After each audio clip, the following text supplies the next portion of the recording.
Stop.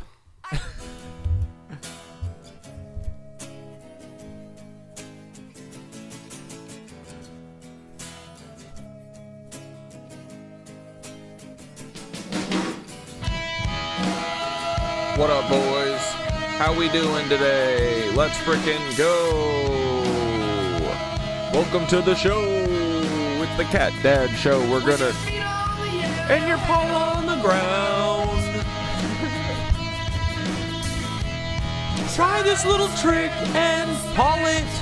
Yeah. Your paw will collapse and there's nothing in it, so you'll paw yourself. Where is my paw? Where is my paw? Where is my paw? Paw, paw, paw, paw, wade out in the polly, see it swimming. What up, dudes? I was swimming with my friend Paul. And a little higher on the rocks. Yeah. And he told me where is my Paul? Why so bull mind? Where is my Paul?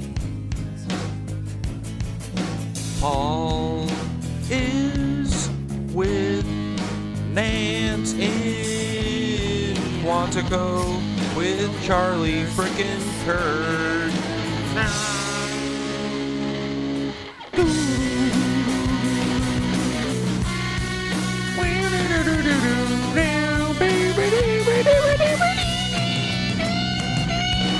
When your feet on the air and your head on the pole.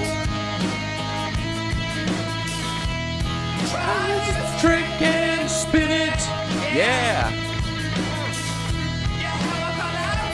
But there's nothing in it, so you'll paw yourself. Where is my Paul? Where is my Paul? Paul is my friend. Should we just call Paul at the end of the song? Might as well, right? See if he'll answer. Down, down. Where is Paul? In the water, see it swimming. Down. I love Paul so gosh dang much, and no one can take him from me. I love you, Paul.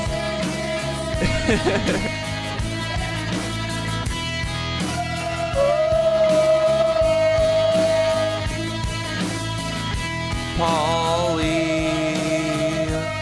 This looks like an album cover, bro. Paulie. Paul, buddy. We love Paul.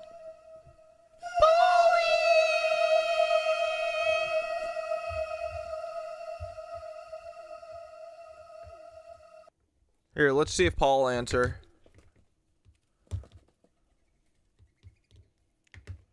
Let's just give him a quick call.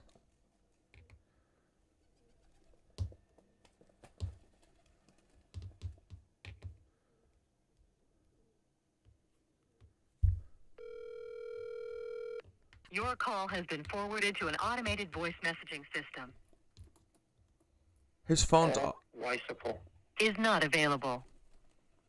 At the tone, please record your message. When you've finished recording, you may hang up or press 1 for more options.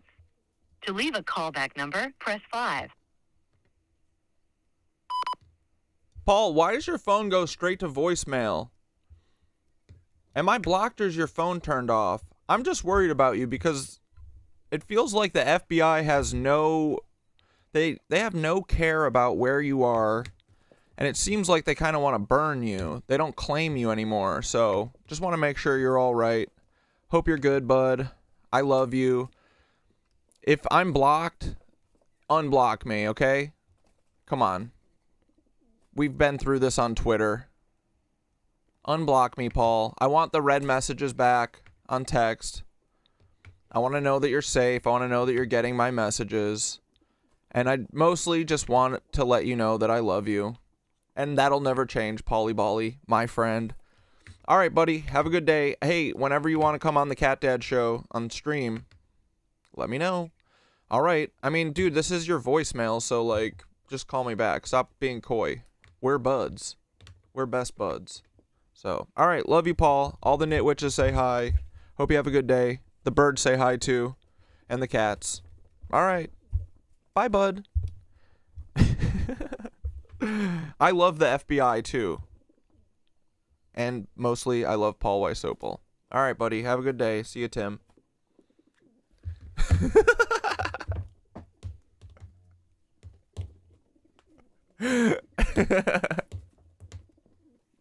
No reception in the tunnels. Yeah, why is his phone turned off? It's still, the voicemail's still set up, though. He def changed his number. I mean, it's still set up, though, right? No, he did have a it did say Paul Weisopel. He said Paul Weisopel.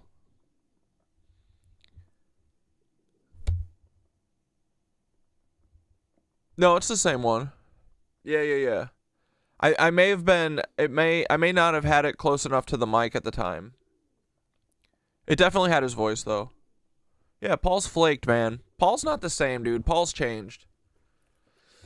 Well, hey, I mean, we tried. Yeah, the FBI changed his number, but they're gonna leave the tip line open just for you, Catdad. I mean, here, he didn't answer, so just to prove it, I don't give a fuck. I'll call him again.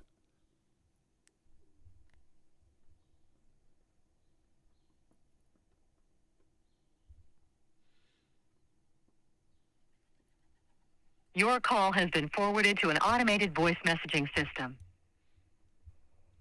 Paul Weisopel Is not available. At the tone, please record your message. When you've finished recording, you may hang up. That's what it sounded like before. But it did ring before, the first time I called it. The first time I called it, it did ring, but now it's just going straight to voicemail. If you're like blocked, does it go straight to voicemail? I feel like if you were blocked, you wouldn't get the voicemail. So I feel like his phone is off. He probably did turn it off. Yeah, they fucking got Paul, dude. They've changed Paul. He ain't the same anymore, bro. Paul Weisopel. Dude, also, I fucking called into, I finally got onto, what's his name? Dean? You know, Dean Withers? I got onto his live stream today, and I We Are Charlie Kirk'd his ass. I didn't record it, though. I didn't think I was gonna get on. I've tried so many times, I never get on. Wait, hold on. There's this person, Mare, who does this all the time. She's so funny.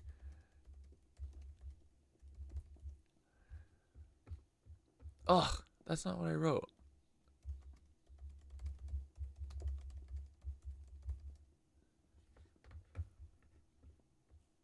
Yeah. Hi, welcome in. You sport Trump. We are Charlie. Okay, she was about to start playing the piano. I bet that you were gonna kill it, low key. No, we are wait. Charlie. Hi, welcome in. You sport Trump. We are Charlie. Okay, she was about to start playing the piano. I bet that you were gonna kill it, low key. No, we really are united. We are Charlie Kirk. We are Charlie Kirk. Only send a guest request if you meet them. Do you sport? That's what I did to Dean today. If anyone was in the live. I mean, he's obviously got another cell phone. How can you live with your phone off, though? He's got a different phone. I bet, dude, because I started messaging him, I bet he got a different phone. But he probably kept it to not flag that, like, I mean, that would be weird if right after I call him that his phone stops working. I don't know. But it basically doesn't anymore. But dude, honestly, maybe he's just over in fucking Kandahar or something. Maybe he's in Tehran doing deep cover. Can you do an image search somehow and see if he pops up elsewhere? He's probably teaching at Georgetown or something.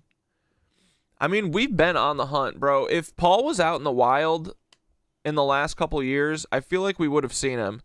The only person that I'm like, there was this guy who was posting on TikTok, and it was like his name was like Gang Stalked or something.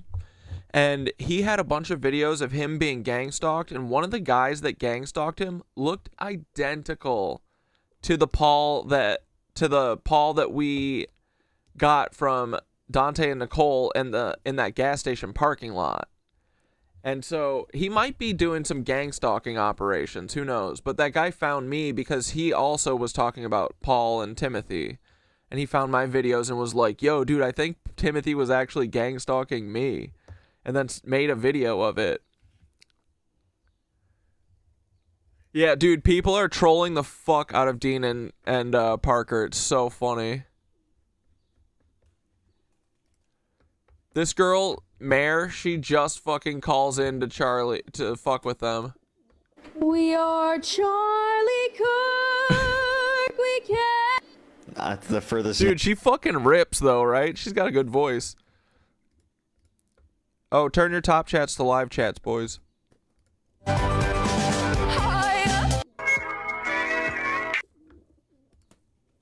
Marina, thank you for the $15. And I'm not a Trump supporter. I didn't hear you. That's the We Are Charlie Kirk girl. I know. I was fucking with you. I was fucking with you. Don't worry about it. Thank you for the $15. Marina, thank you for the $15. And I'm not a Trump supporter. I didn't hear you. That's the We Are Charlie Kirk girl. I know. I was fucking with you. I was fucking with you. Sing if you support Trump. We are Charlie Kirk. She's a fucking Trump supporter confirmed. Yo, she's MAGA. That's crazy. Oh my god, cancel her at once. Stop liking her videos and unfollow her.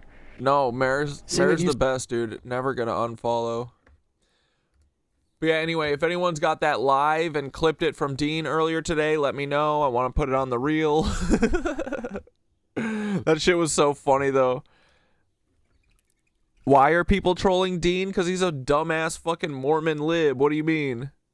He's a dork, so I get it, but why are people doing it? I mean, it's just funny. Also because Dean, remember when Charlie died? Everybody was shipping Dean and Charlie because he was more hurt than Erica Kirk. Dean was bawling his eyes out, dude.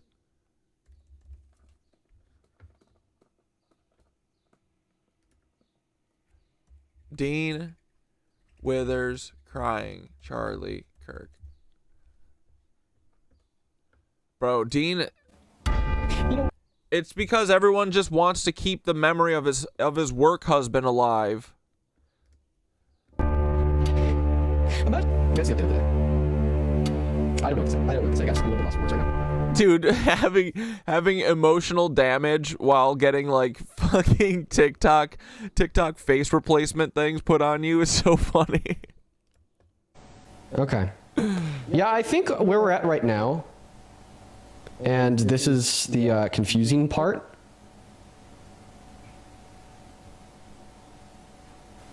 is that there's a handful of like independent journalists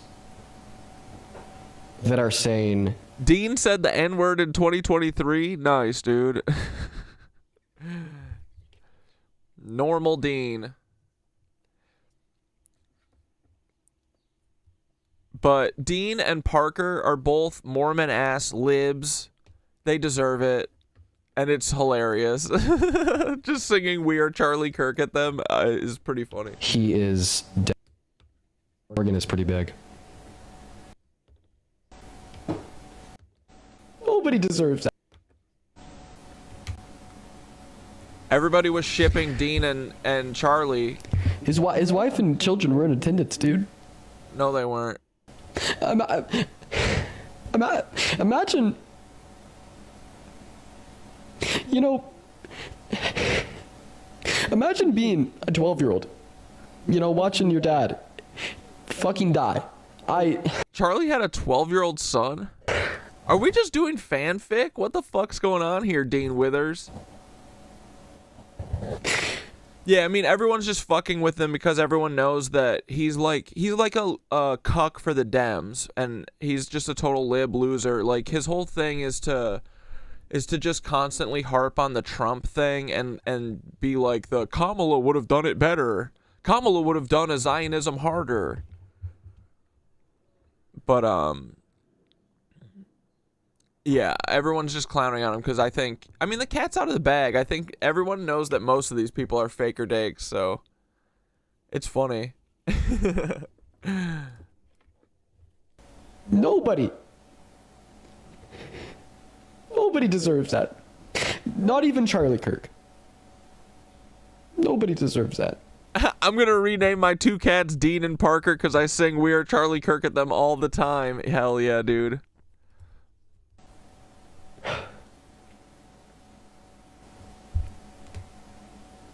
Dean Withers, Charlie Kirk. Have you seen the Charlie Kirk X Dean Withers edits?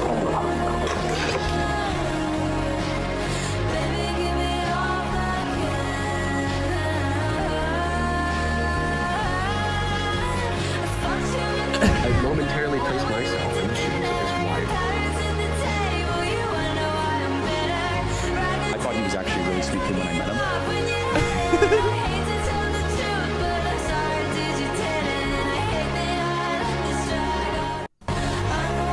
Doomed, yeah. His wife and children were in attendance, dude. Dude, Charlie fucking took so many of these people. Charlie had a spell on all of his work wives. Candace, Dean. Oh my god, dude. He broke so many hearts when he went to underground. Yeah, did Dean die? Exactly. Imagine. He may as well have. His heart died.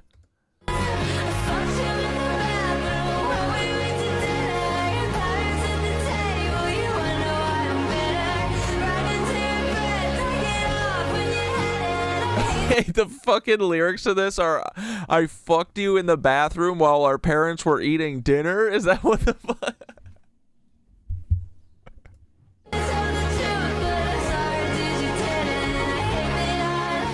Wait, what song is this? Hold up.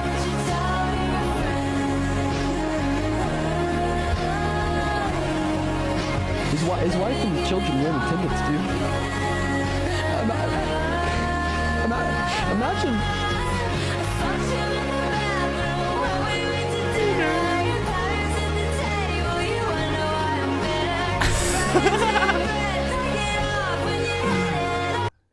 Doomed boy I've love. never been ashamed to tell somebody who I'm attracted to in my life. We are Charlie Kirk. I do love him. I do miss him. That's why I cried. And I actually have a heart for Dean in a way, not in a romantic way, obviously.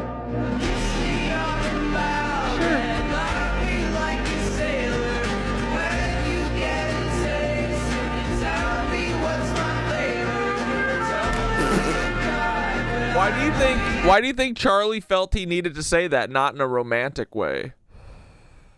No one was thinking it, but now we are.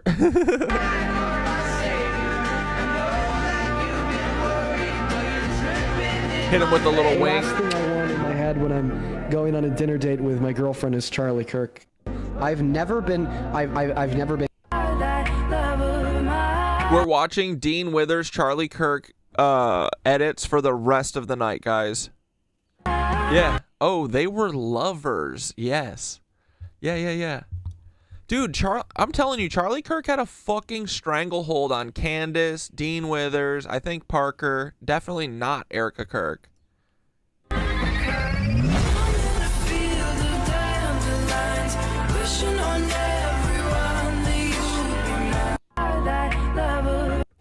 We are Charlie Kirk.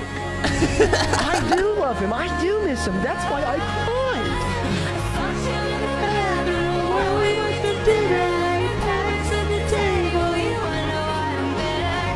What is it? Your parents are at the table? You know why I'm bitter? What is this song? I gotta know the rest of this song. Kiss Me Like a Sailor, that's what it's called.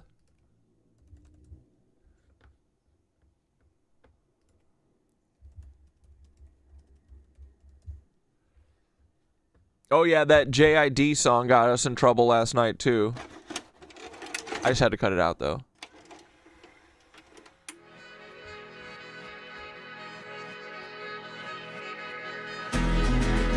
Oh yeah, this is it. Yeah, more sincere remorse than Charlie's wife.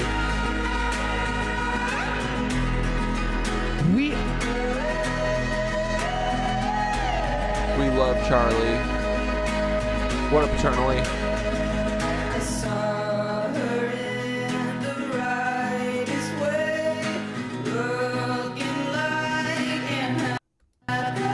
Wait, is it not this song? Wait, that other song is a Chapel Roan song?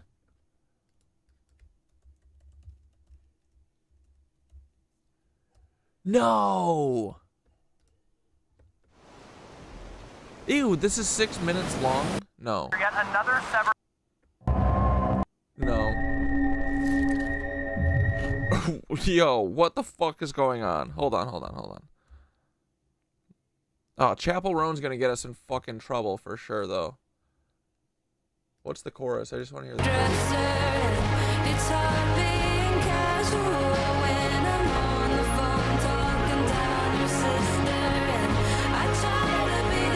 She say I went down on your sister? Is she just doing shock song? What is this?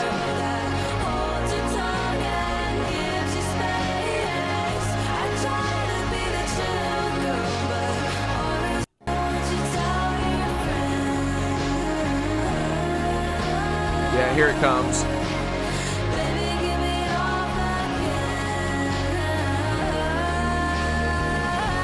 This song is dirty. Oh my goodness.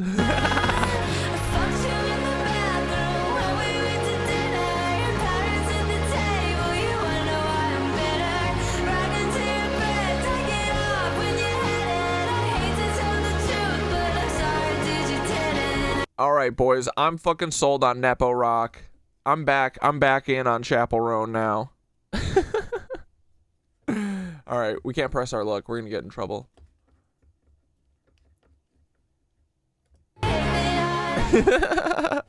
We are Charlie. Dirk. They're shipping them as Dirk. Oh my god. Kirk. I do love him. I do miss him. That's why I cried. Dude, I miss Charlie too. Dude, honestly, doesn't it feel like a simpler time back when Charlie was still around? It's like they're getting rid of all of our favorite characters and we still gotta be around. It's like watching Survivor after all the good players are gone. You know? Just doesn't quite hit anymore. I'm off to guard the queen. That's my job. Yo, chiseled Charlie, look at this one. Ooh, I'll come too. No, you can't go. Alright. We should leave Dean alone. Let's leave Dean alone. We are Charlene Dirk. Oh yeah. We didn't watch this yesterday. Hantavirus shit. Wait. Yeah, because this is Savannah Guthrie interviewing the fucking kid. Wait, we should find it the actual full thing. Hold on.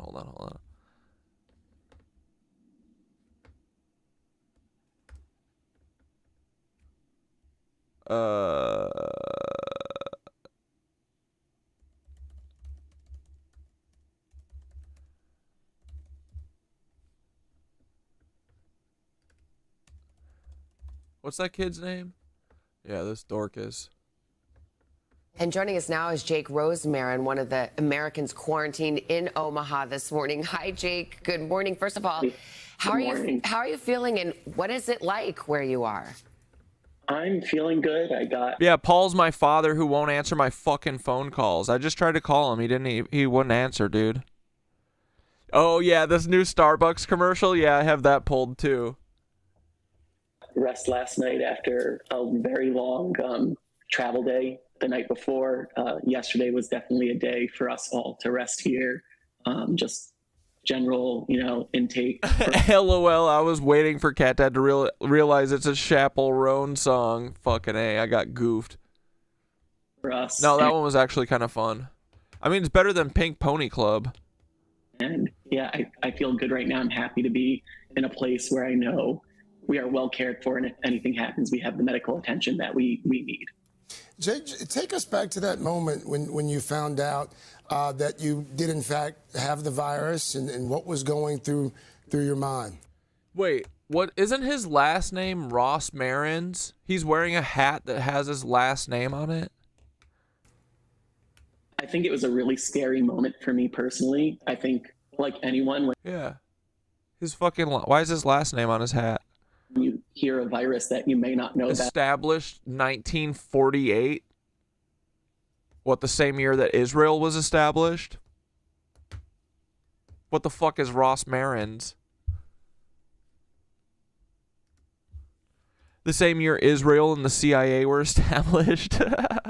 you Google it, and probably when you Google this virus, it's some very scary statistics. However, it is a virus that we do know about, and it took me some time over those coming days to do more research and learn more about it. But it was a scary time, and I had a lot of up and down emotions, but I spent most of my time in my cabin. Bro, I hate his fucking weak ass voice. He's like, I spent a lot of time in my cabin. Fucking Woody Allen over here. What was it like on that ship? Yeah, Ross Marines were like Rothschilds. When you first get the news that, okay, this deadly virus Shut the fuck up, Savannah. is going around. Who's this guy? This has got to be me, dude.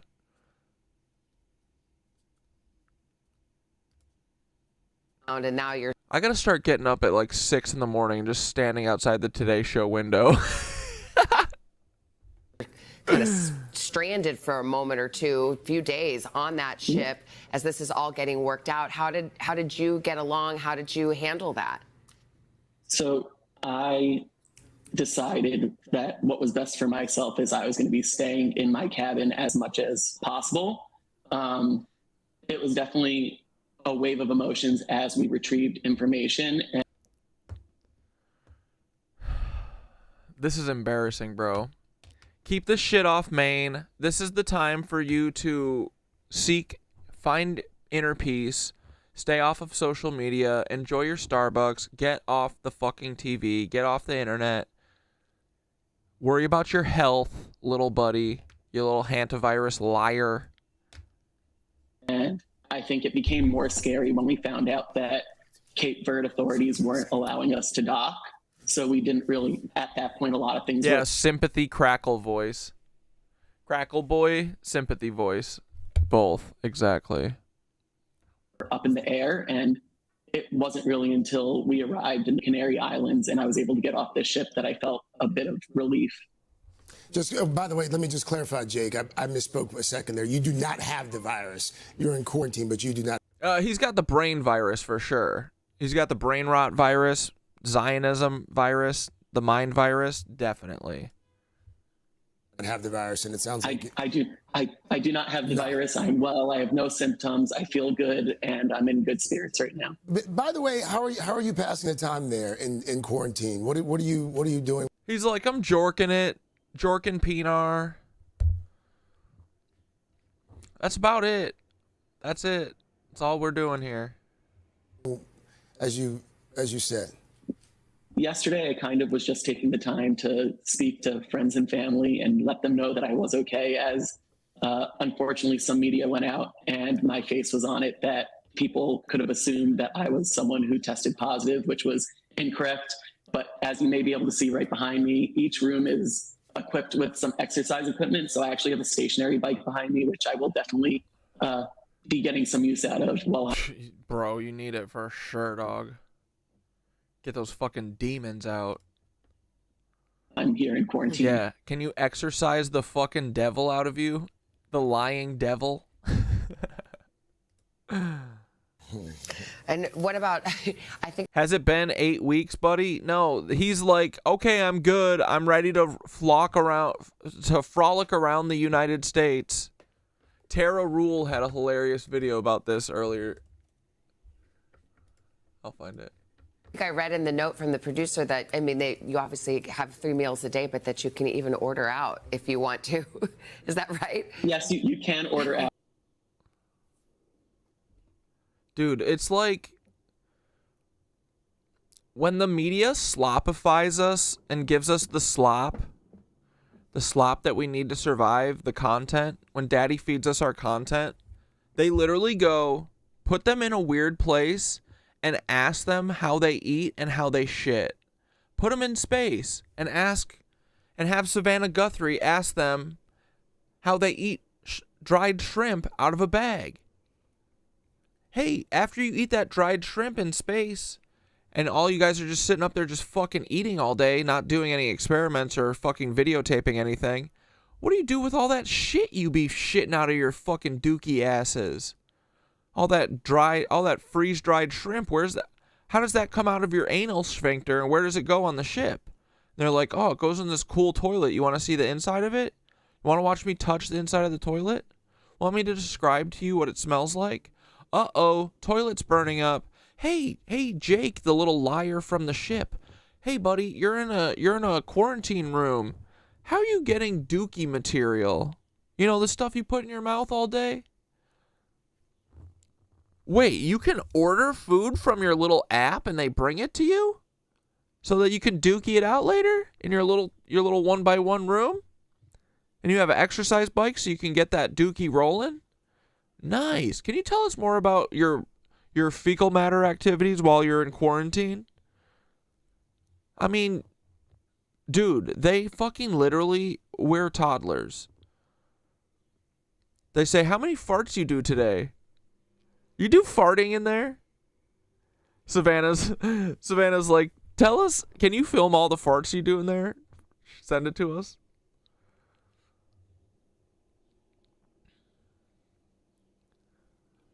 Fucking idiot.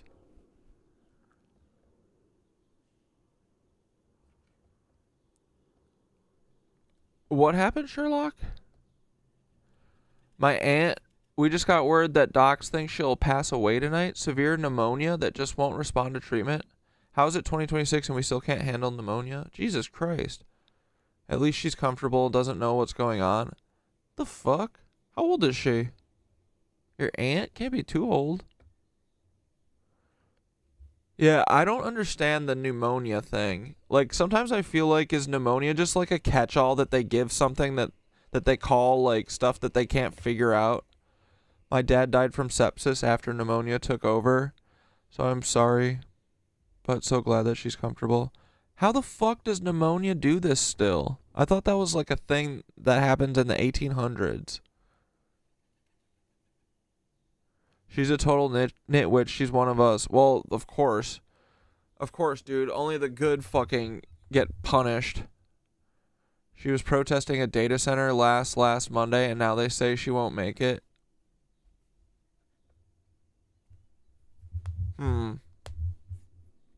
Pneumonia ray gun. No, I'm just kidding. I'm not trying to conspiracy theorize it. But that's fucking awful. I'm sorry, dude.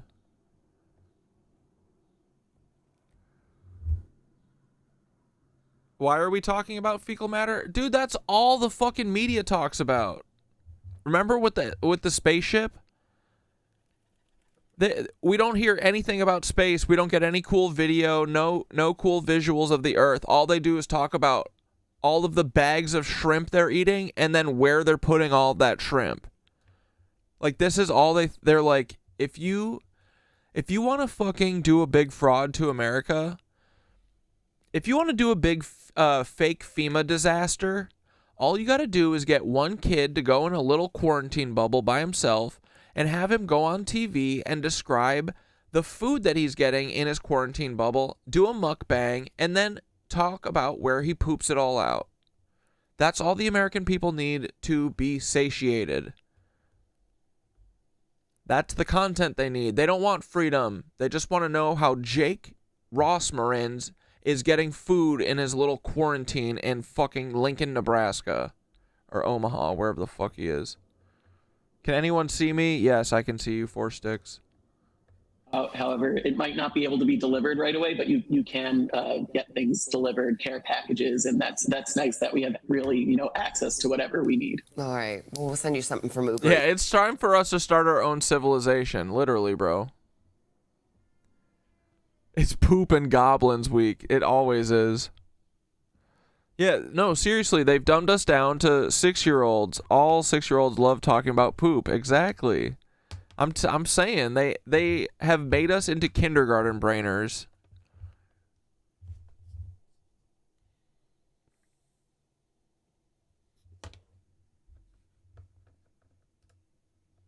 Eats from us. Jake, thank you. I'm glad you're in good spirits. I mean, it's a lot that you've been through, and we're glad you're healthy. So keep in touch with us, and thank you for being with us this morning. Whatever, Savannah. Thank you very much. I appreciate it. Hey, thanks for watching. And don't forget...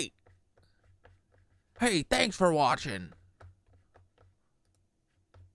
All right, let's see what he had to say with Anderson. This guy, I mean, this kid's getting all over the media. No one else from the boat wants to talk. Just him. Very curious. From inside your quarantine unit, can you just tell us more about what it's like? One of the things that's nice is counting or not counting gang violence. It's just a good change of scenery, and it's much more spacious than my cabin was. I love that we have our exercise equipment. We are being treated so well here. The staff has been so kind and so accommodating. The nurses just delivered me an iced horchata shaken espresso with oat milk and vanilla cold foam.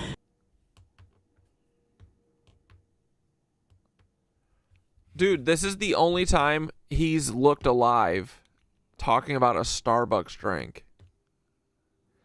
Yo, when people's personalities is Starbucks, God help you, man. I don't know what to say. There's a lot of people, though, that their whole personality is Starbucks. You know what I like? Starbucks. I am Starbucks.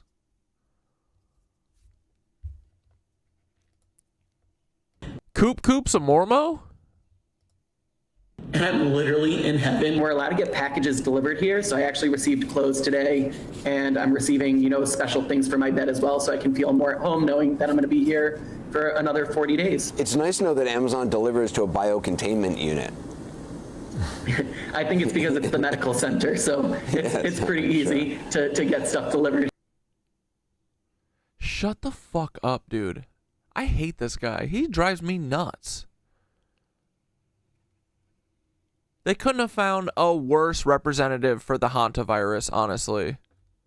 This guy's a worm. You're a worm with a mustache. 40 days? I wish he had to stay there for 400 days and he didn't have internet access.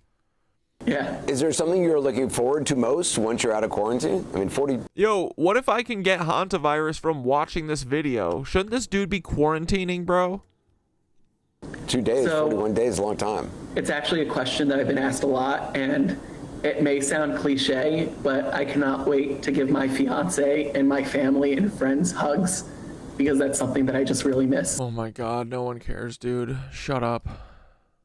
That first hug is going to feel like the best thing in the world. I hope you never get it. Oh, here we go. When the quarantine unit team delivers you Starbucks. This was literally he posted this shit yesterday. Okay, I wanted to post this little update, and I'm not going to get emotional, but something I have been craving. Literally going to cry over this, bro. He's like, something I've been craving for the last 6 days. So much is a good iced coffee. I have not had a really, really good iced coffee. Yeah, dude, anytime I've ever had to go to Starbucks against my will, I refuse to order with their fucking, what do they call it? Baja, Venti, and Grande? No, what's the small one? I forget. It's not Baja. But yeah, you say large or medium. I'm not speaking your fucking dumb language. Sorry. In so long now, and the nurses just delivered me an iced horchata shaken espresso with oat milk and vanilla cold foam, and I'm literally in heaven. I'm gonna take my first sip. Oh, this is everything I needed right now. Wow. Okay, I wanted to put... Dude, this should be fucking labeled pornography. This was disgusting. Sorry, you gotta watch it again. Little update, and I'm not gonna get emotional, but something I have been craving. This is freak erotica, dude. So much. This should be banned on Instagram. This is fucking crazy. Much is a good iced coffee. I have not had a really, really good iced coffee in so long now, and the nurses just delivered me an iced... Dude, he literally goes through the entire government name of this fucking drink, right? Look, this is such an ad. He's got the fucking logo turned out. Like, bro, this bitch is media trained. That's all he is. Yeah, lizard because he didn't stir it. Dude, no, he didn't stir it because he knows he's a promotional piece of ass. That's it. Bro, not gonna let it piss me off. Not gonna let it piss me off. Yeah, this is rage bait. But also an ad, dude. It's literally the Nutella flying past the camera in Artemis 2.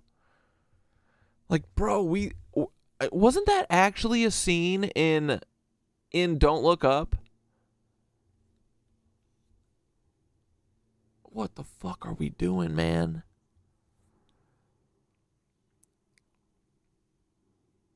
This doesn't even say ad content. This is a fucking ad, bro. Horchata shaken espresso with oat milk and vanilla cold foam, and I'm literally in heaven. I'm gonna take my first sip. This is pornographic. This is vile.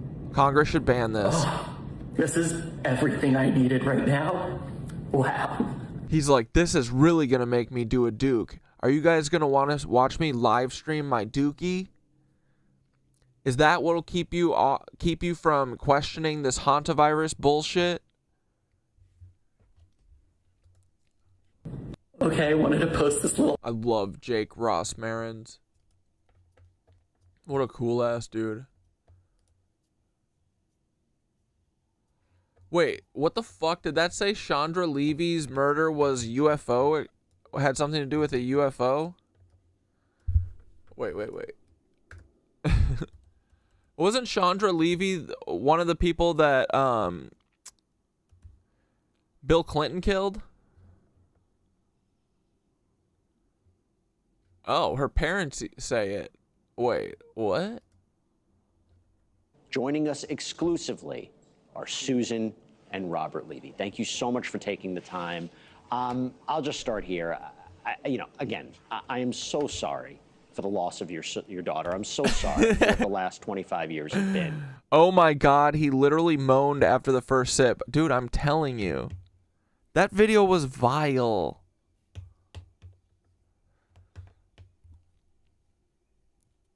I might get a Taylor Swift face tattoo. Bro, you have to do it for the meme.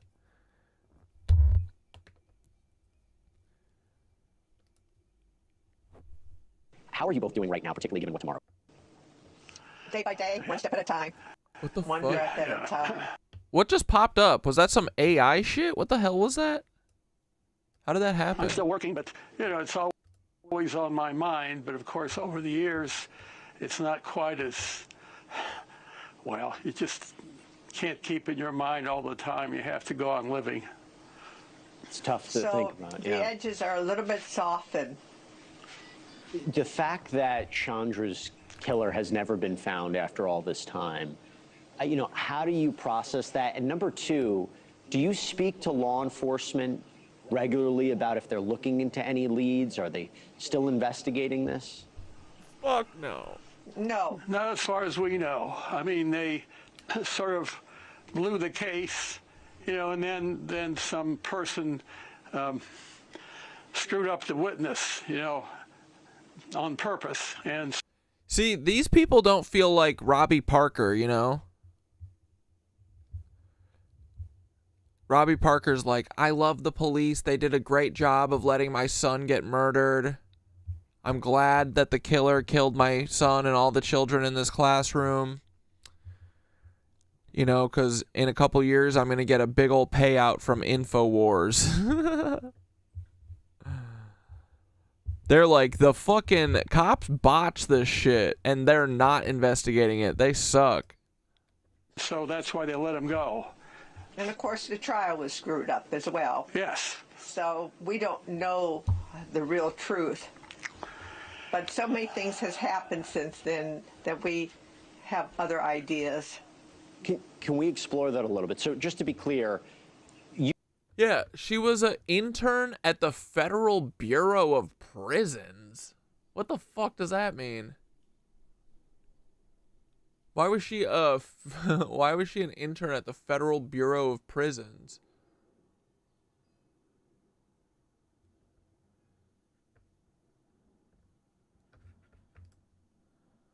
you don't necessarily believe that Gwandike was involved, that it was that he might have been the wrong person. You believe there's something else that might have happened to Chandra? Yes, quite possibly. Although, you know, he's still a suspect. I hope he's not still sucking air, but we don't know. But around the same time Chandra was in Washington, Dr. Stephen Greer had his UFO conference in the first couple weeks of May. He presented a lot of witnesses, a lot of whistleblowers on the UFO subject. And at that time, Chandra mentioned something that she knew about the UFOs, that Congressman Condit was on the committee to learn about UFOs. Well, he's on the Central Higher Intelligence Committee, yes. And that she says, oh, he believes in UFOs like I do, and that he deals with this stuff. So then it left me thinking, knowing Chandra, she's very inquisitive. Could she have known something that she wasn't supposed to know? And yes. Could she have been wiped out because she knew too much? If you go back into history, you know, say no to hate crime. Kennedy was killed. Marilyn Monroe, of course, they thought she had a suicide, but maybe she was murdered. Yes, and Admiral Forrest. They do look like the American Gothic painting. And what? That's so true. In the best way, we love them.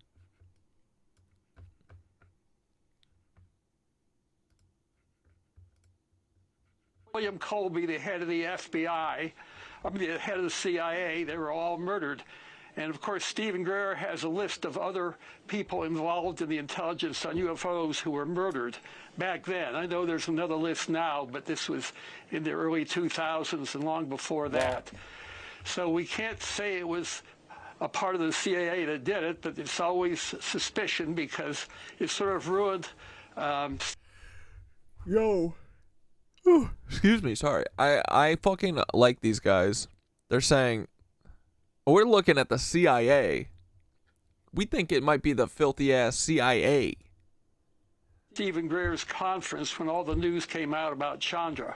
Well, by the way, I should let you know, I think he was just on my colleague's show right before this, Katie's show right before this, Dr. Stephen Greer. So you talking about it, this is very, very relevant right now. I mean, I'm sure you know, there's a big case going on. There's a big investigation about these missing and dead scientists. Yes. Are you, just to be clear, and we're very concerned. Do you think there's a connection between Chandra and what we're seeing now? You never know. There certainly could be. We're not saying that's what it is, but it all sort of fits together. Let me ask you this. Are you hoping that as this is getting a lot of attention and they're investigating this, that this will provide renewed interest? She was having an affair with U.S. Rep Condit. I mean, that also is like something that a congressperson would fucking murder someone over. For sure, dude. Or somehow have a connection. Honestly, if that's the case, that's more likely. that some fucking congressman would fucking offer to keep that a secret. To Chandra's case, is this? Are you trying to communicate with the people investigating this? No, you are the first person that we've really gone to speak publicly about this. Well, I don't think they're necessarily saying that they're like connected, like specifically, but I think it's like a general cover up of whistleblowers or people who know things. The dad just said, no, we're not saying that they're like one-to-one connected, but it's similar frequency, right?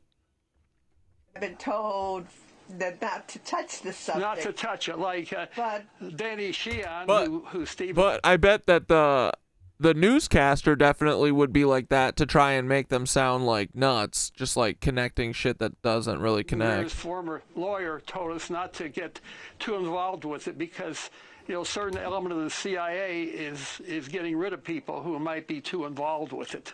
There are a lot of people right now that are afraid, and they are people who have spent a lot of time in government work. A lot of people are threatened, such as Tim Burchett, the congressman who's really interested in that.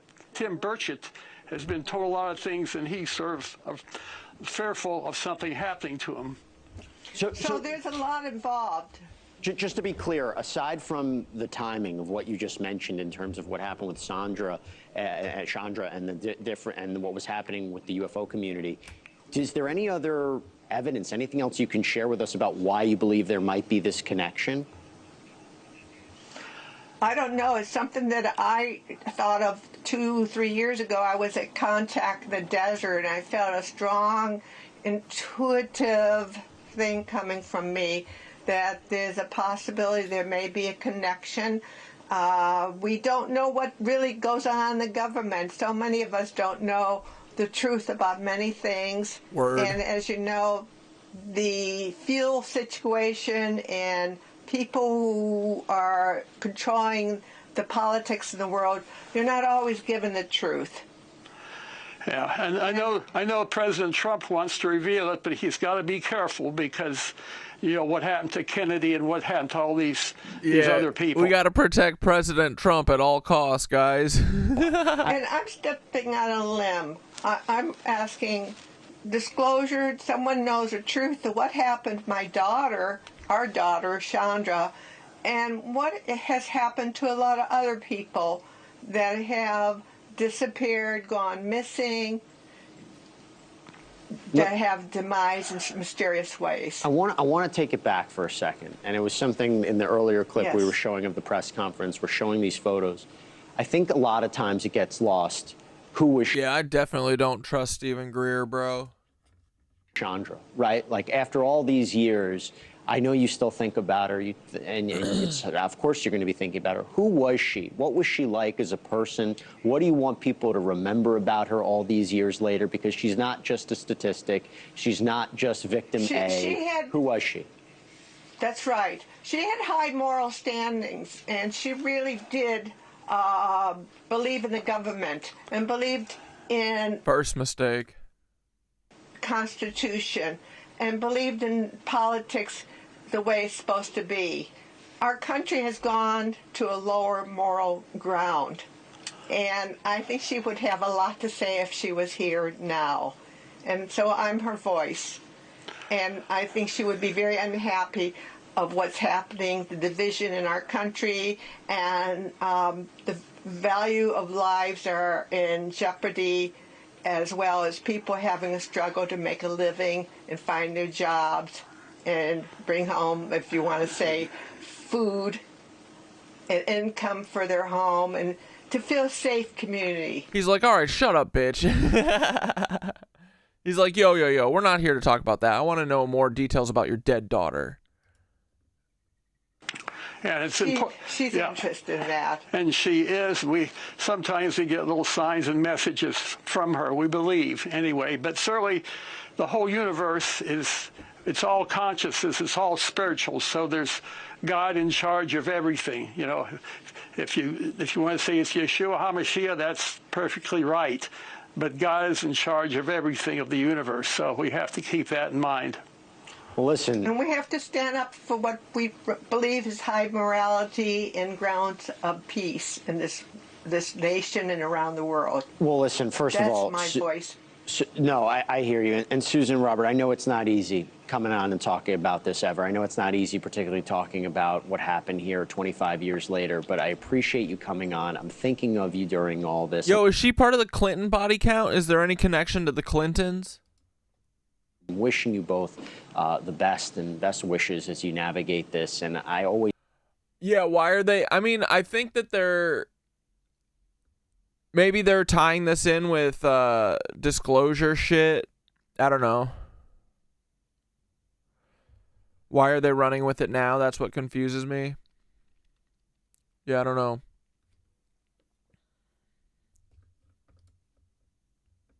Hope that you get some sort of answers moving forward. And I'm glad that you were able to give a little bit more about who Chandra was. So thank you so much. And thank you. Thank you. We really appreciate it. That there's I know, so many contradictions. I mean, they just seem kind of like peacenik people. But they probably are full-blown maggots, aren't they? disclosure for lots of things, for truth, and for everybody in this world.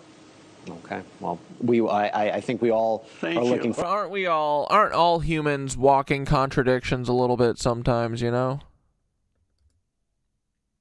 For a little bit more answers on a lot of different subjects. High enough for Crump and Associates? What's that? 2001? One of our favorite years.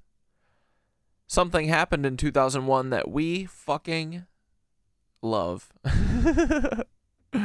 We can never forget it. I hear you. Susan, Robert, Levy, thank you so much. You're All right, welcome. thank you. Thank you for watching. Subscribe below. Holy fuck. What's his name? What are those stupid brothers called? Fucking Italian brothers. Dirty old man. Anyway. Yeah, fucking everyone's talking about this shit. All right, this will be a video about the murder of Chandra Levy, and this is just a wild case. One of the most notorious murder cases in the history right now is that her parents recently gave an interview about her murder, and they said something that really grabbed my interest. So I'll go ahead and play a clip from this interview here real quick. But around the same time Chandra was in Washington, Dr. Stephen Greer had his UFO conference in the first couple of weeks of May. He presented a lot of witnesses, a lot of whistleblowers on the UFO subject. And at that time, Chandra mentioned something that she knew about the UFOs, that Congressman Condit was on the committee to learn about UFOs. Well, he's on the Central Higher Intelligence Committee, Yes. and that she says, oh, he believes in UFOs like I do, and that he deals with this stuff. So then it left me thinking, Dad praying to the demiurge. Chandra, she's very inquisitive. Could she have known something that she wasn't supposed to know? And Yes. could she have been wiped out because she knew too much? So when I saw this interview, I was like, oh, hell yes, this is just right up my alley. I totally have to look into this. So I'll talk a bit about the potential UFO connection a bit later on, but this is just an awesome mystery. Even without the UFO angle, there are just so many strange things going on with her murder. So Chandra Levy went missing in May of 2001. She was 24 years old and from Modesto, California, and she was getting a master's. Bro, she probably knew about 9/11, bro. May 2001. Paul was killed June 2001. 9/11 happens 3 months later. Coincidence? Probably not. Master's degree from the University of Southern California, but before graduation, she moved to Washington, D.C. for an internship at the Federal Bureau of Prisons.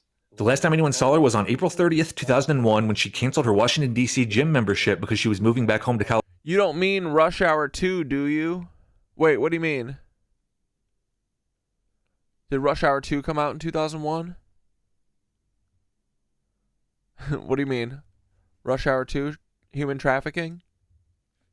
California, since her internship had just ended. And then a few days later, her parents called the Washington, D.C. police and said they hadn't heard from her and they couldn't reach her. And they also called the local congressman from their California district, Gary Condit, and told him about their daughter's disappearance. And initially her disappearance... What did he say? wasn't really that big of a story. There were just a few mentions of it here and there. But then the story just blew up when Chandra Levy's family and some of her friends claimed that she'd been having an affair with the married Congressman Gary Condit while she was living in Washington, D.C. Oh, if her friends were saying this, bro, dude, this guy killed her.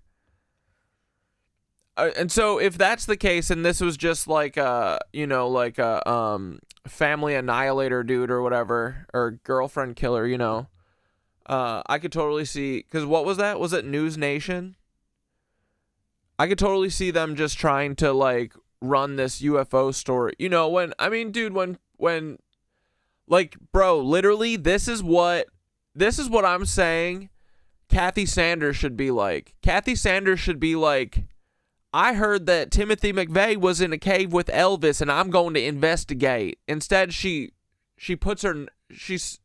sticks her nose up at it and goes, I heard that the FBI did Oklahoma City bombing, and I love the FBI, and they would never do nothing like that. So I'm not going to investigate that whatsoever. I trust them. I love them. No, dude. When you fucking lose a child, you lose your fucking mind. You will eventually get to, this was because my daughter was going to fucking expose aliens, you know? If you can't find a fucking reason that makes sense, eventually you get there. But Kathy Sanders, she's like, no, it was Timothy McVeigh. It was just him. I saw him die. The FBI had nothing to do with it.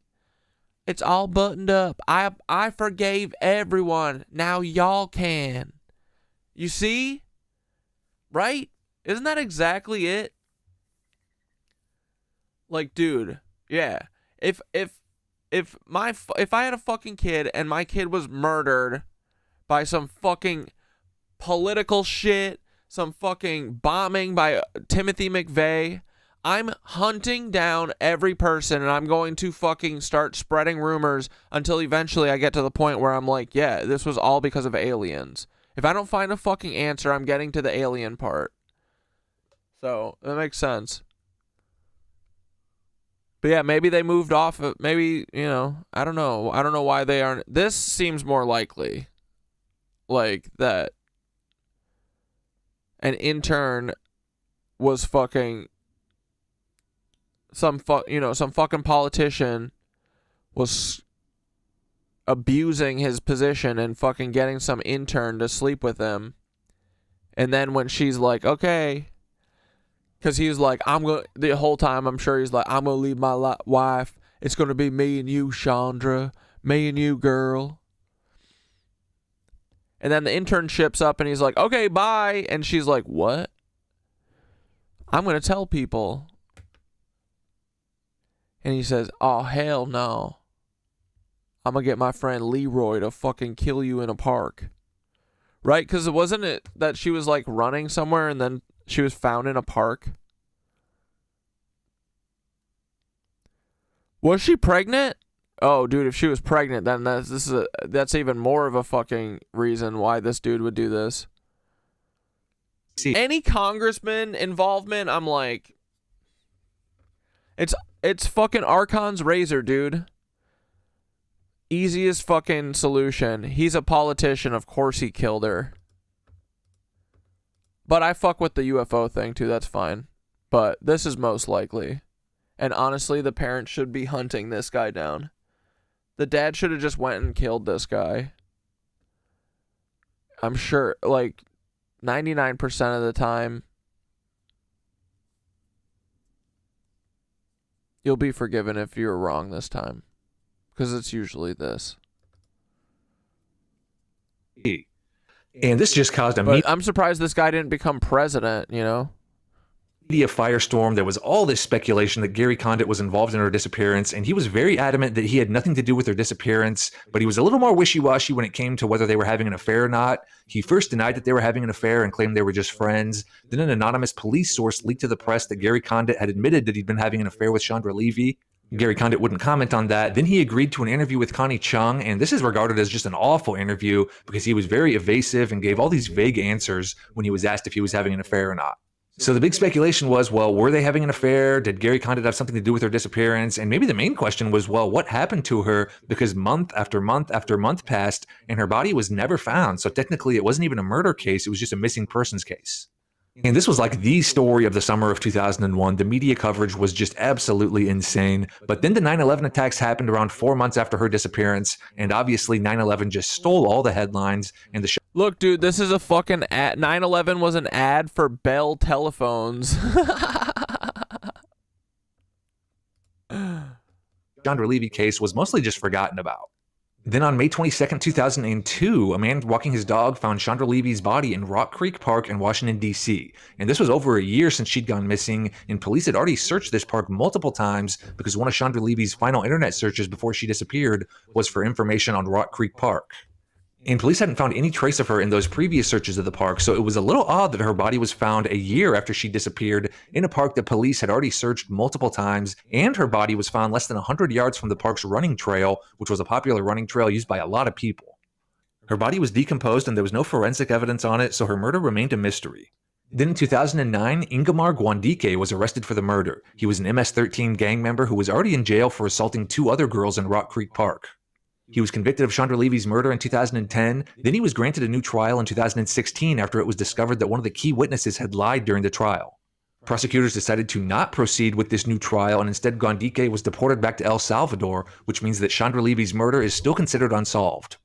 And Gary Condit just faded off into obscurity after the trial. His career was just absolutely ruined by it. He'd been a California congressman for over a decade, but he lost massively when he ran for re-election a year after the Chandra Levy murder. And then strangely, he opened a Baskin-Robbins ice cream store after his political career ended. Her parents did blame him. And still to this day, he's never officially said that he was having an affair with Chandra Levy, but he has stated multiple times that he had nothing to do with her death.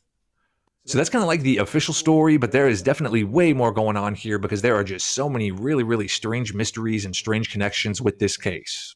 So the first interesting thing to know is that Gary Condit was a senior member of the House Permanent Select Committee on Intelligence, which is the committee that oversees the entire intelligence community. The CIA, the Bro, she probably told him, or she probably found out about 9/11 while they were doing affair stuff. And then she had to go. FBI, everything, and as a senior member of this community, Gary Condit had the highest level of top secret security clearance, so he would have had access to just a bunch of top secret information and intelligence reports. So this led to speculation that Gary Condit had uncovered something big with his top secret security clearance, and Chandra Levy was murdered to destroy his reputation and career and prevent him from looking into whatever he discovered.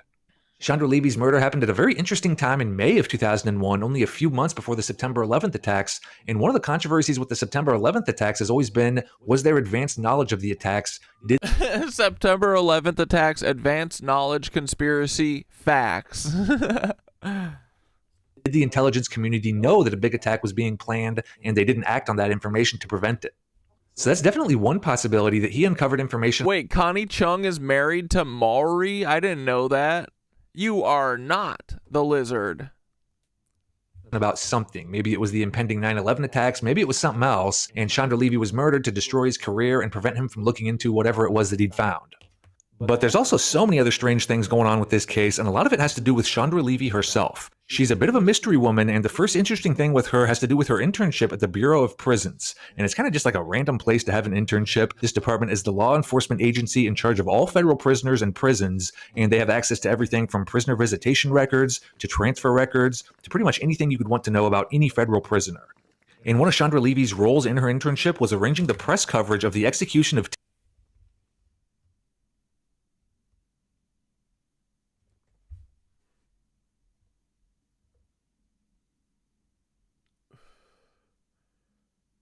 Did Paul fucking kill her?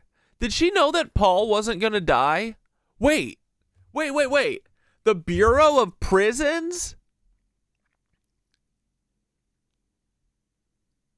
She worked for the Bureau of Prisons. What? So she probably saw like a transfer sheet. They're like, oh, after this execution, we're transferring Timothy to Quantico.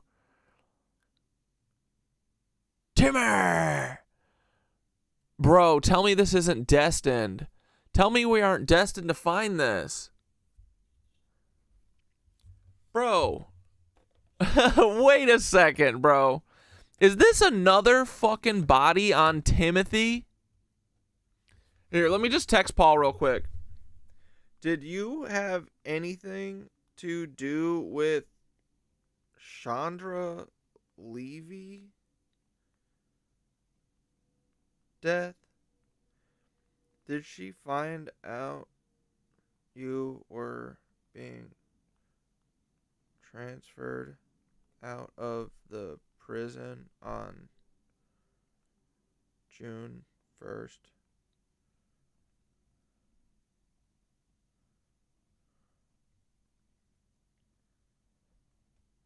Is that why she had to go? I know this one is a stretch, but you are kinda the Forrest Gump of odd events in American history. Love you. Heart. Okay, I said to Paul, did you have anything to do with Chandra Levy's death? Did she find out that you were being transferred out of the prison on June 1st, 2001? Is that why she had to go? Because that's the day that he died. Here, I'll say to become Paul.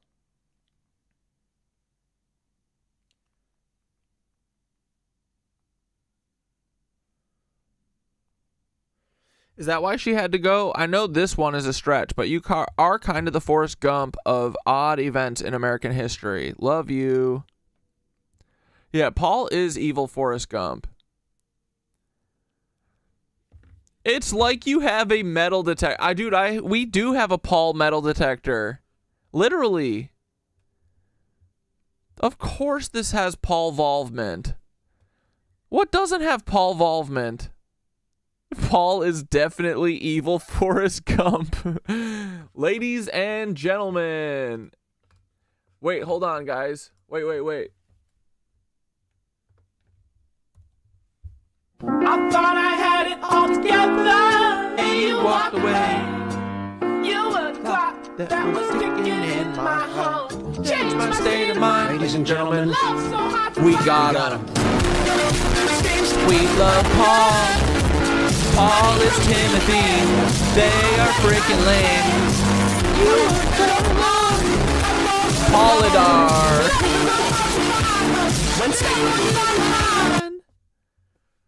Dude, imagine that this was Paul sitting next to him too. They merged. They had a brief moment where they separated bodies, but Timothy's here, Paul's here in this FBI outfit. What a crazy change of events. Yeah. This is awesome, dude. Paul and Tier. Dude, we're in Paulception mode right now. Bro, our girl Chandra Levy had dude, this is why they're spreading the UFO story, is because the person who actually did it was Timothy. They had to get rid of her because she knew about Paul, dude. She worked for the Bureau of Prisons? Why? And she died a month before Timothy died? What? Timothy McVeigh for his role in the Oklahoma City bombing. Timothy McVeigh was scheduled to be executed on May 16th, 2001, so that was just 2 weeks after Chandra Levy went missing. Now, obviously, and this probably goes without and then it was postponed until June 1st. Saying, but there are a million questions about the Oklahoma City bombing and Timothy McVeigh's involvement, whether he was just a fall guy or if there were other people involved or either other government agencies involved in the bombing. So one of the theories with the Chandra Levy murder was that due to her position with the Federal Bureau of Prisons, she'd uncovered some explosive information about Timothy McVeigh, whether it was the people who visited him while he was in prison or some other type of information, and she was killed because she was going to expose some of the things that she'd found. Now, brother! Yeah, how? Dude... This is Brookstone level Paul-dar. Dude, this shit just falls into our laps. I had half a mind to get off the Chandra Levy shit a minute ago, and I was like, no, this is interesting. Let's pursue. And then Paul falls into the lap again? And dude, I named the episode tonight, Where is My Paul? Because I was like, nothing's going on in the world right now. There's no like thing that happened in the last 24 hours that's like meaningful enough for me to like make a thing. And I was like, whoa, what do I always do when I don't have a title ready or whatever? Something about Paul. And I had Where's My Mind stuck in my head. So, dude, fate, I'm telling you, the Pauliverse is real. We live in the fucking hyper expanded multi-Pauliverse. And we're like magnets to him, dude. We're fucking meant to be. Yeah, it's the Paultiverse. The Paultiverse. Bro, we live in a fucking simulation. Literally, Paul has his grubby little fucking mitts in everything, dude. Chandra Levy? Yeah, this is crazy. Why is this happening? This appeared 2 weeks before Timmy was supposed to be executed the first time, and then he was executed like 2 weeks later. It was delayed a little bit. Dude, tell me it's not fate to expose Paul. Or not even expose Paul. I want Paul to come here and tell Kathy Sanders to her fucking face. Bro, imagine this. Imagine this stream, right? I trick Kathy Sanders to coming in. And then I also get Paul. And I do the thing with when Howie Mandel. We'll do a Howie Mandel effect. And it's like when he had Bill Burr and Billy Corrigan on the same episode without telling him and was like, hey, this is your brother, right? I'll be like, hey, Paul, it's so interesting. I just got done talking with you and you let me in on a little secret that you're actually Timothy McVeigh, which is odd because my next guest, Kathy Sanders, everybody welcome Kathy Sanders. And then Kathy Sanders comes on and she goes, oh, I didn't know that Timothy McVeigh Paul Wysopa was going to be on this stream. I feel tricked. I feel duped. And I'll say, shut the fuck up, Kathy Sanders. Listen to Paul. He just said that he's Timothy McVeigh. What do you have to say about that? I thought you saw him die. I thought you saw him die. And she would literally perish, bro. Evaporate. Thanos snapped. The world is not on a turtle's back. It's on a Paul's chin. Look at that motherfucking thing, dude. Should he die? Well, it doesn't matter. He didn't. Something else that may tie in with this is that, as I mentioned, Timothy McVeigh was originally scheduled to be executed on May 16th, 2001, which was only 2 weeks after Chandra Levy disappeared. But on May 10th, 2001, it was announced that thousands of FBI documents had been withheld from Timothy McVeigh's defense team during his trial. This was described as a quote-unquote astonishing disclosure that could delay Timothy McVeigh's execution, and it was even said that it might result in a new trial for him. Now, the judge did delay his execution by a month, but the new trial didn't happen, and he was executed on June 11th, 2001. Isn't that crazy? They rushed, dude. Usually these executions, especially for a young person, they get extended for years and years and years. No luck for Timothy McVeigh, the most prolific fucking bomber in the world. He didn't get that luck. He got rushed through execution. Sure. So the fact that just about a week after Chandra Levy went missing, it was announced that thousands of FBI documents had been withheld from McVeigh's defense team, that could line up with this idea of Chandra Levy uncovering something huge about Timothy McVeigh and then being murdered before she could expose it. And in fact, in 2006... And Condit was on the intelligence? Like, dude. She's in the Bureau of Prisons, and he's on the intelligence committee? You know who Paul worked for right after fucking 9/11, right? The CIA. He worked with the CIA counterterrorist work group from 2004 until whatever. Gary Condit wrote a book telling his side of the story named Actual Malice. And in the book, he claimed that Chandra Levy had contacted him and told him that she had uncovered some bombshell information about Timothy McVeigh, and then shortly after that, she went missing. So what if Chandra Levy was our fucking... Dude, what if she was the original... She was the original Catdad, bro. They took her out. Dude, we got to get justice for Chandra Levy. We see ourselves in Chandra Levy. Bro, free Chandra Levy. Paul. Ooh, Paul. I'm going to be pissed if Paul had something to do with Chandra Levy, bro. Yo, this is hilarious. This is fucked up. I thought I was out, but they keep Pauling me back in. Michael Corey Leone, the cat father. Let's fucking go, dude. Paul is Fredo. Wow, this is incredible, bro.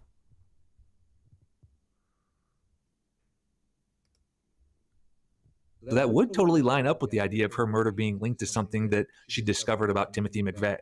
Then the third interesting explanation for Chandra Levy's death is that she was a spy for Israel or the Mossad. And this is probably the most common alternative explanation you'll see I don't like this one. Out there, that the Mossad has all these pretty young girls in Washington, D.C. A lot of them they place in these intern roles, and these girls are basically used as honeypots to get... I feel like that's like a cover story for the Monica Lewinsky shit, because I do think Monica Lewinsky was a Mossad agent. Yeah, Paul World Order, dude. The new Paul Order. Bro, what if Chandra Levy did fucking get some fucking Timothy McVeigh information? Dude, why was she at the Bureau of Prisons? U.S. politicians in bed and get blackmail material on them. And it's not just Israel, China, Russia, Saudi Arabia. Absolutely every foreign country does this same thing. And it's interesting because it's always been rumored that Monica Lewinsky was a similar honeypot intern. It was only a couple years earlier that the Monica Lewinsky scandal broke, and she does have a lot in common with Chandra Levy. Both of them were Jewish, about the same age, and they looked alike. Both were from California, and both were the daughters of oncologists in California. Another story that could kind of tie into all this came from this well-known investigative reporter, Dominic Dunn. He claimed that he'd been told that Gary Condit was involved with a Middle Eastern call girl ring, and Gary Condit had quote-unquote arranged circumstances for Chandra Levy to be kidnapped by members of this call girl ring and disposed of because she was threatening to go public with their affair. And Dominic Dunn repeated this story on Larry King Live and on Laura Ingraham's talk show, so it got a lot of publicity. So that would tie in with there being some sort of sex or blackmail ring in this Gary Condit scandal, but Gary Condit filed an $11 million lawsuit against Dominic Dunn for making these claims because he said they'd harmed his reputation and caused him to lose his re-election campaign. And Dominic Dunn actually settled out of court with Gary Condit and said that his source had given him false information about this sex ring. So the part about Gary Condit being involved in a Middle Eastern sex ring seems to be an exaggeration, but that's just kind of typical of this case and how there were just so many rumors and allegations about what happened. There were rumors that Gary Condit's wife had called Chandra Levy and gotten in a huge argument with her just hours before she disappeared. There were a whole bunch of quotes from an airline stewardess who claimed she was also having an affair with Gary Condit, and there were even rumors that Gary Condit was having a private one-on-one meeting with Vice President Dick Cheney when Chandra Levy went missing. But what it really seems like to me is that this was just a coordinated effort. Oh, what the fuck is going on? Chandra Levy's like at the heart of everything. Chandra Levy fucking bore witness to 9/11 and Timothy McVeigh being born.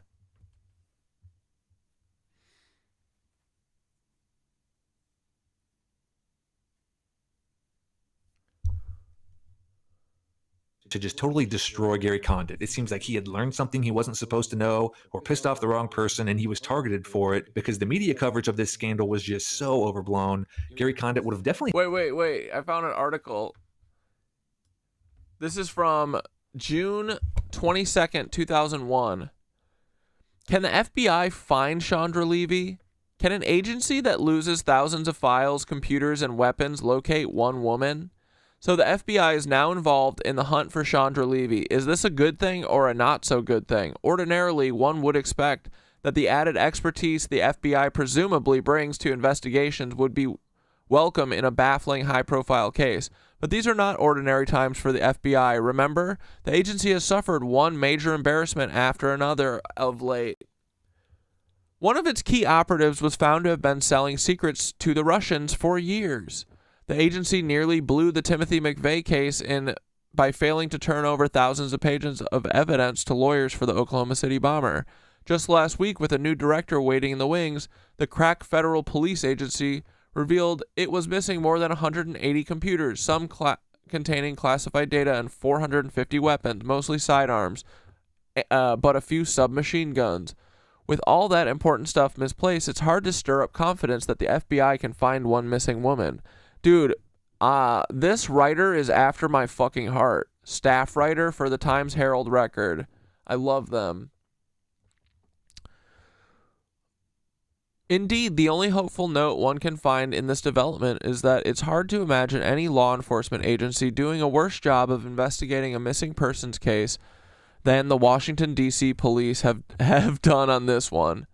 Friday, Washington Police Chief Charles Ramsey said for the first time that there was a fairly significant chance that the former government intern will not be found. That's because she has not been seen since May, and police acknowledge they have no real direction to follow in looking for her. Many of their critics say that's because D.C. police were too slow to do the routine things police do in missing persons cases, and too cautious in investigating the relationship between her and Rep. Gary Condit. Condit's denial of any intimate relationship between him and Levi also said may well have caused police to lose valuable time in following leads. In missing persons cases, time is of the essence. Yeah, ask Nancy Guthrie, dude.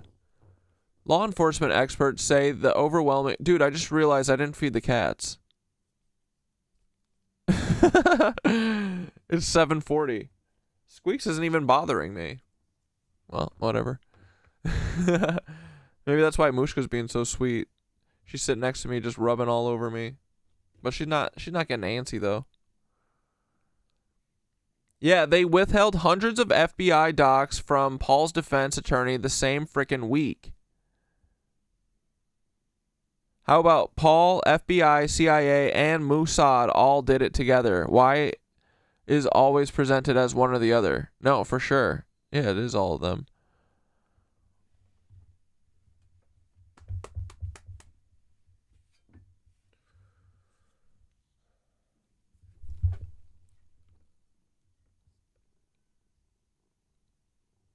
Experts note, however, that this takes some kind of evidence, but wait. Condit's denial of an intimate relationship between him and Levy also may well have caused police to lose valuable time in following leads. In missing persons cases, time is of the essence. Law enforcement experts say the overwhelming majority of missing persons cases in Washington are solved within 2 days.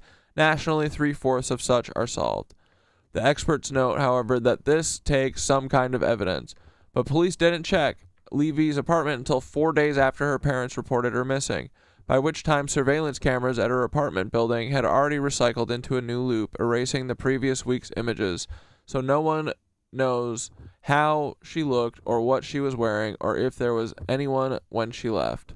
Supporters of the police know that 5,000 cases a year they handle. They say there was no reason to give the case top priority. Adult women disappear every day, intentionally, they say.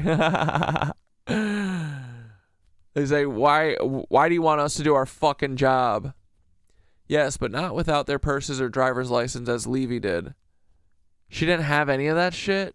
Police noting that at her apartment might have ratcheted up her investigation a bit. She left that shit at her apartment? Oh my god. The suggestion that Condit got the kid gloves treatment from police and his 2-month denial of his affair with Levy have stirred calls for an investigation of possible obstruction of justice. Police continue to say that he is not a suspect in Levy's disappearance, and that, in fact, there is no evidence of foul play, but the congressman clearly did not cooperate fully with police from the beginning, and it would seem Congress has an obligation to see if his behavior violated whatever ethic code that body claims to be living by. His infidelities and lying about them also reflect on his character, but that would seem to be something for him and the voters of his district to resolve. If he chooses to seek re-election, he can expect a bruising personal campaign. Sparing his family further embarrassment by not running would be the most honorable thing he has done in several years. None of this has anything to do with finding Chandra Levy, but the FBI is on the case, and maybe some of that old magic is still there. For her parents, this may represent some hope. For relatives of those who go missing in the future, one would hope that D.C. police force reviews and revises its policies to avoid repetition of the mistakes made in this one.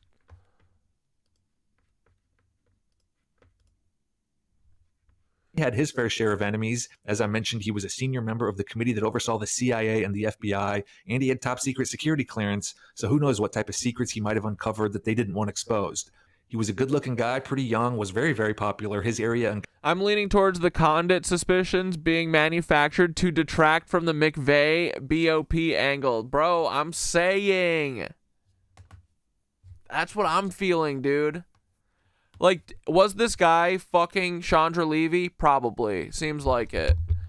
Did he kill her? I don't know, but the Timothy McVeigh stuff is way more appealing.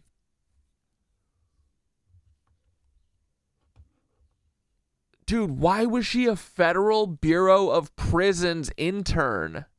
What?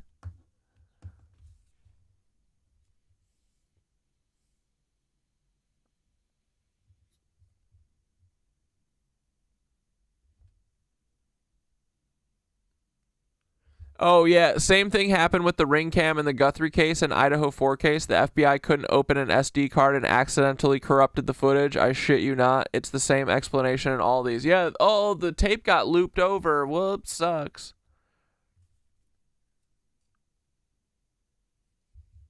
Yeah. Condit, a Democrat involved in potential scandal, gets the nice treatment under the Bush administration. That speaks volumes for sure, dude.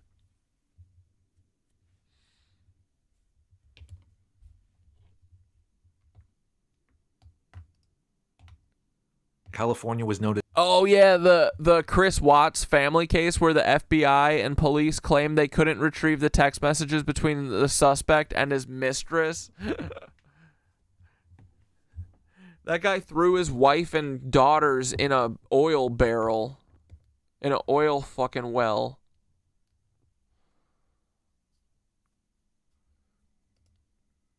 The U.S. Attorney General is the one that runs the prisons, Bill Barr. Yeah. Oh, and there was that Attorney General that was speaking on all this, wasn't there? Condit country because he was so popular there. So some Republicans might have seen him as a threat and wanted to take him out. And maybe even some Democrats wanted to ruin him too. Because Gary Condit was known as a Blue Dog Democrat, which was a group of Democrats who sometimes sided with Democrats on issues, but sometimes they sided with Republicans. And in fact, when he ran for Congress, his slogan was always country over party, because he often voted against Democrats and sided with Republicans on bills and voting issues. So maybe some of these hardcore Democrats viewed him as a traitor and they wanted to get him out and get someone else in there who would toe the party line. And another very strange thing that happened around this time has to do with Gary Condit's brother. And to me, this really supports the idea that the Chandra Levy death was an effort to take down Gary Condit and not just some random murder. So very shortly after Chandra Levy went missing on July 21st, 2001, Gary Condit's brother Daryl was arrested in Broward County, Florida for a probation violation. And this was when Chandra Levy was still missing, so the media started to speculate that Daryl Condit might have been involved with her disappearance in some way. Nothing ever came of that, but the timing of his arrest seemed very strange. It almost seemed like this could have been like a warning to Gary Condit, like keep your mouth shut or don't put up a big fight here, or we will lock up your brother in prison for a long time. And the fact that his arrest happened in Broward County is very suspicious as well. Broward County, Florida is just the absolute most corrupt place on earth. The whole recount that got Bush elected over Gore in 2000 happened in Broward County. There was a mass shooting in Broward County a few years ago that's very suspicious. There was one state representative who got caught billing his clients for time spent having sex with them. Broward County is just absolutely notorious for all the controversies and corruption that goes on there. So for Gary Condit's brother to get arrested in Broward County right after the Chandra Levy scandal broke is definitely curious, both because of the timing and the location. And then a final interesting note here before getting into the UFO stuff. So right around this time, the murder of Lacey Peterson happened, and that was another hugely scandalous murder case involving a young pretty girl that got a ton of media attention. And very strangely, Lacey Peterson also lived in Modesto, California, which was Chandra Levy's hometown and the area that Gary Condit represented. And Modesto is not really a big city, 200,000 people or so, just kind of out in the middle of nowhere in the middle of California. So it's definitely very strange that both of these murder cases, which were probably the two most high-profile murder cases from this time, both involved girls from Modesto. And so now we get into the potential UFO connection, and as I mentioned, Chandra Levy's parents appeared on this talk show, and they claimed their daughter's murder might have been linked to UFO disclosure. At that time, Chandra mentioned something. Anyway. Very curious, dude. My theory, fiction novel, if you will, is that Condit didn't want to go along with the plan for 9/11. She was placed to blackmail him. That she's probably not dead. And Paul, you don't think she's dead? And Polithy, with the experience from Oklahoma City, detonated the missing blasting caps. Chandra is probably the Radiohead lead's wife or someone else notable. I like that. All right. Let's go. Let's hope for that. Wait, why do you think that she's Tom York's wife? Does she look like him or something? Or look like his wife or something? I always see high-speed chases from Broward County. Who was the Attorney General in 2001?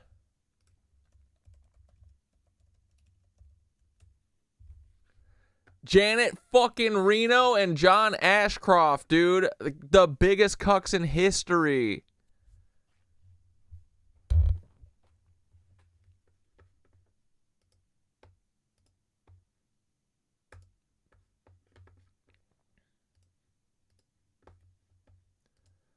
Wild, though. Man, what a fucking connection. Okay. So we got to look into Chandra Levy more. I think Paul did it. Paul did it.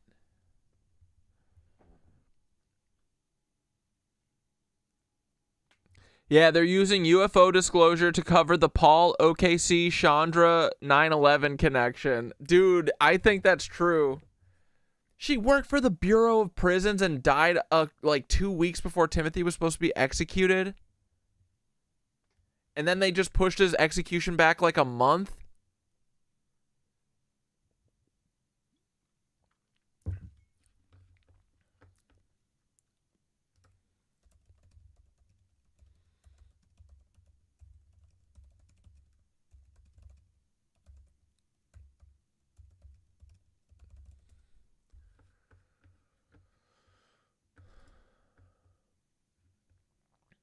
Chandra Levy was a paid intern at the Federal Bureau of Prisons, headquarters in D.C., from October 2000 until April 2001, assigned to the Public Affairs Division.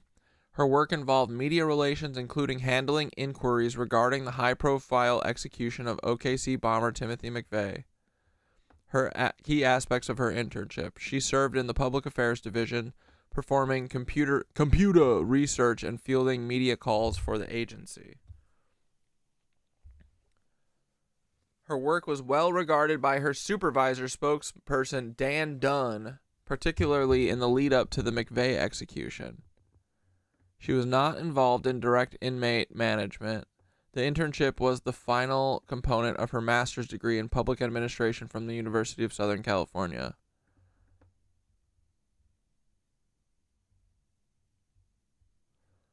And she supposedly disappeared on May 1st. Dan Dunn.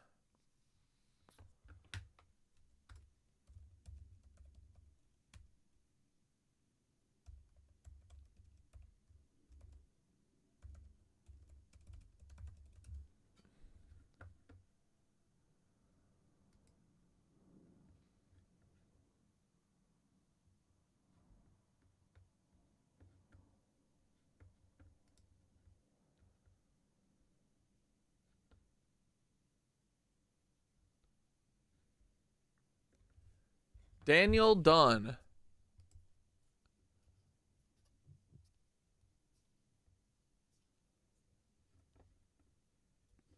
As a retired Federal Bureau of Prison employee with 28 years of service, including over 20 years in multiple public information roles, it was disheartening to watch the recent 60 Minutes story. This is from 2 years ago, entitled Agency in Crisis. What was once an agency considered to be one of the best federal law enforcement organizations was noted as having been ranked by Bureau of Prisons employees as the worst place to work in the federal government.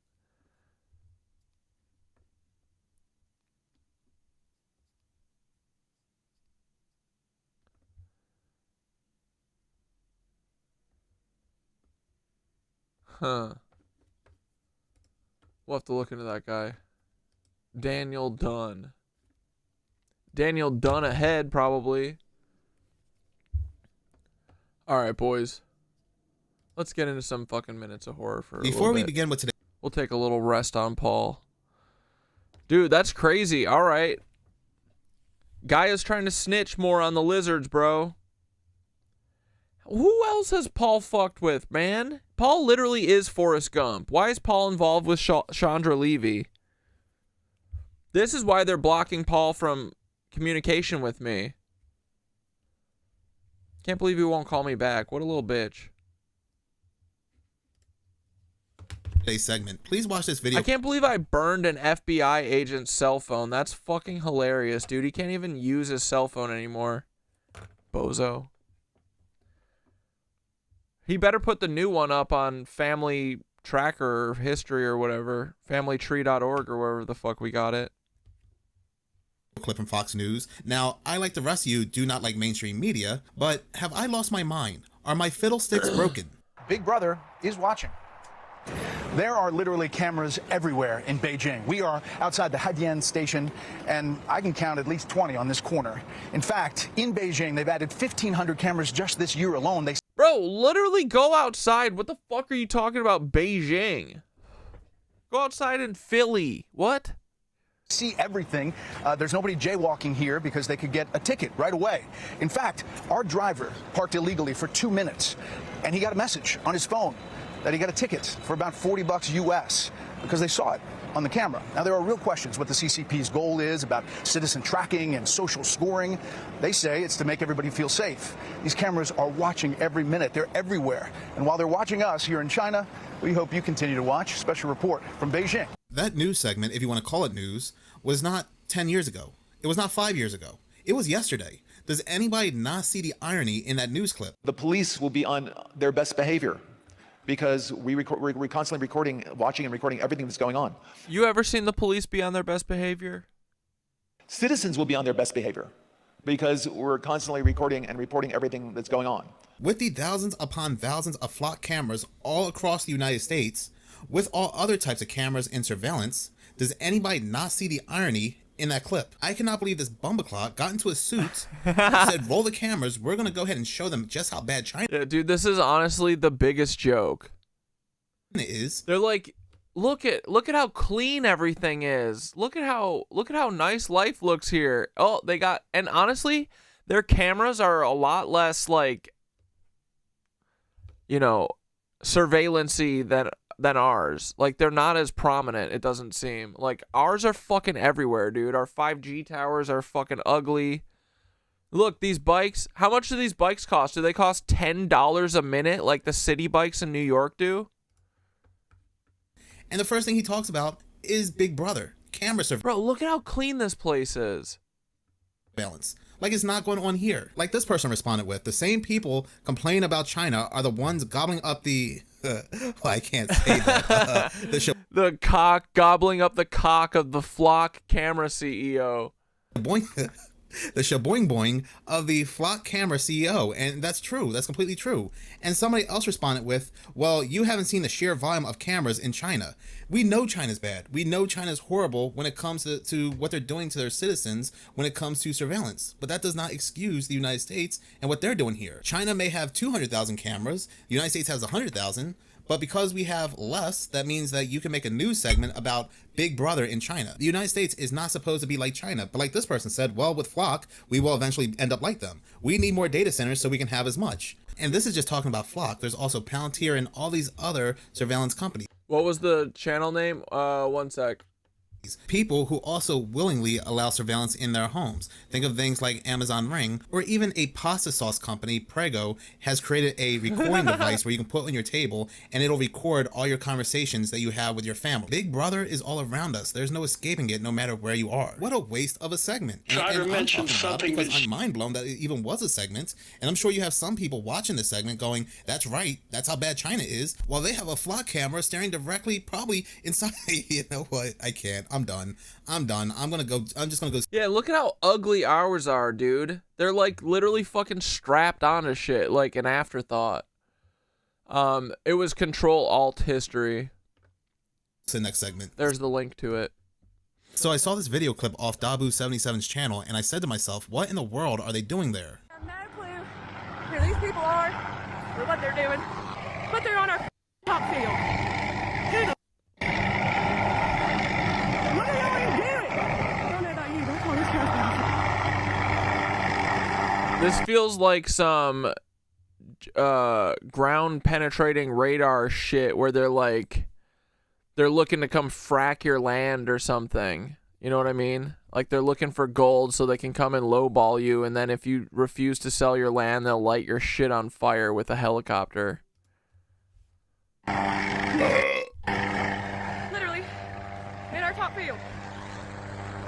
fake ass clouds. Oh, there they go.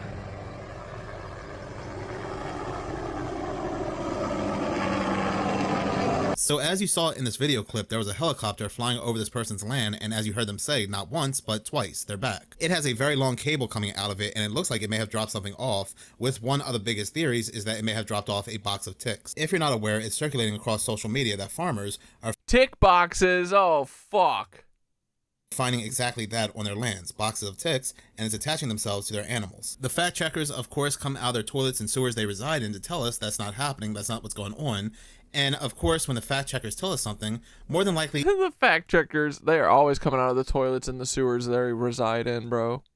it is indeed happening. So is that exactly what's going on here? I don't know. This person never posted any updates. They never filmed any further into their property. As of this recording, this video right here would be their last video they posted to TikTok, which they go by Rowdy Holler. The helicopter looks more like a Robinson R-22, which is mainly used for training exercises. It's also used for utility as well, like livestock management, but this type of helicopter can also be used for basic land surveys as well, meaning it could possibly be served. Bro, if a helicopter's doing this shit on your land, are you allowed to shoot it down? This feels like an attack. Surveying land for a data center, which is always a possibility given the fact that it looks like these people have a lot of land. Their TikTok bio says they have 60 acres, so that could definitely fit a nice sized data center. I mean, if this was just a simple training exercise, I doubt they would go over this person's property twice, given the fact that there's rules and regulations about that. But either way, whether they're dropping off a box of ticks or surveying the land for a possible data center or something else altogether, it definitely looks suspicious. Now here's the thing, this took place in the Appalachia region of Kentucky, and this location and its surrounding areas are indeed being actively targeted for data centers. Not only is this being eyed as a hotspot for inexpensive land, but also available power and using former coal mining sites for cooling. We even have billionaires offering farmers in Kentucky millions upon millions of dollars for their land for these data centers, and they're saying no. In rural Kentucky that Delcia and her mother Ida turned down $26 million for. I just said my land is not for sale. I never had a for sale sign on my land.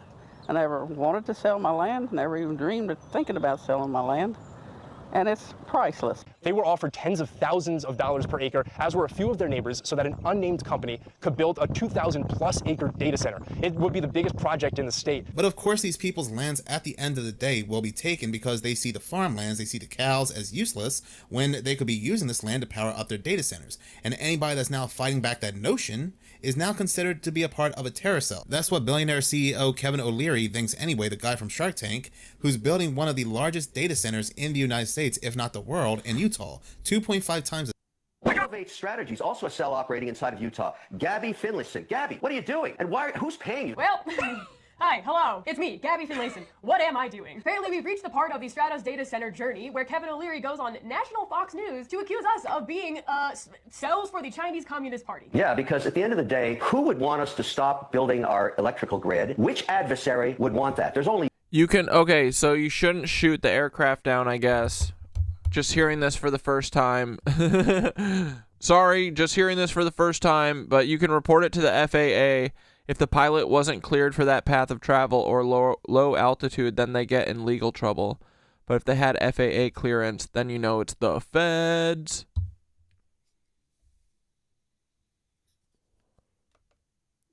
Yeah, dude, Kevin O'Leary is a fuck cuck for sure.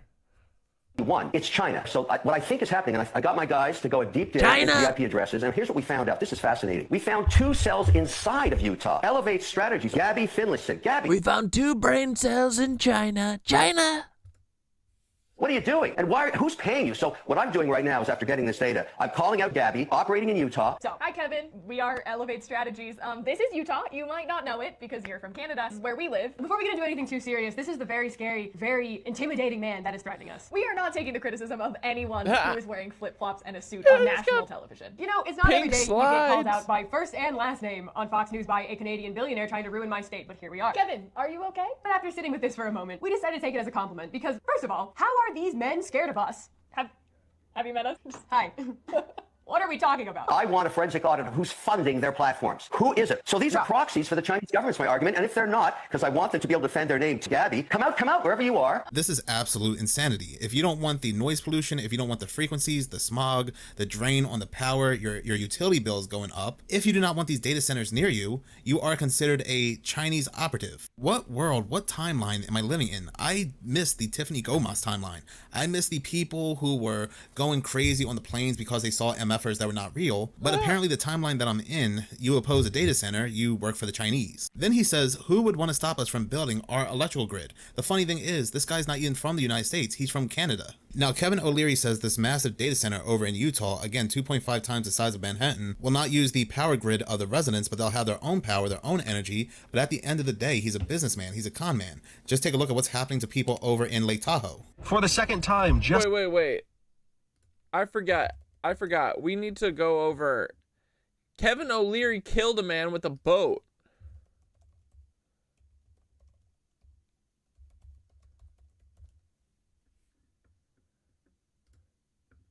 Now to the investigation into the fatal crash involving Shark Tank star Kevin O'Leary. He was a passenger on a boat that collided. He killed 2 people with this boat.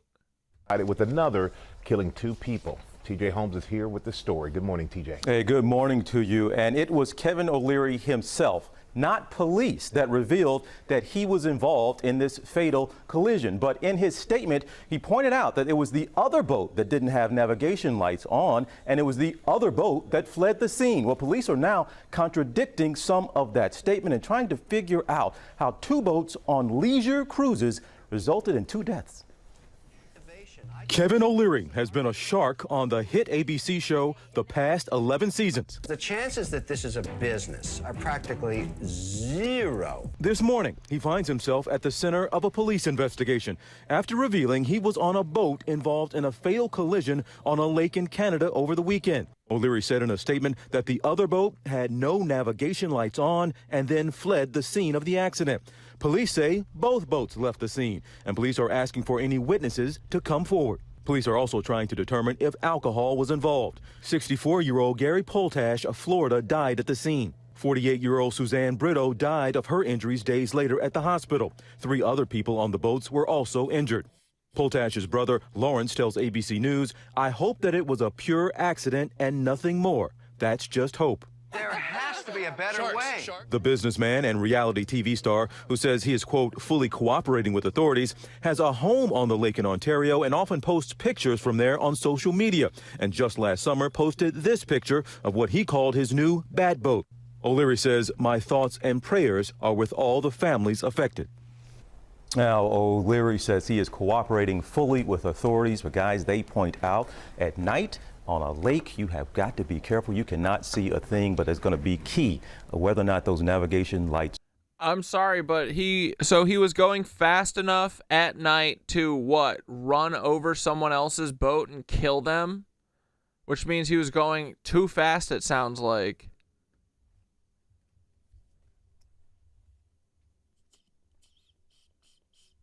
Let's watch Shark Tank. Yeah, dude. YouTube would love that too. We're definitely asking for trouble. Kevin works for Mark Burnett, who works for Miriam Adelson alongside Andrew Colvett. Yeah, makes sense. Mark Burnett and Miriam Adelson are wait, Mark Burnett works for Miriam Adelson? That makes sense. Everything is just Zionist propaganda. Zionist slop. Eat your slop. Enjoy your content. You're never gonna be free. Eat your slop and enjoy your content. You're never gonna be as cool as me, Miriam Adelson. I can eat all the children that I want. And you can't try. Not that you ever would want to. We're on. Right or wrong, 2 lives were lost. 2 lives gone. All right. Right or wrong, 2 lives were lost. Thank you, TJ. Thanks, Shannon Sharp. Is that his name?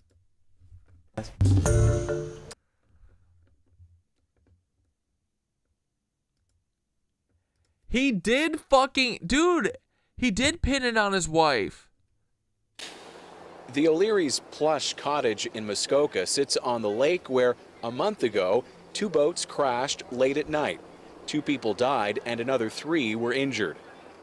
Today, Kevin O'Leary's wife, Linda, was charged with careless operation of a vessel.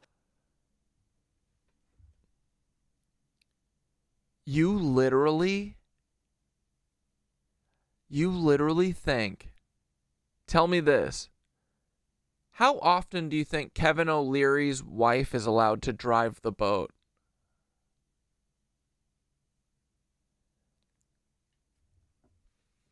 Bro, Kevin O'Leary, enemy of the show #1 right now. Besides Paul, obviously. Paul is both the #1 enemy and the #1 lover of the show. #1 friend, #1 enemy of the show, Paul Weisopel. #2 enemy of the show right now, fucking Kevin O'Leary, bitch. Bro, he literally did put it on his wife. You're telling me that his wife was driving the boat at night fast enough that it killed 2 people? She fucking did. She went with it, dude. That's crazy. Kevin and Paul are both boat buddies. Yeah, they are. Our investigation confirmed that was a careless operation, and that's the reason those charges were brought forward. The crash occurred straight out there on Lake. But so, okay, so they were careless. The O'Leary boat was at fault. So it was clearly going fast enough to literally kill 2 people at night. Kevin O'Leary did that. And then he fucking made his wife take the fall for him. Dude, there's literally there's no universe where Kevin O'Leary's wife was driving that boat. Get the fuck out of here. Joseph, the O'Learys have maintained the other boat was being operated with its lights off on a dark night. Today, Linda O'Leary's lawyer told CBC she is a cautious and experienced boater. But dude, you're literally going fast enough to kill 2 people. Like, you gotta be going pretty fast on a fucking boat to run into someone and kill them. You know what I mean? Yeah, fucking right, he let her drive. Oh, man. Dude, we gotta start making a stink about this. This is our new Kathy Sanders. We're gonna go off on Kevin O'Leary.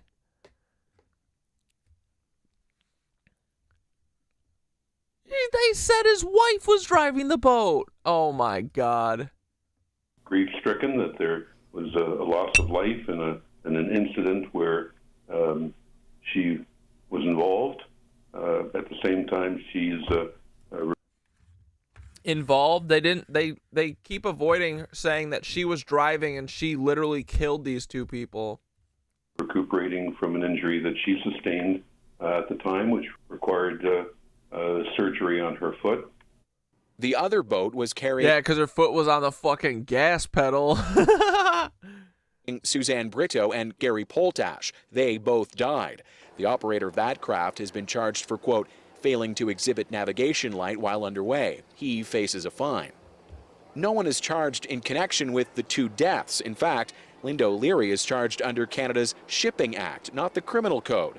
That signals investigators may not suspect criminal intent, according to this lawyer. How is that? I mean, dude, isn't that what manslaughter is? So she doesn't get manslaughter? You were recklessly fucking driving a boat and you killed people because you were driving recklessly. The fuck? Dude, rich people are literally allowed to do anything they want to us. Who's monitoring the case. If it's more in the manner of inadvertence, they might be able to get a conviction underneath the Shipping Act. Linda O'Leary's court date is set for October 29th. If the case goes to trial, it may uncover answers to... That lady was driving a speedboat.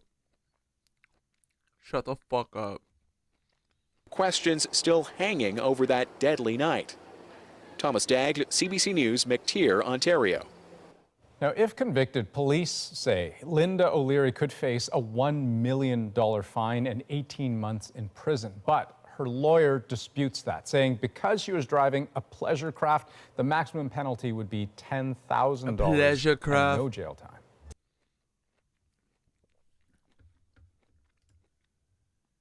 The sister of the woman killed in last year's boat crash involving Kevin O'Leary is speaking publicly for the first time. Paula Brito says she's frustrated with the justice system, and 1 year after the crash, her family still isn't any closer to finding out what happened that night. Katie Nicholson has a CBC we News fucking know what exclusive. happened. Paula Brito arranges flowers next to a picture of her sister, Susanna. She's the first person that we think of each morning and the last person before we go to sleep. It's been a year since the mother of 3 and another passenger were killed when the boat they were on was hit by another boat, driven by Linda O'Leary, wife of entrepreneur and former Dragon's Den star Kevin O'Leary. Brito filed a wrongful death suit against the O'Learys, Irv Edwards, who owned the other boat, and Richard Rue, who was behind the wheel. They all declined comment through their lawyers. I feel that there hasn't been any accountability for what happened. Court filings obtained by CBC News reveal the O'Learys, Rue, and Edwards filed separate motions under the Marine Liability Act, denying responsibility for the crash and asking the court to limit damages to $1 million. While those matters are before the court, all the other civil claims are on hold. But that didn't stop the O'Learys from filing a $3 million lawsuit against Rue and Edwards in May. It seeks $1 million for Linda O'Leary for pain and suffering, and $2 million for Kevin O'Leary for loss of income. You know, so it's almost like a slap in the wrist for them and a slap in the face for the families. After the crash, Linda O'Leary was charged with careless operation of a vessel under the Canada Shipping Act. Rue was charged with failing to exhibit a navigation light. Those cases are also still in process, and the police and the Crown aren't sharing information with the families. We're in the dark. We don't have any information about what happened exactly that night. And with so much of the legal action stalled in the courts, Brito is losing faith the families will ever get answers. Money talks and the privilege walks. I think this is how we feel. And for now, all they can do is wait and grieve in frustration. Katie Nicholson, CBC News, Toronto.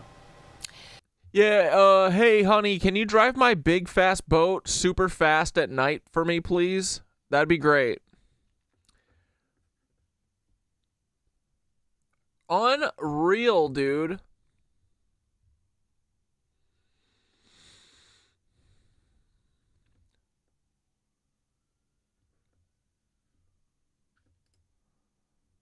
Tonight, a former employee at Ghislaine Maxwell's prison is speaking out and sharing emails with Outfront that she says show that Maxwell received special treatment at the facility. Now, in one email, Maxwell is exuberant about the minimum security prison she was mysteriously transferred to just a week after her 2-day. Nancy Guthrie's at Drake's album premiere. You saw a pic. What was she in the? Oh, she's in the ice block. Interview with then Deputy Attorney General Todd Blanche.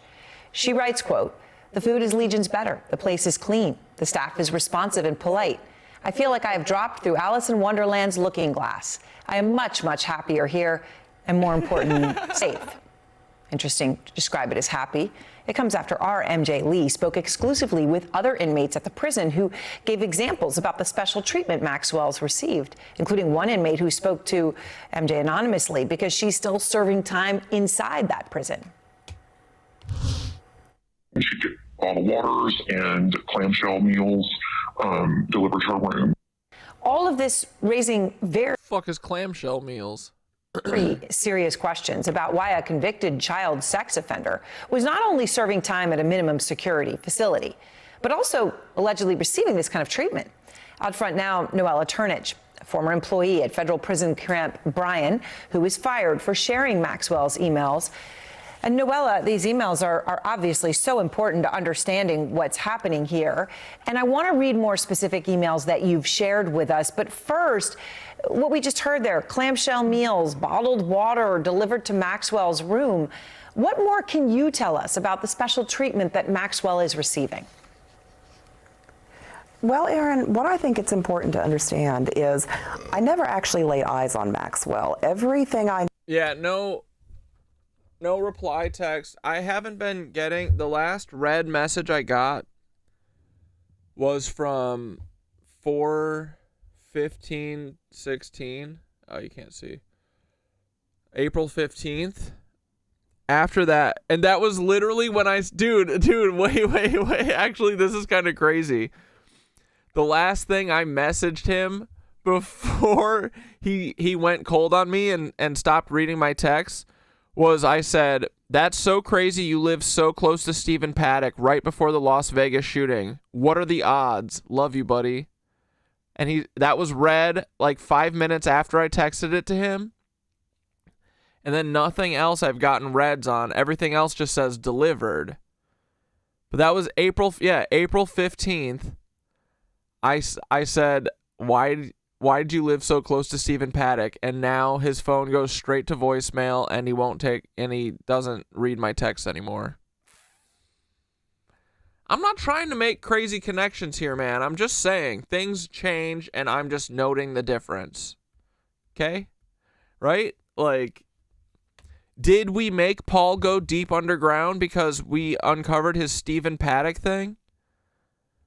I mean, bro, that's so crazy. Who brought that up? Who figured that out? Dressed to smell good? That was so fucking elite, bro. That was probably Paul. That was Paul just coming in to tattle on himself.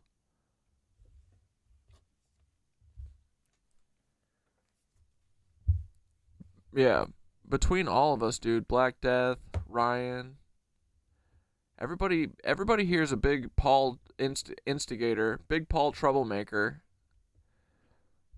We're gonna collect Paul's soul eventually. No, we're gonna free Paul's soul.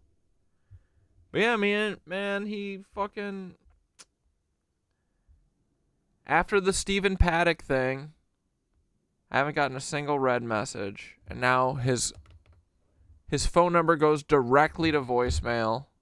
Knew about what happened with her was from the content of those emails, which were... Yeah, Paul knows we're too close.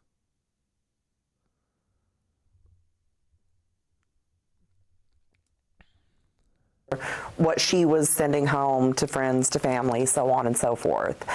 What I can tell you is that the things... Oh, you're going to try and call and see if it goes straight to voicemail? Yeah, let me know. Yeah, actually, that would be one way. I know, I just summoned Dressed to Smell Good. I know, dude, someone in the chat needs to go to Mesquite and talk to the locals, boots on the ground. Bro, I want to.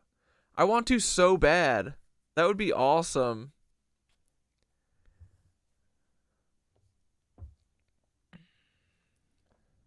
$50 Shades of McVeigh.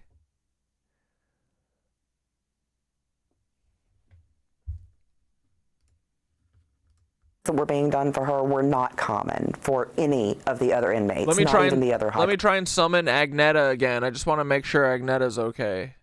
Agneta, can you hear us, Agneta? Profile inmates. And what were some of the things that stood out to you? Milo stopped by yesterday. That was nice. From the emails exchanges that you read? Well, the two main things for me were the visit that was arranged for her, because what wasn't very highly publicized about that was the lengths they went to provide a private visit for Maxwell actually caused visitation to be shut down for the rest of the inmates that weekend. They were not able to see their families that Saturday to make way for Maxwell to see her. Classic lizard shit. They got to have, what, she had fucking Prince Andrew come to the jail? Why couldn't anyone else meet their family? There was also the warden's personal handling of her mail, which may not sound like a big deal to some people, but the other inmates in that prison, Aaron, they have a hard time getting out their regular mail, much less anything needed for court filings and things such as that. So for them to go out of the way to make sure that Maxwell had that opportunity was pretty disgusting to me. So let me talk about one of the visits that you're, I believe, referring to, an email that you shared with us from Maxwell to her brother, which gave details about his upcoming visit to her, in which she writes, quote, "I believe they will provide some water, coffee, and snack. You will not go without anything after flying all the way from the UK. Also, you will arrive at the front like everyone else, but there will be a cordoned-off area for you. Only you will go there. They will be waiting for you from 8 a.m. Now, Noella, you worked at that prison for over 6 years. You were a nurse before you were moved to your role in the mailroom, and you were monitoring phone calls and emails at that. But you've had many roles in the prison.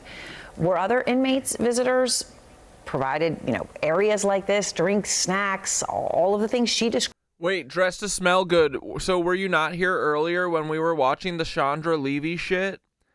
Paul, there's a theory that she was an intern for the Federal Bureau of Prisons. There's a theory that she fucking uncovered some shit about Timothy McVeigh because she went missing 2 weeks. Was it 2 weeks after or 2 weeks before Timothy McVeigh's first execution was supposed to happen? And then she went missing. That was like May 1st or something. Or no, that was like April 15th. And then May 1st, she went missing, and then they executed Timothy McVeigh 1 month later, June 1st.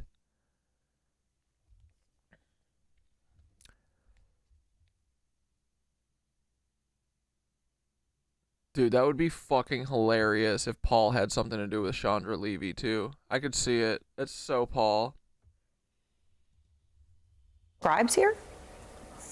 Oh, absolutely not. The only option the other inmates or their visitors had were the overpriced vending machines in visitation. They weren't given anything.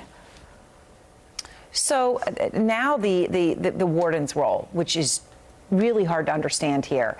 Other emails that you shared with us, Maxwell is... Oh, yeah, we went on a whole fucking rampage. Dude, it just fell into our laps, too. I started watching Chandra Levy shit for no reason. Oh, we started watching it because I just saw that her parents were saying that maybe it had something to do with her uncovering UFO shit, UFO information. But, dude, I think it's the Timothy McVeigh shit. Yeah, that was good. Just fell into our laps.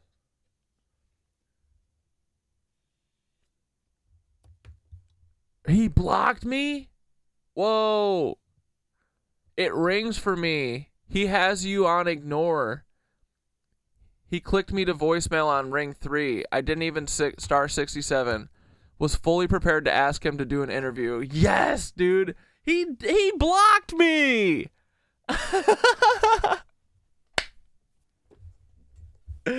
Dude, this shit is so fun. Paul, you can't avoid me forever. That means Paul's watching right now. Paul's getting the little spidey senses. He's like, okay, I got a call from Corey twice. Then I got a call from this other random number. Dude, Paul, you blocked me? You're such a cuck, dude. Unblock me. Here, let's go on Twitter. Let's tell Paul to unblock me.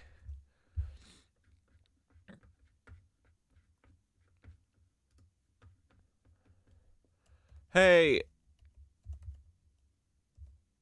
Paul, unblock my phone number right now so you can text me back. I love you and miss you. I really hope that the Twitter guy isn't Paul, though. He plays along at this point anyway. Please.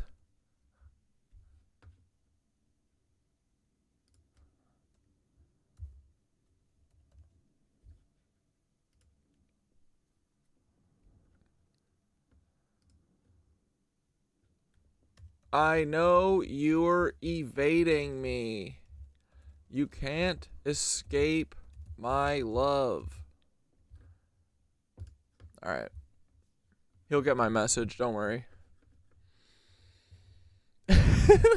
Bro, but also, what if it is Paul? What if the Twitter is Paul? What if, I mean, the phone number is definitely Paul.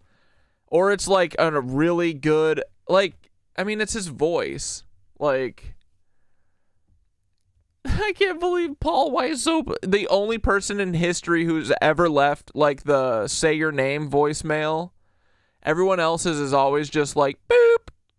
No one ever adds the what your name is. Paul did, though. Just for me. What's the last thing Paul said to me? What, on Twitter? I mean, the last thing he probably said was like, I don't know, he goofs around with me occasionally on Twitter. How do I search for my interactions with Paul?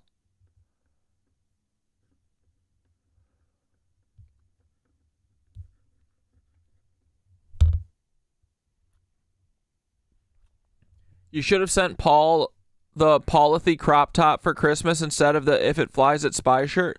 Well, I would now. I will now. I'll send it for this coming Christmas. Or no, I'll send it for this coming September 11th. That is our Christmas.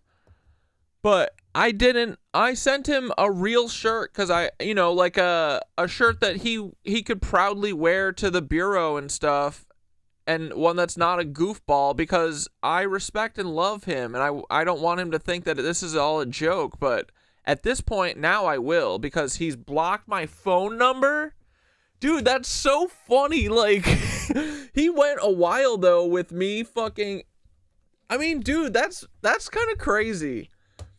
So, the first time I texted him was in October. I said, have a good weekend, buddy. Nothing, but he read it. He read it 5 minutes after.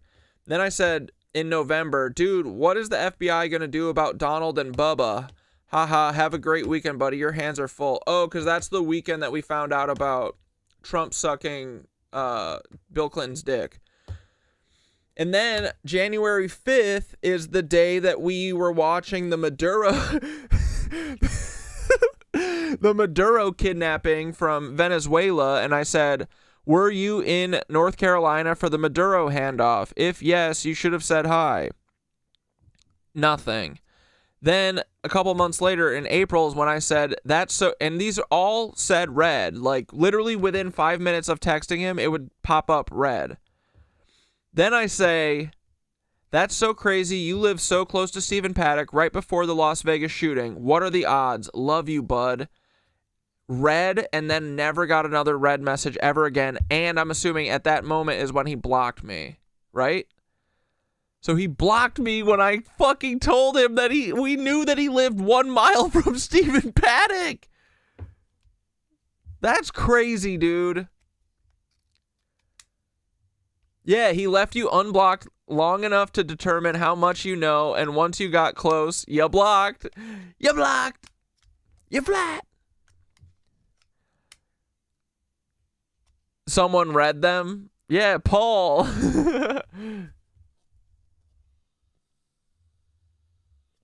Yeah, I can't believe we're just another block from the Paul. From Pale.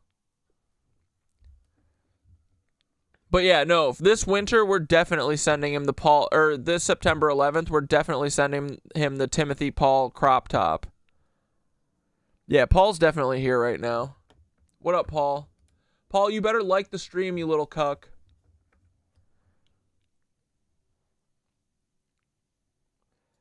That's fucking funny, dude. The Stephen Paddock thing, because that's the other thing. If someone got to Mesquite, or you know what? I wonder if Stephen Paddock's brother would do an interview. How do we get in touch with Stephen Paddock's brother? Be like, hey, did you ever see this guy, Paul Weissoap, around your brother at all? He was like his neighbor. And he'd be like, oh yeah, that's his buddy Paul. They were always going up fishing and stuff together every weekend, fishing buddies.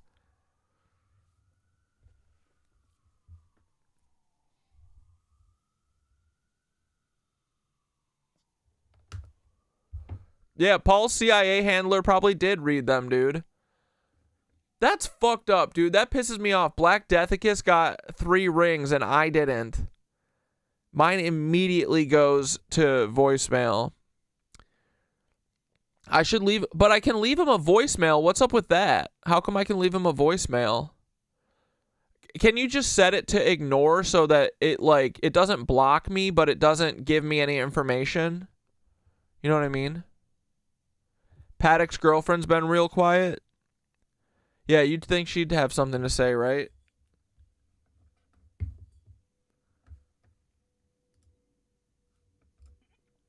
Talking to her lawyer, and she says things like, Noella, the warden proposes August 18th for your visit. So she brings the warden up in that context. In another, she tells her lawyer, I check with the warden, and she would rather that I send all the updates through her.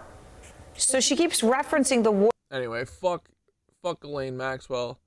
What was this? Sherlock, did you send this? This is not clickbait.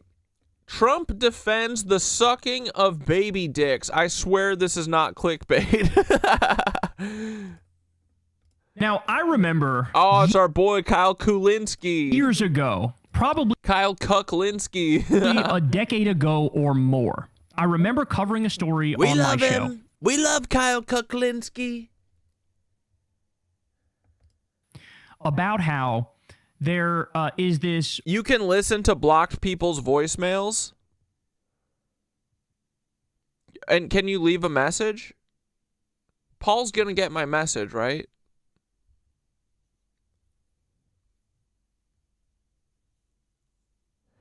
Yeah, you're probably one of his focus statuses that he can block specific people or apps.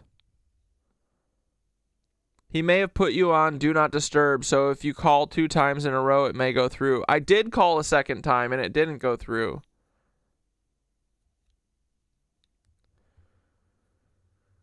Yeah, sometimes when my friends have, like, their notifications on silent or whatever, it'll tell you on your end, it'll be like, your friend has silenced messages turned on. Do you want to disturb them? And it'll be like, yes. Beep boop, beep boop. I miss and love you, Paul. He got you good? Paul did? Yeah, we all miss and love you, Paul. Come on. Come on the stream, dude. You can also dial a name at FBI. Maybe dial his name. What do you mean? You have to call the number back to back immediately? Paul's gonna... I'll save that for another night. I need to spread it out. Paul's gonna call the FBI on me if I call him a third time tonight. Although that's not true. Spam callers can call me all fucking day, and I can't do anything about it, so... Paul's literally never said stop reaching out to me. If he did that, if he texted me back, I would stop texting him, but I would literally tell everyone. Actually, that's not true. I wouldn't stop texting him. I would never stop texting him. What's he gonna do? Come turn my phone off, Paul. I can text whoever I want forever. I don't care if you think I'm a stalker, Paul. I'm not a stalker. I'm just your biggest fan, and I want to protect you at all costs. It has to be back to... Yeah. He has Android, though, so it doesn't give you the notification. Yeah, bummer.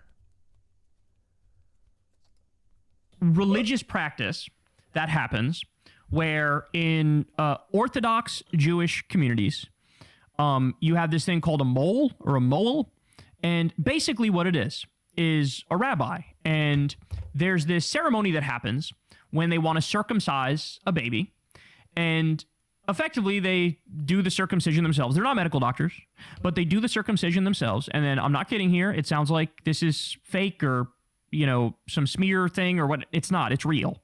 What they do is they circumcise, so they cut off the tip of the baby dick, and then the mole sucks off the tip of the baby dick. I'm not kidding.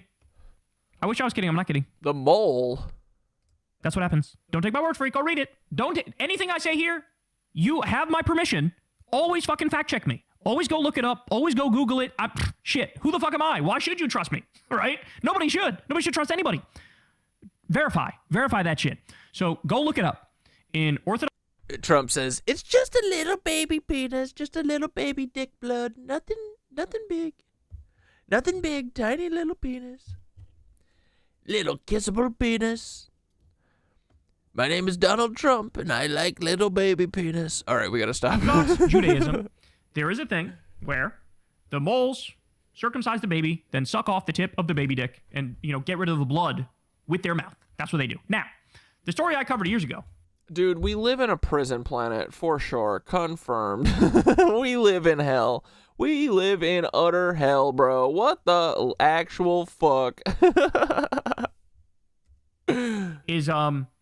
There was a problem.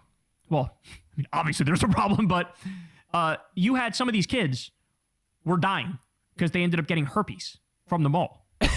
Shut up, Corey. Yeah, no. We went too far. And so you had health officials step in. I mean, we didn't. It was Trump.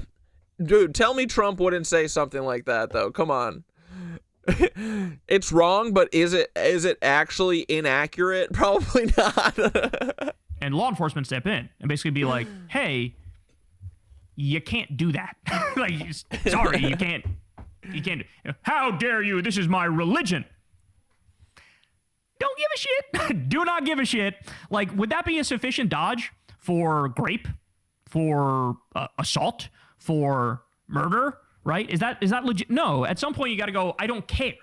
I don't care. Freedom of religion doesn't mean I get to commit other crimes that are obvious crimes and should be crimes. Like, freedom of religion is like, if you're doing this benign thing, then sure. This is not benign, right? So I covered this a decade ago or more. Well, guess what? This story is kind of rearing its head again. Kuklinski has been around for a decade? Because this happened in Belgium. And I have a local news clip here for you. We're going to watch, and then I'm going to break it down further. This is from I-24. Here's what they say about a similar instance that happened in Belgium and what the fallout was. Pay very close attention to what they say here. For thousands of years, moles have been instrumental in Maybe we should start looking into that entire neighborhood. Are you talking about Stephen Paddock's neighborhood? performing the Brit Milah on the 8th day after a boy's birth. However, Belgium, which has seen a surge of anti-Semitism, has laws mandating all circumcisions be performed by licensed doctors. Okay, let's just pause here for a second. That doesn't sound unreasonable to me. Hey, if you're going to do a circumcision, it should be... Look, there's a bigger conversation to have about circumcision. If I'm being honest, I'm against it. I am circumcised, but also I think it's bad. I think it's brutal. I think... Barbaric, dude. Give us back our skins. Free our skins. Yeah, of course, Germany. Free our skins, bro.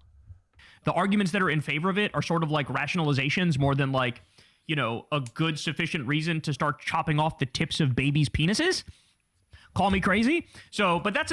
Also, you know what? The other thing I was thinking about the other day, you know, the thing that like people say often is that, oh, you gotta cut the tip of the dick off because it's clean, because otherwise there's like a oil that the tip of your penis produces. People are like, that's gross, ew. Bro, y'all wouldn't fucking survive a second with a vagina. You know what I mean? Being anywhere near a vagina. You want to... If you think that whatever's coming out of the tip of a dick is gross, you couldn't fucking survive diving into a vagina. What are you talking about, you little pussies? Dirty? What? It's just a little thing. You know what I mean? I'm not saying vaginas are gross. I'm just saying, what the fuck? Cleanly? That's our fucking... That's our vaginal moistness, bro. They took it away from us. We gotta stop. We gotta stop. A separate conversation. If we grandfather in, okay, circumcisions are gonna happen. Okay. Yeah, I would say a medical professional should be the bare minimum that one could ask for, but let's keep going. And last year, Antwerp police made several arrests after a raid. Joining us now from Brussels is Avi Tail. Yeah, dude, no joke. Ryan said I'm angry over my missing foreskin than Kathy is over her grandkids. What a world. You're way more angry than Erica is over Charlie, than Savannah is over fucking Nancy, bro. No one cares the way we care about our skins. Yeah, they snatched our fucking labias, dude.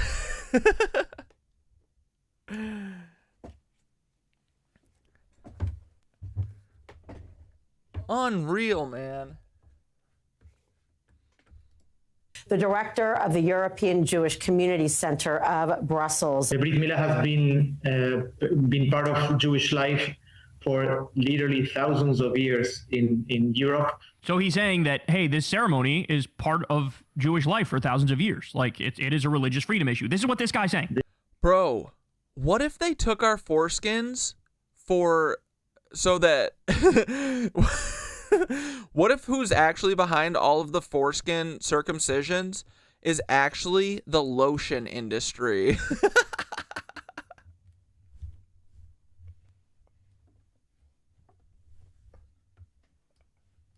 The Belgian Jewish community is a wonderful community contributing to society in all branches of life. The Antwerp Jewish community, it's a thriving Jewish community, and I think this is a defining crisis, because criminalizing such a Jewish practice, which is in the core of Jewish life, many of us wonder if there is a future for. No, it's hide your kids, hide your wife, and hide your husband's labia.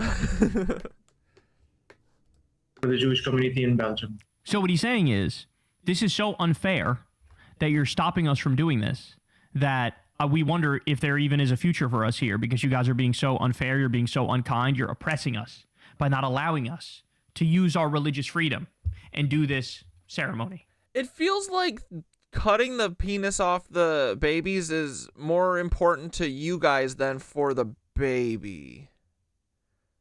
Doesn't this seem like that? These guys feel like they're upset that they don't get to do it anymore, not that they're doing it safely.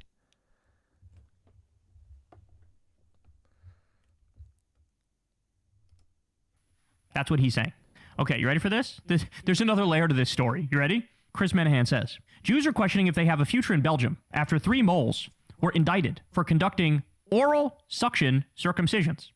Quote, many of us wonder if there's a future for the Jewish community in Belgium, a Jewish community leader tells Israel's I-24 News. Brother. My brother in not Jesus Christ. The Trump administration is demanding the anti-Semitic charges be dropped. Let me repeat. Bro, you can't call that anti-Semitic. What? Yeah, circumcision forever removes an important part of connection with their partner, a much deeper level than uncircumcised. All of it is purposefully done and is beyond cruel and inhumane. Truly, dude. I think it's so we can't reach that divine union as easily. They clipped my coin roll. It truly is bafflingly fucked up to cut the skin off of the tip of not a child, not a little kid, a 1-day-old baby. What the fuck is wrong with them? Being against old men slurping baby dinks is not anti-Semitic. I don't know, man. They seem to think it is. That's crazy, bro. The Trump administration is demanding the anti-Semitic charges be dropped. So when I first read this, I was like, hold up. Nobody's more inclined to believe some anti-Trump shit than your boy. Y'all know that. Everybody knows that. And I believe it because I think that shit is true as fuck and there's so much evidence for it. However, I was like, I better look. Before I take this to my audience, I better do a little Googlington. Okay, I better do a little Google skis and find out real quick. This one is definitely research. Pre-research is necessary, but this seems to be kind of the case. I mean, dude, our society is so fucking sick in the head that we do this to most men. It's crazy, dude. It's an afterthought. It's not even a thought. So yeah, we're gonna cut your child's penis off. Give us a second. He won't remember this. Oh, those gasping, sucking breaths that where he doesn't cry for 3 minutes. He doesn't feel that. This won't turn him into a gooner. It's true. It's actually true. It's true. The Trump regime is saying, how dare you? You should drop the charges. You should drop the charges and let them keep sucking the tips of baby dicks. Wasted. Nah, son. Nah, son. We're not playing this game. Nope. Nope. Nope. Nope. Nope. Nope. Nope. Nope. Nope. Nope. Nope. Nope. Nope. Nope. Nope. Nope. Nope. No. No, we're not doing this. Nope, we're not doing this. We're not doing this. Not happening. Not happening. We're not doing this. We're not doing this. Listen, there's a Kyle rule. Okay, there's many Kyle rules. But here's one of the Kyle rules. You are 100% allowed to vehemently disagree with and mock fundamentalist religious people. That is not the same as being bigoted against a group, right? If you are mocking fundamentalist Muslims, that is not Islamophobia. If you are mocking fundamentalist Jews, Orthodox Jews, that is not anti-Semitism. It's not. If you're going after fundamentalist Christians, completely and utterly allowed, that's not anti-Christian bias or whatever you want to call it, okay? No. The reason why you're allowed to do it is because this... Yeah, I can say I fucking hate Catholics. It's true. Shit No, I'm is just kidding. fucking weird. Not only is it weird, it is criminal. Weird is too kind to just call it weird. It is criminal. This is criminal. We're not going to allow, my religious freedom allows me to suck baby dicks. Go. Yeah, I mean, this is a crazy, wild take to go on fucking Danish 24-hour news TV and be like, yo, we're oppressed. Right? Isn't the whole thing, isn't it about cleaning and purifying the child? It feels like the real thing is about sucking the baby dick. Like, the babies aren't upset about this. I bet the babies will enjoy having some antiseptic, you know? But I don't know, these Mohels or whatever seem kind of pissed. Oh, fuck yourself. Go fuck yourself. Go fuck yourself. Not a chance. Not happening. And the Trump regime is so fucking cucked. They're so cucked. We love genital mutilation. No, that is Trump. We love genital manipulation. Genital manipulation. We love it. We do it. Tips of baby penis. Very dirty. Very dirty. Need rabbi'd mouth. That they're now forthrightly defending. Like, why would the mouth be the thing? What the fuck? Come on. At this point, too, I like, is this all a bit? This can't be real. The moles sucking the tips of baby dicks. That's probably the most humiliating thing I think I've ever heard in my life. I could not see a more clear black and white, like, moral line, right? Like, you would think that saying, no, you can't do this. Yeah, what happened to, like, a fucking wet rag? What the fuck is going on, dude?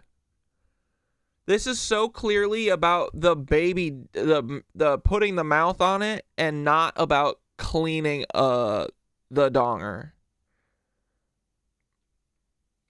Like, dude, and then imagine this. Like, how long does that shit take to heal? You got a baby who's missing the head of his fucking dick, and then every 40 minutes, he's pissing on it. Pissing on it so it never fucking heals, bro. And even if it is healing, you get it wet. You know, every time you get a fucking cut wet or whatever, and it fucking hurts, you, like, reopen it. You got a fucking little tiny thing that just got brutally scarification surgery, and then you're putting it in a fucking diaper that's getting wet all the time. Like, what the fuck, bro? Yeah, in a diaper. How this shit pisses me off so much. It's so brutal, man. What is wrong with us? Why do people think this is okay? We're so fucking cucked, man. Our brains are whacked. Warped. Is as black and white is saying, like, no, you can't just murder that random person, right? Like, if anybody said, you can't say I have the religious right to murder somebody. Like, no, you can't. Everybody will say, fuck off. This is in the same moral category as that, and everybody's supposed to pretend like that's not the case? Nah, bro. Nah. Yeah, I'm done with the... I'm sorry. No one has the religious right to cut the tip off babies' penises and then put their mouth on it. I'm sorry. This is getting really dumb. Fundamentalists, I don't want to hear shit about, oh, it's anti-Semitic to criticize this. Not remotely. Not remotely. And by the way, that bastardizes anti-Semitism for daring to call this anti-Semitism. This is as ridiculous as saying it's anti-Semitic because a bunch of college students are protesting against the genocide. Like, that means you hate all Jews. That was fucking bullshit. And this is also fucking bullshit. No, this is called legitimate criticism. This is called, we don't do this in places that are fucking... I mean, this is straight up pedophilia, bro. It's not only pedophilia, it's sadomasochistic pedophilia that they're doing on newborns. Fucking civilized and enlightened and actually give a shit about human rights and morality. And yeah, not to mention the fucking shit. Shitting and pissing into a diaper with an open fucking dick wound. Bro, I'm telling you, I zipped up the tip of my dick in my fucking jeans one time in my life, and it'll never happen again. It was the worst. I saw God. I saw a bright, blinding light and hit the floor, bro. I'm not kidding.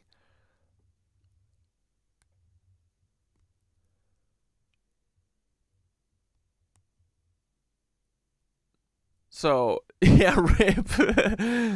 So, doing that shit to babies is crazy. And I didn't even break skin, bro. I just pinched. I got pinched in a zip. No blade. Justice, right? Like, this all goes without saying. But this is how low. This is how low the Trump regime has fallen. This is how low. Not that they were ever in any good place. They weren't. They weren't, okay? Everybody should know that. Even the people who were MAGA and now no longer are. You've been had, you've been took, you've been bamboozled, you've been led astray and run amok. But the Trump regime is now defending the sucking of baby dicks.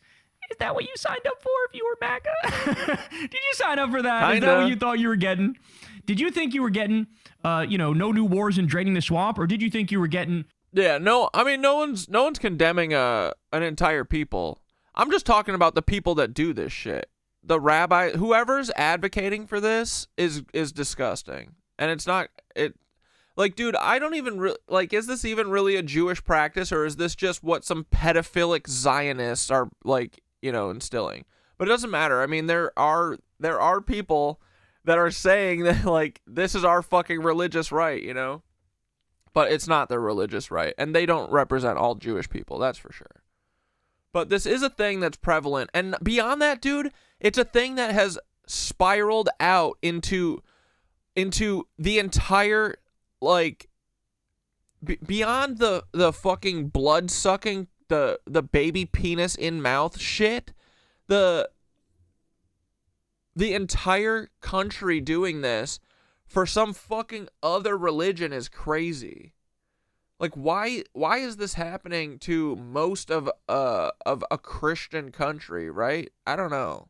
Who fucking instilled this shit? Where's this all coming from?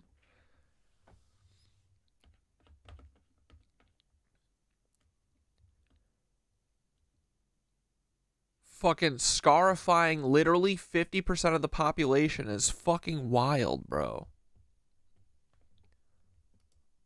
The defense of sucking baby dicks. Oh, no! Yeah, we're condemning every cuck who puts his mouth on a baby dink. Oh, my God. No! I bet a woman did not come up with the circumcision. I can almost guarantee that for sure.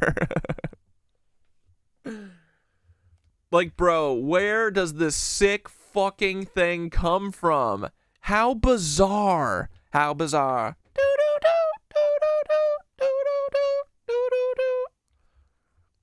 How bizarre. How bizarre. So bizarre. And people just blindly do it. They just do it. I don't know how you could literally have a kid. I mean, I know that everybody's been tricked by it's just what people do. But you spend 9 months incubating a child, right? You grow it, you squish it out of you, it comes out and it's fucking alive and perfect and amazing. And they go, wait, hold on. Just let me cut this one little part off your kid, please. I gotta do it. And everyone's like, yeah, sure. Okay. Oh, no, you're not gonna do any antiseptic or anything? Like, do they stitch it up? Or is it just like a flap that just gets cut off? I don't even know what it looks like. But, how barbaric, bro. And I know that people, like, my mom now is like, I don't, we were all just told that. I feel bad for people who've been tricked into it, but, like, it's gotta stop, guys. Everybody has to stop. Yeah, I trust the doctors. We need a little bit of fucking discernment, guys. I mean, this is the number one, this is like the most proof that doctors are mostly full of shit, is that literally all of them are like, yeah, we gotta cut the heads of a dick off when they're 1 year old because it's kind of dirty. You know what's not dirty? Shitting on your open fucking bloody dick. Shitting and pissing on your open bloody dick.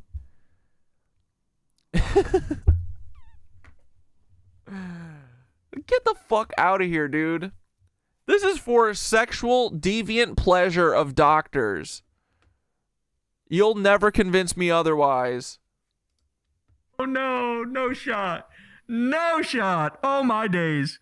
Oh my days. I'm so tired of the rampant It's a laser, so it cauterizes. Dude, the thing that I've seen is like literally it's like a clamp thing. It's like a cone that you put over the fucking head and it like seals around, and then there's like a blade that just, it's like a fucking stamp. Like you stamp it and it snips all of it at once. That's what I've seen. I didn't see a cauterizer thing.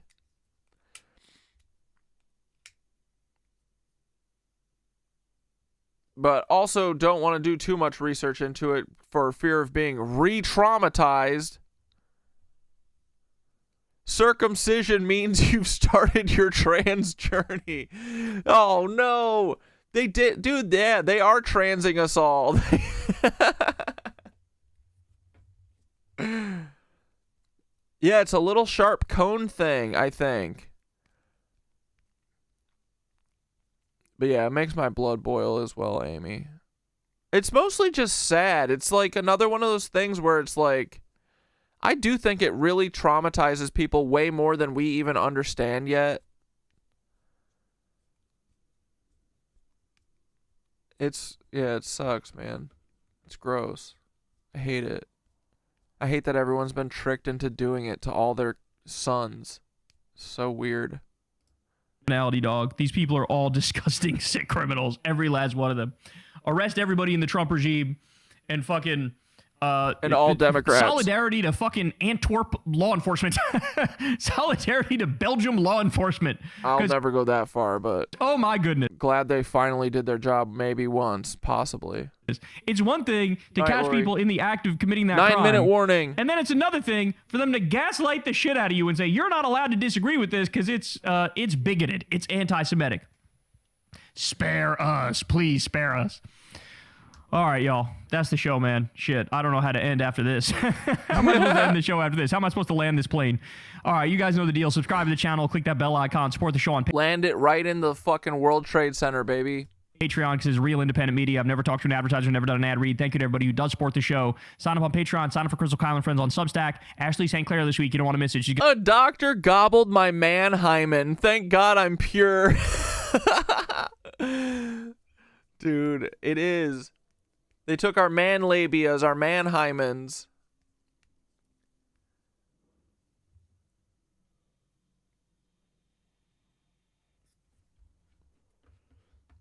Ew. And spill all the scolding hot MAGA tea. And then also, everybody go sub to Corn's World. We do live Kyle and Corners over there every single Monday night. You don't want to miss that. All right, I love you guys, and I'll talk to you tomorrow. Peace. Bye, Kyle Kuklinski. We love you, dog.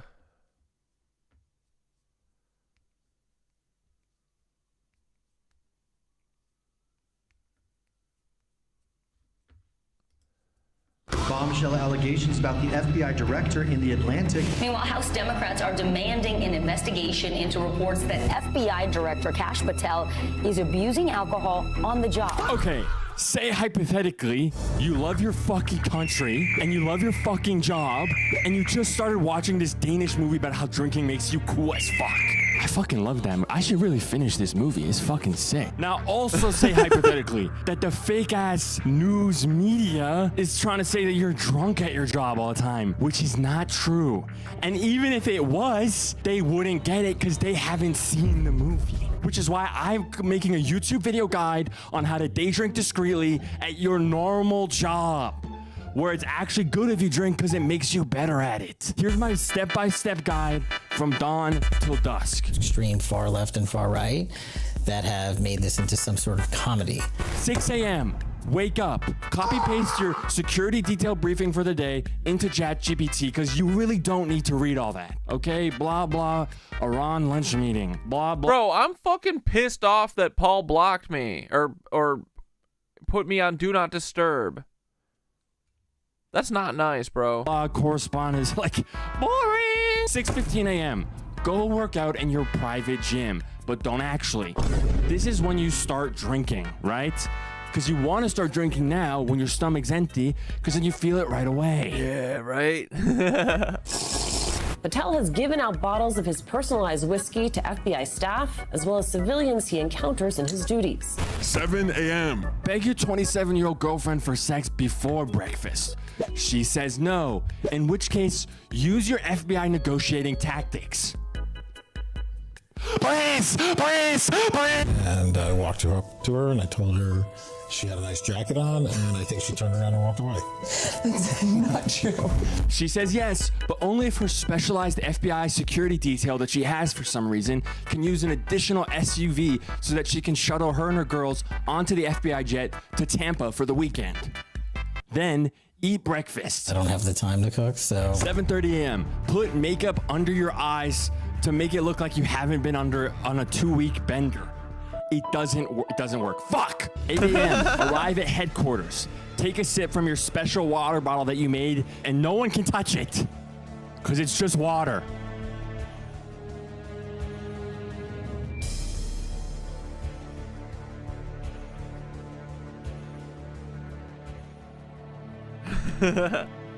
Go to your senior staff meeting. Get your intelligence briefings from the division heads.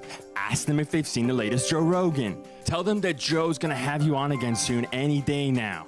I've been looking forward to this for a long time. Even when I was on the campaign, I was just, this is like the best way to get 5-minute warning. Great question. Nobody asked these questions. This is probably why your show's number one. The room goes quiet. No one says anything. Fuck, they think you're a pussy. Fuck, but it's actually them. Okay, drink. This will help with the dark feelings which you don't want on the job. 9 a.m. At this point, you're properly buzzed. From here, get out of the meeting and ask your assistant to launch a secret investigation into everyone that was in that room due to suspected things. Fuck these. From here, take a power nap in your office, but not before another nap cap.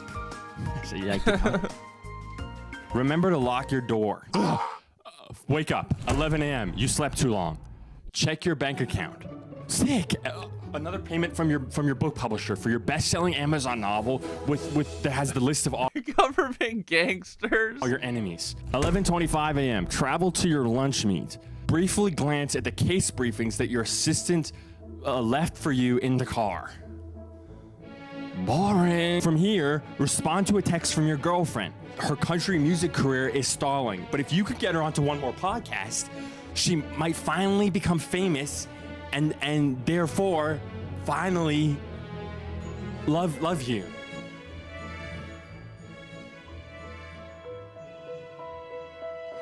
$12 p.m. You're at the restaurant. Your foreign intelligent counterparts arrive. Emperor Patel Patine. You make a joke about ordering a round of shots. Let's fucking go. They all politely decline. The waiter comes back with your food.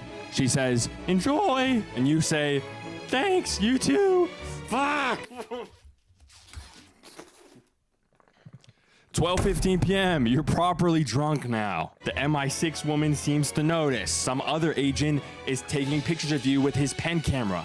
Like, I'm 9/11ing 3 minutes is. early. But at this point, it's important to recuse yourself from the meeting because you just got Is that Tom Sandoval? a text And Sheena? from the president. Yeah, this asserts your authority. It makes it look like you're busy and not that there's anything wrong or bad happening. It's actually something good that's happening. 1 p.m. Drink because the lunch had seriously bad vibes. Get your team to prep the jet for a spontaneous Vegas visit. 4, security reasons. Text your guy to get set up the Vegas Nights box tickets. Let's fucking go. Now, if you're saying, oh, I don't have a private jet at this point in the guide, brother, this is not the video for you. I can't teach you how to pass off personal trips as work travel. I can't teach you where to get a fucking private jet. This is the part you have to figure out for your fucking self, you pieces. 1:45 p.m. Board the jet and take off, dude. Don't tell your fucking assistant either. Receive a real text from the president this time. He's asking you to kill Comey. Remind him that you can't do that, but you'll like arrest him or something. Like, he doesn't respond. He doesn't like me. Fuck! Put on your favorite 1 movie minute. during the flight to distract yourself. 6:20 p.m. You wake up to a text. What's that guy's name? Is that Mads Mikkelsen? No, what's his name? I like that actor. I never watched that movie though, where he's just drunk. From your girlfriend. She sends you a picture of you from lunch. She asks if you're drinking again. You wonder how she got that picture. Get an email from the company that does your cash merch. Let's go, dude. Fight with cash. They say that you still haven't paid them for the last 2 months. 6:30 p.m. The flight just landed. You're in Vegas. Deploy sunglasses. You're living. Hell yeah. All right, boys, it's 9/11. Diane Sawyer takes us.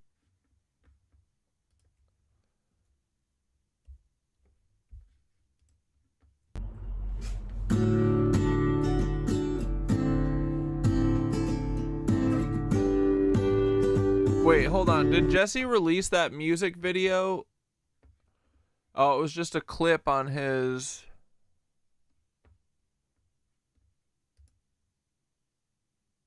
It was just a clip on his TikTok, I guess. He made a music video to that Masked Off song, which is pretty sweet. The little clip I saw anyway. Las McVegas. Oh my god.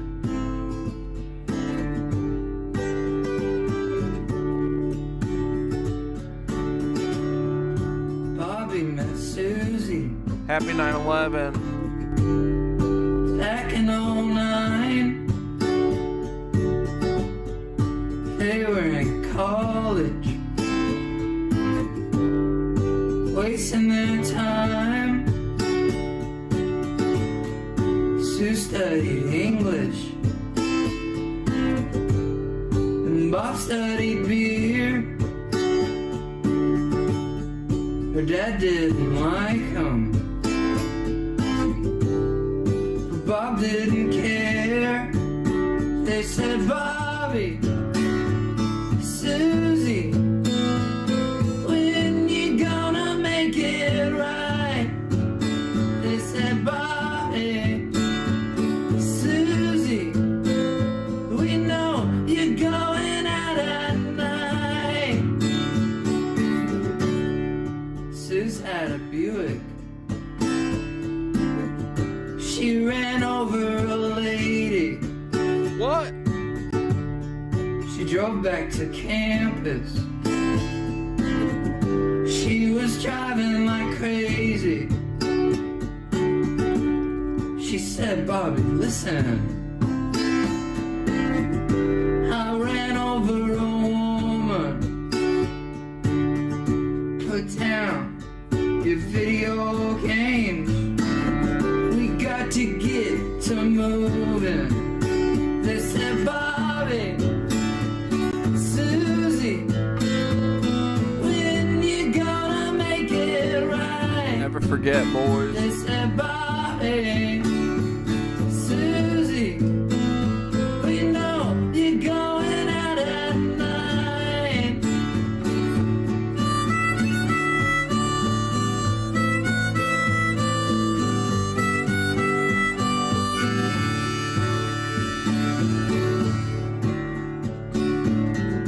They drove over the state line into Cherokee Nation. Bob got work at the casino. Susie started drinking. He deleted his Facebook. She deleted her mind. Susie bought a handgun. And Bob bought him time.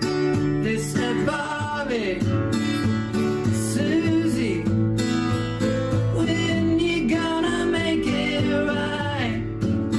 They said, Bobby, Susie, we know you're going out at night. Susie got paranoid, scared that Bob might narc. He never liked her father, and she weren't no walk in the park. Bob came home late one night. Susie wasn't in bed. She blew the doors off the closet, shot Bob in the head. What the fuck? They said, Bobby, Susie, when you gonna make it right? They said, Bobby, Susie, we know you're going out at night. When the police found Susie, she was out in the Buick. The car didn't start. She said she didn't do it. Now Susie's in prison, and Bob's in an urn. They said go to college. Think of all that you'll learn. They said, Bobby, Susie, when you gonna make it right? They said, Bobby, Susie, we know you're going out at night.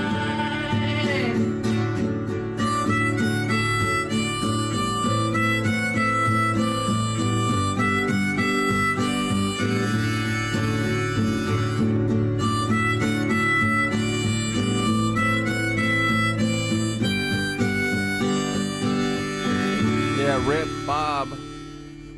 F's in the chat for Bob. Dude, Jesse's a little fucking songwriting savant.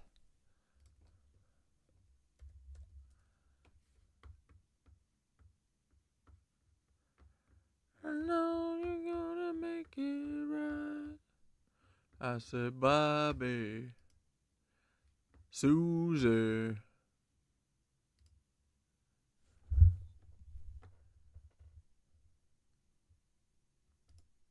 Killing people from a distance in an instant at the insistence of a president with a black belt gun to his head for the fun that he had in the dark ages. Pages and pages and pages and pages. They thought they'd get away with it. The minimum wage is outraged with it. Gonna burn someone at the stake for a fruit of the doom. Oranges and grapes.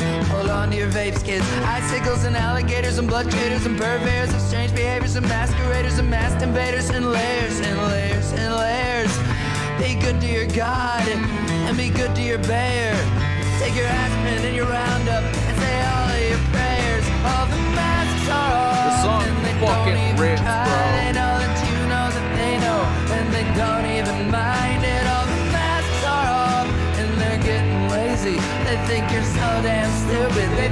so damn crazy.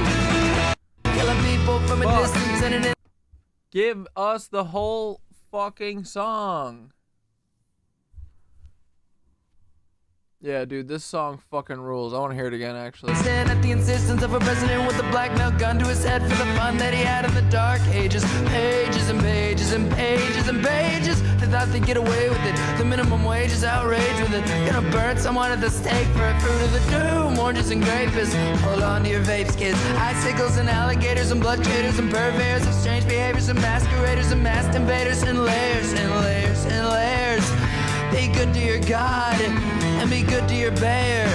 Take your aspirin and your roundup and say all of your prayers. All the masks are off and they don't even try. They know that you know that they know and they don't even mind it. All the masks are off and they're getting lazy. They think you're so damn stupid. They think you're so damn crazy.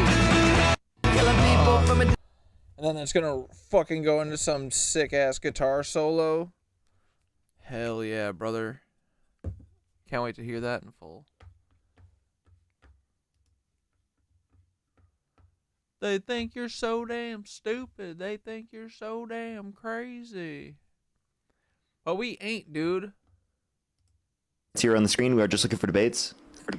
You know, We are Charlie Cook. Only send a guest request if you meet that criteria on the screen. If you want to support me, as always, Venmo pay. It's here on the screen. We are Charlie Cook. We can. Bro, she low-key can sing real good. This note I've let you get. Let's go to the next individual. Only send a guest He honestly, he loves it. request if you meet that criteria on the screen. We are Charlie Cook. We can. That's the first. So yeah, if you guys ever see Dean or Parker on live, you should request. Dude, I literally requested and got in immediately. I've done it before though, where I've sat for minutes and minutes and minutes and I never got in. But I was really caught off guard. I was like, holy shit, because it only gives you 5 seconds to join. If you don't click fast enough, it goes away. So I hit it and I went, "We are Charlie Cook," and he fucking muted me.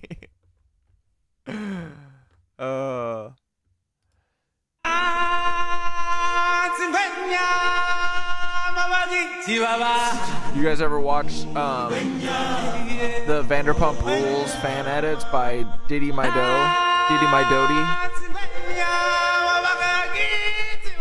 This is true Vanderpump Rules brain rot.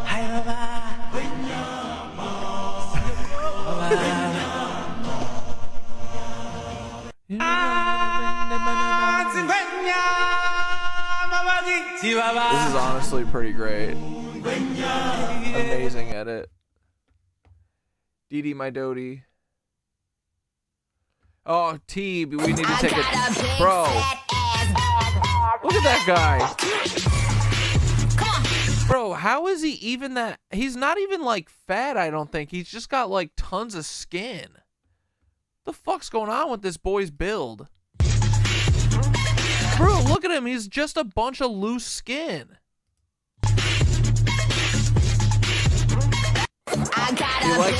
He likes getting booty pats. Who's my favorite Vanderpump person? I mean, it's hard to say because they're all so problematic, basically. Well, I think Katie Maloney is probably the... I like Katie Maloney a lot. I think she got so many shit edits. Lisa Vanderpump is like such a fucking... She's awful, dude. And the way that they like portray Katie in the show is such bullshit when literally everyone around her is like the worst person ever. So always gonna love Katie Maloney. Honestly, have a real soft spot for James, but I'm pretty sure he's like a domestic abuser now, so he's kind of making it really hard to the problem is that he's so funny. Yeah, Katie had the best glow up ever, dude. Honestly, I'm over Ariana. The whole thing, like, Ariana Ariana didn't deserve all of the fucking praise that she got. Honestly, literally until like the episode before Scandival happened, she was still the worst. She's like a miserable person normally. She's kind of sucks. She's like always a pick me, like she wants to be one of the guys, and she's always mean to everyone. She really wasn't. And dude, she would ride for Sandoval even when he was being a piece of shit. Like, I don't know. I really don't have that much sympathy for Ariana. I mean, she was with Tom Sandoval. You know what I mean? You didn't like Katie at first? I think my second watch through too, knowing like what I knew about everyone, I think I watched through and I was like keeping track, and I was like, I feel like Katie kind of never misses for the most part. And I think that she got really fucking bad, no support from anyone. She was usually right. Tom Schwartz is like the worst ever. I'm always gonna miss Jax, but he's insane. But again, like, Jax is so fucking funny, it's really hard to hate him. But he's a total monster. He's baffling to me. I don't understand. Like, he has no soul. I don't get it. And then I'm always gonna have a soft spot for Kristen, for sure. Detective Doty is one of the greats. Detective Doty is insane and psychotic, but in the best ways, and I would always want her to be on my side, you know? I would never cross Kristen. I would always want Kristen to be on my side, you know? I would never get into a fight with her ever, because she'll destroy you. She'll destroy herself to destroy you. She's done it a million times. She's literally tore herself down to the fucking studs. Every time she goes for Jax or Tom or any of these people that she gets obsessed with, or James, she destroys them and then also herself simultaneously, always. But anyway, Cosmopolitans and more pump titties. Anyway, we gotta get off. We gotta get off talking about the Sir crew. Big fat ass. Dude, Steve is crazy though, right? He's just skin. He's just loose skin. I got a big. How does that even happen, bro? Oh, I love Wiggling Wednesday with Melon and Finn. Everybody say I'm happy. If you try to hang with me, you should find it true. Always rocking, never stopping, devastating. Rapper lady when I'm on a microphone to see that all these imitated figure is a difference. Dude, Finn and Melon got moves. Everybody know I'm covered clientele. Is a pearl, everybody know jail. Moonwalking it. My favorite part about Melon when she's doing Wiggling Wednesdays is that she's always, whenever he has her in this position, she doesn't stop licking her lips. It's so funny.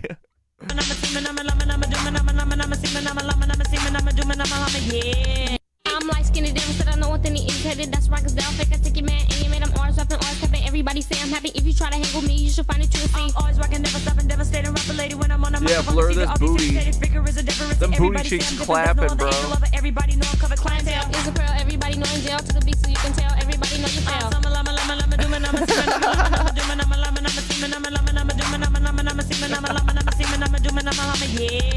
I'm light skinned and Melon's so cute. I love her little beauty mark.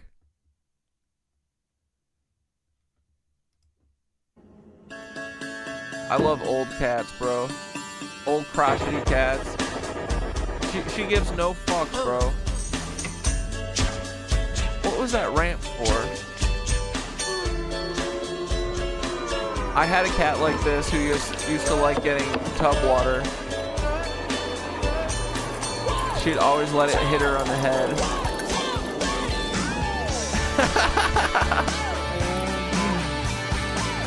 Dude, what do you think this is doing? Why do old cats love this?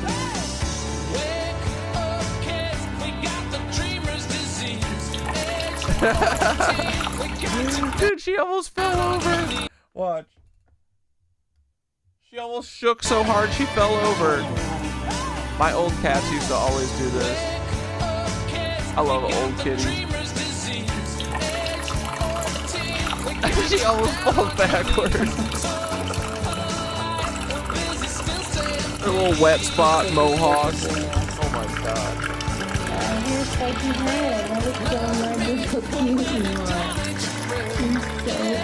Oh, and honestly, too, I have a soft spot for Tom Sandoval, too, even though he's a scumbag, but he was the heart of that show. The Valley, like, sucks compared to... We were spoiled on Vanderpump because Tom was such a showman. He always made sure that there was always fun stuff happening, even if it was over the top. And... yeah, I mean, the drama was so much more fun. It wasn't like dark, bleak family drama and like these weirdos kind of like pressuring their postpartum wives into like sex before they're ready for it. And like, I don't know, the Danny and Nia thing, I feel like on The Valley is so dark. These people are dark people. Tom Sandoval and Jax, as crazy as they were, I feel like they were fucking fun at least. Yeah, is Summer House something I need to watch then? Because The Valley sucks. It's bleak, man. Although, I will have to watch it for sure next season when Dr. Dre is going to be making an appearance because he's dating one of the moms from The Valley now. I can't even do it. He's got like a dinosaur spiked mohawk. What a cutie.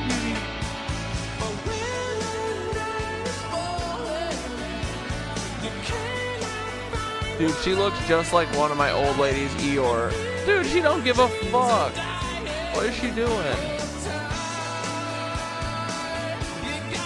Music in you.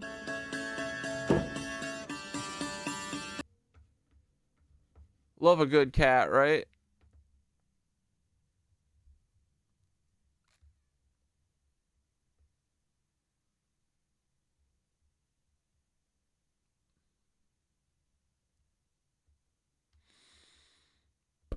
Bro, look at this guy. How dare you be this cute? Who allowed you to You ever seen cheeks that big, bro? be this cute? It should be illegal. Because being this cute is Bro, this is like the Don Vito of cats. dangerous to society. His cheeks are boobs. How dare you be this cute? Who allowed you to be this cute? It should be illegal. Because being this cute is dangerous to society.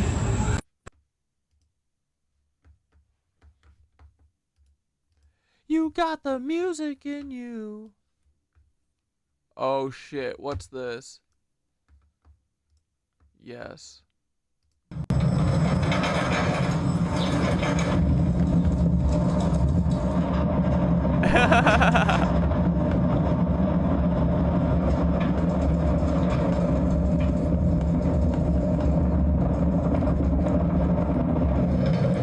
Aww.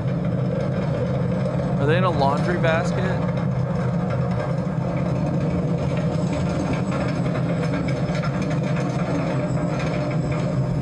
This is so funny.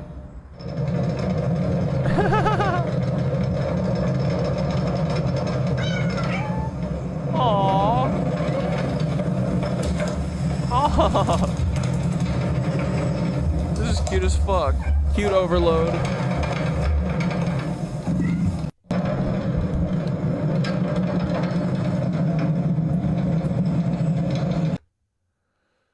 And when the night is over.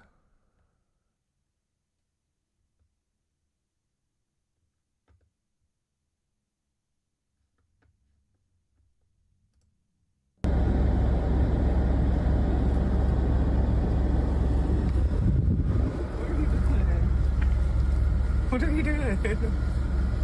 Look what I found. It's a boy and a girl. They're so sweet. Look what I found. My ass, bro. You got the music in you. Anyway. Oh, dude, Dave Matthews has been having this fiddler fill in occasionally, and he played at a few shows in Texas. His name's Jake Simpson. He fucking rips, dude.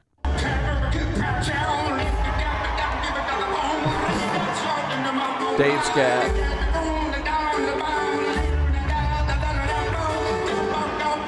This is how my brain sounds 24/7.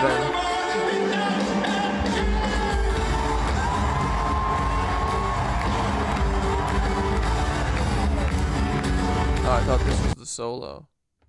Guess not. Dude, this this video was so funny. Jackson, I said get the picture. I'm trying, dude. No, it's fine. Just Dude. take it still. I'm trying. Get it clear, too. Jeez. Yeah, it's pretty good. This is the first time this fish has ever seen the world. You understand that, Jackson? That's the camera you're taking pictures of. That's how I caught you. It's a screen. And I'm Jaron, and that's the world. And I know you don't know much, but just trust me for everything that's worth in your heart. Have a good day. This is the printer's Knight, which is the scientific name for the bluegill. And he needs... Oh! That hurt, man.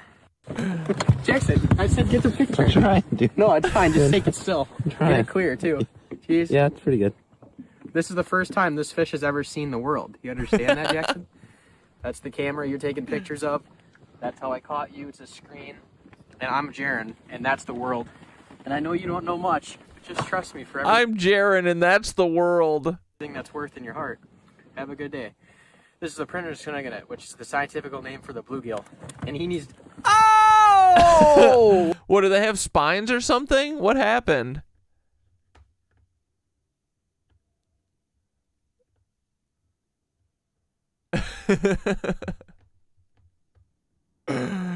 I'm Jaron, and that's the world. He says, Jackson, no, please get the video. Jackson, I said get the picture. I'm trying, dude. No, it's fine. Just Dude. take it still. I'm trying. Get it clear, too. Jeez. Yeah, it's pretty good. This is the first time this fish has ever seen the world. You understand that, Jackson? Do you understand that, Jackson? I don't know why this kid is so funny. That's the camera you're taking pictures of. That's how I caught you. It's a screen. And I'm Jaron, and that's the world. And I know you don't know much. Just I love he kisses him. trust me for everything that's worth in your heart. Have a good day. This is the printer's Knight, which is the scientific name for the bluegill. And he needs... Oh!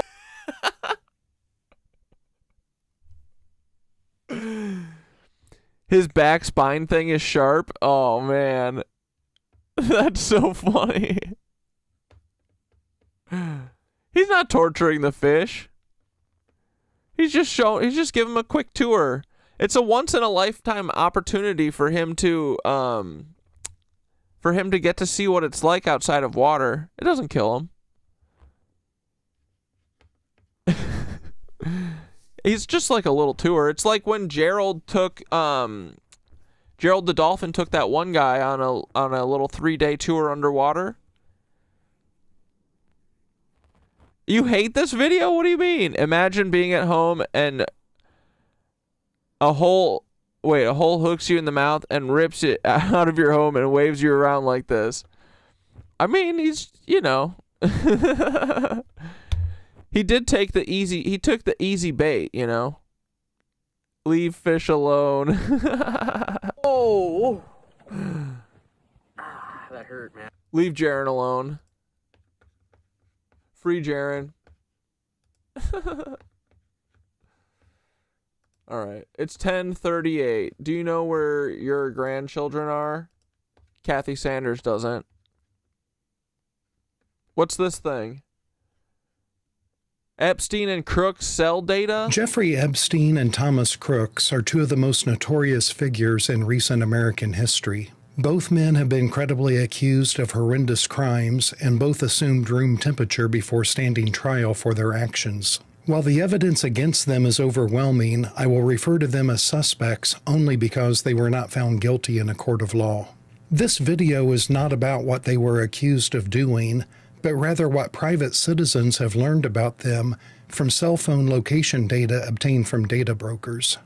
I am Dr. John Padfield, an engineer turned state representative turned business professor, and this is Business Reform, where we discuss issues at the intersection of business, technology, and society. To better understand the significance of what private citizens have uncovered from cell phone data, we need to briefly examine a few. Is my Sandy Hook tab still up? It's fucking always up, bro.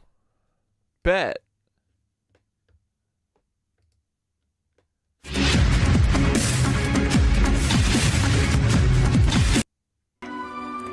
A single. We want to revisit Sandy Hook?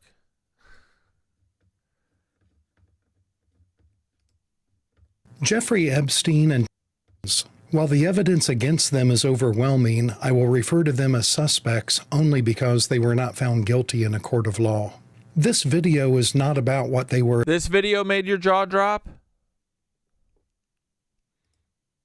Accused of doing, but rather what private citizens have learned about them from cell phone location data obtained from data brokers. I am Dr. John Padfield, an engineer turned state representative turned business professor, and this is Business Reform, where we discuss issues at the intersection of business, technology, and society. To better understand the significance of what private citizens have uncovered from cell phone data, we need to briefly examine a few key events related to Jeffrey Epstein. In June 2008, Epstein pled guilty to a Florida felony charge of soliciting a minor. Fast forward 11 years to July 6, 2019, when Jeffrey Epstein was arrested again, and an FBI team, led by Special Agent Kelly McGuire, began a 2-day raid and search of Epstein's 8-story, 19,000-square-foot townhouse in Manhattan. That raid began with the FBI, quote, using a crowbar to break the grand doors of one of the largest private homes in Manhattan, end quote. Remember, the FBI planned ahead and brought a crowbar to help them break into Epstein's townhouse. This will be important later. What did the FBI find in the townhouse? Quote, federal agents found a vast trove of lewd photographs of young girls, including at least one girl who was underage when her photos were taken. Agents also discovered in a locked safe compact disc with handwritten labels indicating the disc likely contained illegal content. The FBI also found and photographed a bin and a drawer full of hard drives and CDs. The photographs taken by the FBI search team are proof the FBI also planned ahead and brought at least one camera with them to the raid. If you are wondering how the FBI got that locked safe open, it was easy. The FBI planned ahead and brought an industrial cutting saw with them. If you are wondering whatever happened to all of those CDs and hard drives the FBI found and photographed in Epstein's townhouse, the answer is they all just disappeared. That is not speculation. That is the sworn testimony of Special Agent Kelly McGuire gave under oath in Ghislaine Maxwell's underage sex trafficking trial. Quote, FBI Special Agent Kelly McGuire testified in 2019 that during the raid on Epstein's residence, FBI agents found a safe with CDs, computer hard drives, money, jewelry, and passports. During her testimony, McGuire said that FBI agents did not have a valid warrant to remove the evidence, so instead they photographed them. A few days later, when they returned to obtain evidence, it was gone. As always, links to all of my sources are in the description of this video. So Special Agent McGuire's FBI team planned ahead and remembered to bring a crowbar to break into Epstein's townhouse. Her team also planned ahead and remembered to bring an industrial saw with them to get into Epstein's safe. Her team even planned ahead and remembered to bring at least one camera to photograph evidence. They just forgot to get a search warrant to seize the evidence they found. Remember, the townhouse was 8 stories and 19,000 square feet, so the FBI spent 2 entire days searching the townhouse. It would have been bad enough if they didn't have a proper warrant on day 1, but you would think at least they would have a warrant on day 2. Or at a bare minimum, they would have left an agent in place to watch the property and come back the following day with a warrant. But instead, after breaking the front door with a crowbar, they left the townhouse unguarded for days, giving ample time for someone to enter the home and remove evidence. Dude, we should have fucking got in there. I can't imagine why anyone would think the FBI was complicit in protecting Epstein's clients. However, just a few weeks later, the FBI got a do-over. On Monday, August 12, 2019, the FBI raided Epstein's private island in the Caribbean, and this time they actually took possession of multiple computers and hard drives. That same day, August 12, 2019, then Attorney General William Barr vowed, quote, the investigation into Epstein's alleged conduct would continue, and that, quote, any co-conspirator should not rest easy. The victims deserve justice, and they will get it. As of the recording of this video on December 13th, 2024, it has been 1,950 days since Attorney General Barr made that vow. As of today, 1,950 days after making that vow, the FBI has brought charges against exactly 0 of Epstein's clients. Keep in mind the FBI has 35,000 employees and an annual budget of over $10 billion per year. So over the past 5.5 years, the FBI has spent 192,000 man-years of effort and approximately $55 billion, which have led to exactly 0 indictments of Epstein's clients. Now, before anyone gets upset and thinks the FBI hasn't been doing anything, that is simply not true. They have been very busy investigating parents who criticize local school boards and spying on Catholics who attend Latin Mass. But I'm sure the FBI can walk and chew gum at the same time. Just because they haven't indicted any of Epstein's clients doesn't mean they quit investigating all the people who flew on Epstein's Lolita FBI's not real. FBI's fake. Prove me wrong. Kash Patel, knock on my door right now. Come on, pussy. Express to Orgy Island. Or does it? On June 4th, 2024, Senator John Kennedy from Louisiana asked FBI Director Christopher Wray about the status of the Epstein investigation. Bro, John Kennedy's not dead? The FBI still investigating this. Oh my God, he's are these Southern? prominent people going to go scot-free? I'm not sure that I can tell you whether or not there is ongoing work being devoted to this. That exchange happened 4 years and 10 months after Attorney General William Barr said Epstein's victims deserve justice and they will get it. But Director Wray didn't even know if the investigation was ongoing or if it had been concluded. I still can't imagine why anyone would think the FBI is complicit in protecting Epstein's clients. But here is where it gets really interesting. Wired Magazine is an organization with approximately 180 employees. They do not have a multi-billion-dollar budget, nor do they have the ability to apply for a warrant or issue subpoenas. But they obtained cell phone data from a data broker that shows all the cell phones that visited Epstein Island between July 2016 and July 2019. That data not only shows how long each phone was on the island, but everywhere it went on the island. And even more interesting, when the owners of those phones went home, the data reveals where 200-plus visitors from the United States live and work. In other words, private citizens working for a technology magazine have made more progress on tracking down Epstein's clients than the FBI has made in the past 5.5 years.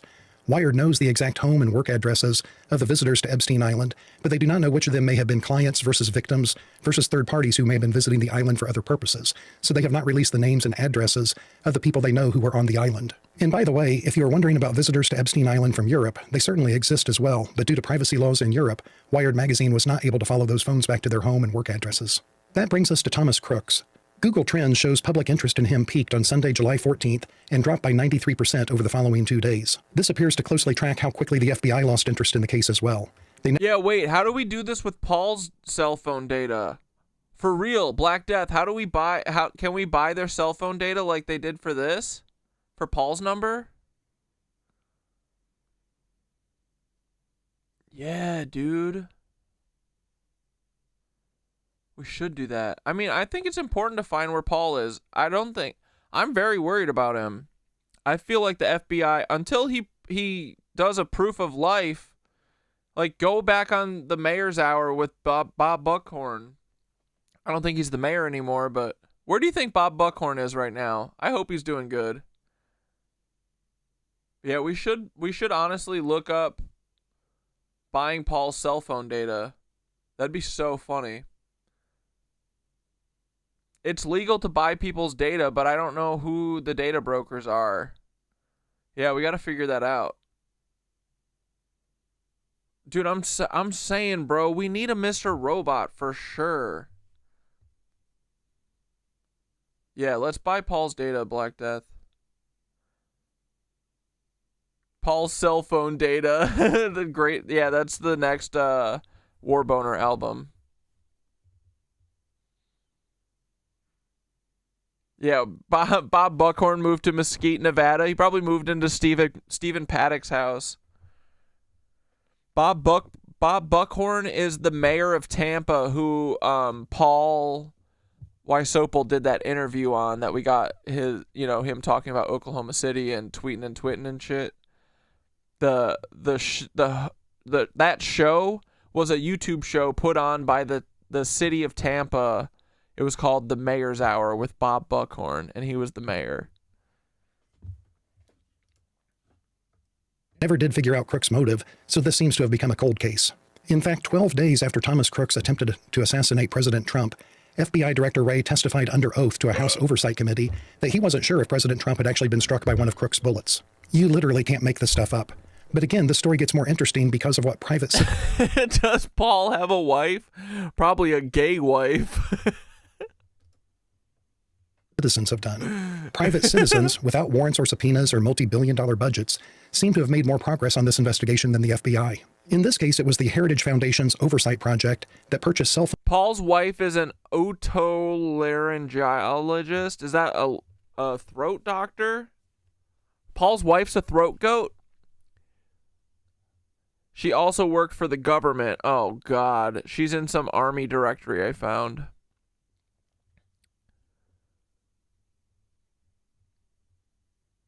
Bought Paul's phone data for the price of a truck. Yeah, wait, can you buy someone's specific data? I mean, dude, they're buying our specific phone data. How else would they be getting all of our fucking numbers and spam calling us all day? Luckily, I'm going to speak it into existence again, but I'll have stretches where there'll be times where I'll get like mad fucking random calls all day. I don't even answer my phone anymore, but there'll be times where I'll get like 10, 15 fucking fake calls, like spam calls a day. Luckily, the last couple of weeks, I feel like it's been real quiet, but yeah, dude, it's crazy. I mean, they're definitely buying our individual data. His wife's an ear, nose, and throat doctor, which is fitting, totally. Probably a chin doctor, too.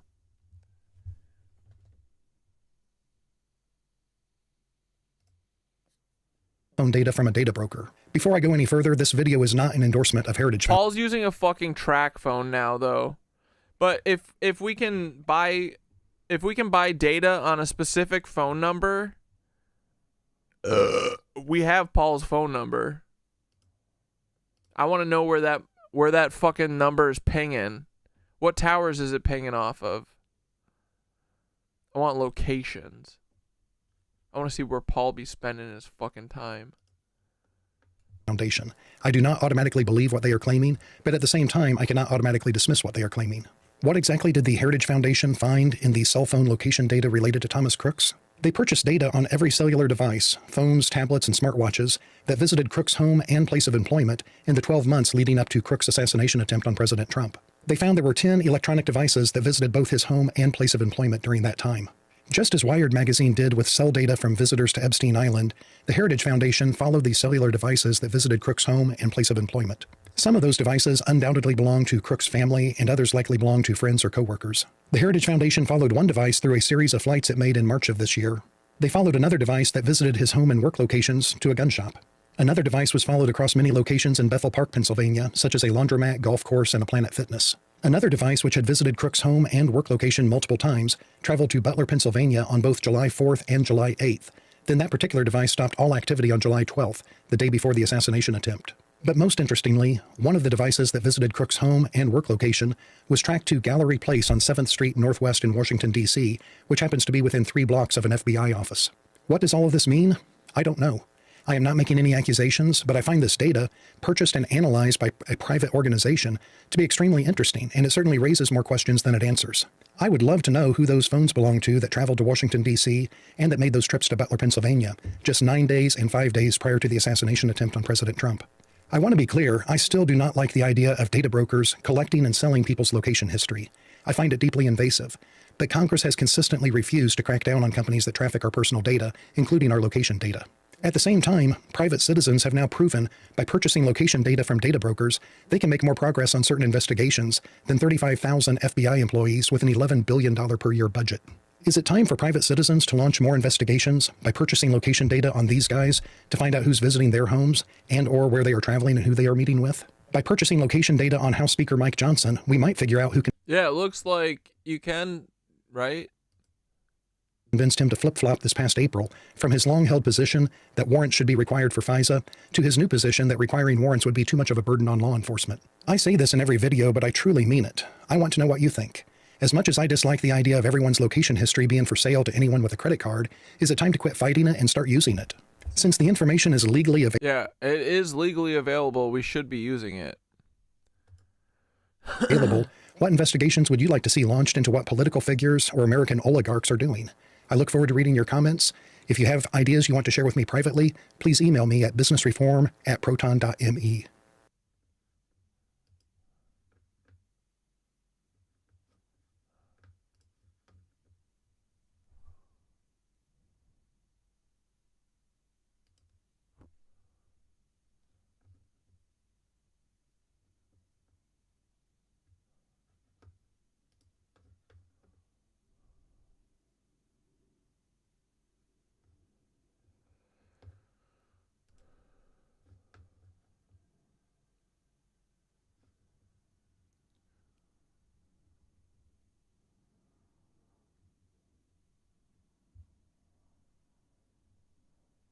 A shooting at Harvard now?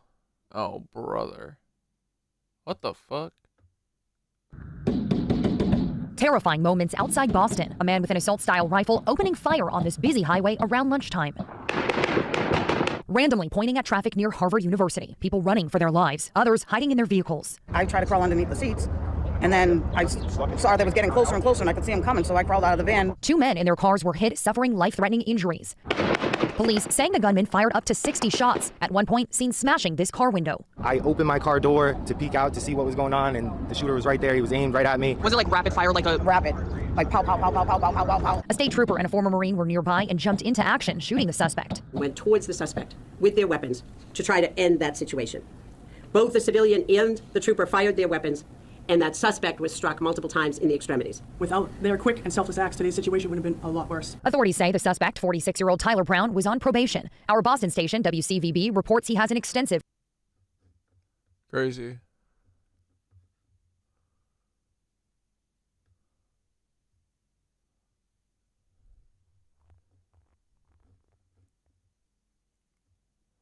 Humanoid robot Southwest flight. Well, it was a first and maybe a last. Dallas business owner's flight over the weekend was so unusual, it has literally resulted in an immediate policy change by Southwest Airlines. What could this be? Well, that's because a business owner was accompanied by a humanoid robot. Our JD Miles with a story that you'll only see right here. Absolutely not, bro. On CBS News, Texas. Everything was in place. Stewie, we're going on a plane. For Aaron Medizita to pull off something that he's pretty sure hasn't been done before. What if we actually try to be compliant, follow all the rules, and have Stewie board a flight? The owner of the robot studio was flying back to Dallas from Vegas over the weekend when he decided to bring his humanoid named Stewie along with him, rather than sending... Bro, I'm gonna fucking kick this thing. The 3.5 foot Get this clanker out of here, dog. A robot on a cargo transport plane. You actually bought Stewie a ticket. Yes, we bought him a ticket. The airlines have a type of ticket you can buy for a wedding dress or some piece of equipment. All it took was a much smaller battery that would successfully pass through security so Stewie could strut through the gate on the way to a plane bound for Love Field. I had the perfect window seat. Clouds like cotton candy, everyone snapping selfies with me. Video of Stewie walking to his seat resulted in some strange reactions from fellow passengers, to say the least, including flight attendants. Well, I don't know what to do with that. I think people were shocked overall that this was even possible. Most people were very excited to see a robot flying. It provided so much entertainment, and it was great. Stewie is one of several humanoids found. This is fucking cringe, bro. This guy really needs attention, it seems. Found at the robot studio in North Dallas that can be rented for conferences, parties, and other events. Stewie was powered down for most of the flight and arrived home thinking it would be the first of many. Yeah, Stewie sat on the plane like a regular passenger. But within 2 days, Southwest Airlines sent out a safety alert about a new policy on transporting robots, saying that Southwest Airlines no longer allows human-like or animal-like robots to be transported in the cabin or as checked baggage, regardless of size or purpose. So are you surprised to see Southwest's reaction to this? We think all Stewie needs to stay away from me. robots should be allowed to fly provided they comply with the... Dude, you think this guy fucking hit the cyborg mile 9,000 club with this dude? Battery restrictions. In a statement to CBS News Texas, Southwest says... Bro, imagine he's on the flight and he gets up to go to the bathroom and he brings the robot with him.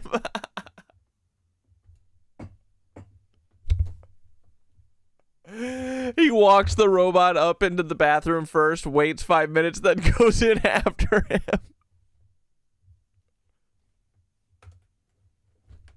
Compliance with our guidelines for traveling safely with lithium-ion batteries, Southwest clarified its baggage policy to include robotic devices. It's not a battery policy because the battery we used is essentially a laptop battery. Medizita hopes Southwest will reconsider and will eventually allow Stewie and other humanoids back on board. It's a total conspiracy. I swear, they don't want us robots peeking at... Keep Stewie the fuck away from us humans. Keep this clanker on his own planes. the clouds, seeing what's really up there. My dreams got clipped faster than a bad haircut. In Dallas, JD Miles, CBS News, Texas. He definitely open mouth kisses Stewie.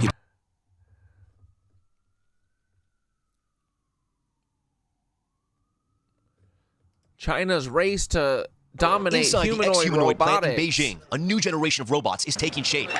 Step by step, the robots are assembled, tested, and then programmed.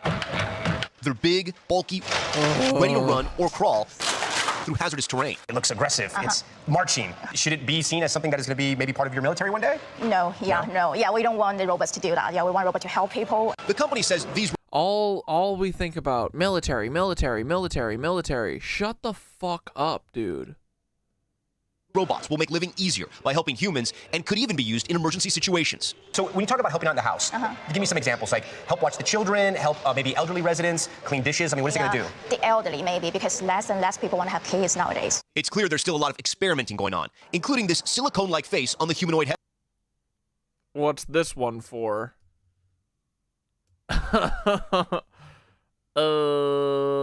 Who's this helping? What is this? It's a bionic face because like in the future we want the robot to have more, how to say, like temperature. So we want it like also look like humans. So you're going to put these faces, these heads on the robots? Yeah, like in the future. Ex-Humanoid says these robots are still 3 to 5 years from hitting the market. Most of the functions we saw were controlled by remote, but the goal is full autonomy. There is a big gap between what they can do physically and what they can do autonomously. This is where they need the training data and they need the improvements in the AI.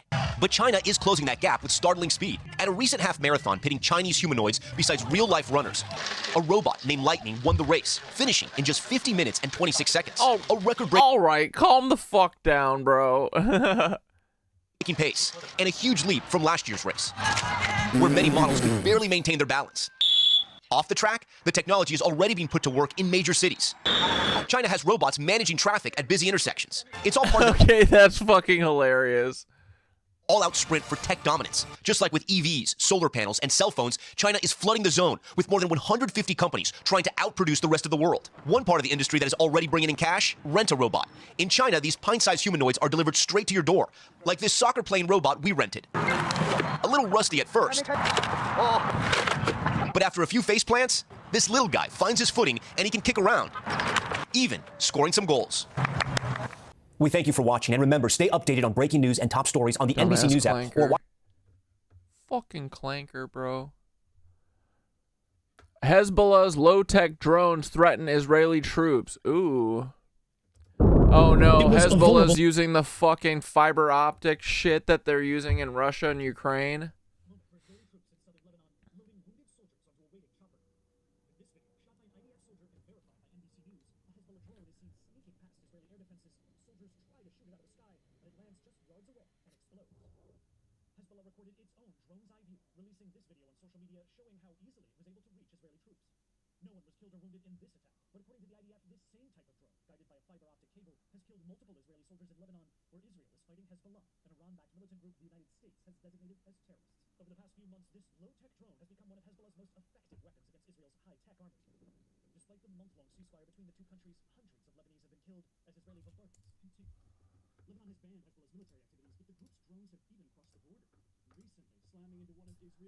Oh, fuck. Frozen. Sorry. Fixing. Right at 10 o'clock. Paul. Calm down, Paul. Paul's like, oh, I'm so mad. I'm so mad everyone knows about Steven Paddock, my best friend. Well. Yeah, it froze. Verified by NBC News, a Hezbollah drone is seen sneaking past Israeli air defenses. Soldiers try to shoot it out of the sky, but it lands just yards away and explodes. Hezbollah recorded its own drone's eye view, releasing this video on social media showing how easily it was able to reach Israeli troops. No one was killed or wounded in this attack, but according to the IDF, this same type of drone, guided by a fiber optic cable, has killed multiple Israeli soldiers in Lebanon, where Israel is fighting Hezbollah, an Iran-backed militant group the United States has designated as terrorists. Over the past few months, this low-tech drone has become this shit's literally zip-tied. one of Hezbollah's most effective weapons against Israel's high-tech army. Despite the month-long ceasefire between the two countries, hundreds of Lebanese have been killed as Israeli bombardments continue. Lebanon has banned Hezbollah's military activities, but the group's drones have even crossed the border, recently slamming into one of Israel's Iron Dome air defenses, and on Sunday killing an Israeli soldier. The IDF has publicly acknowledged the challenge and said they're trying to figure out how to fight it. They've enlisted Ruby Liani at Extend, an Israeli defense contractor.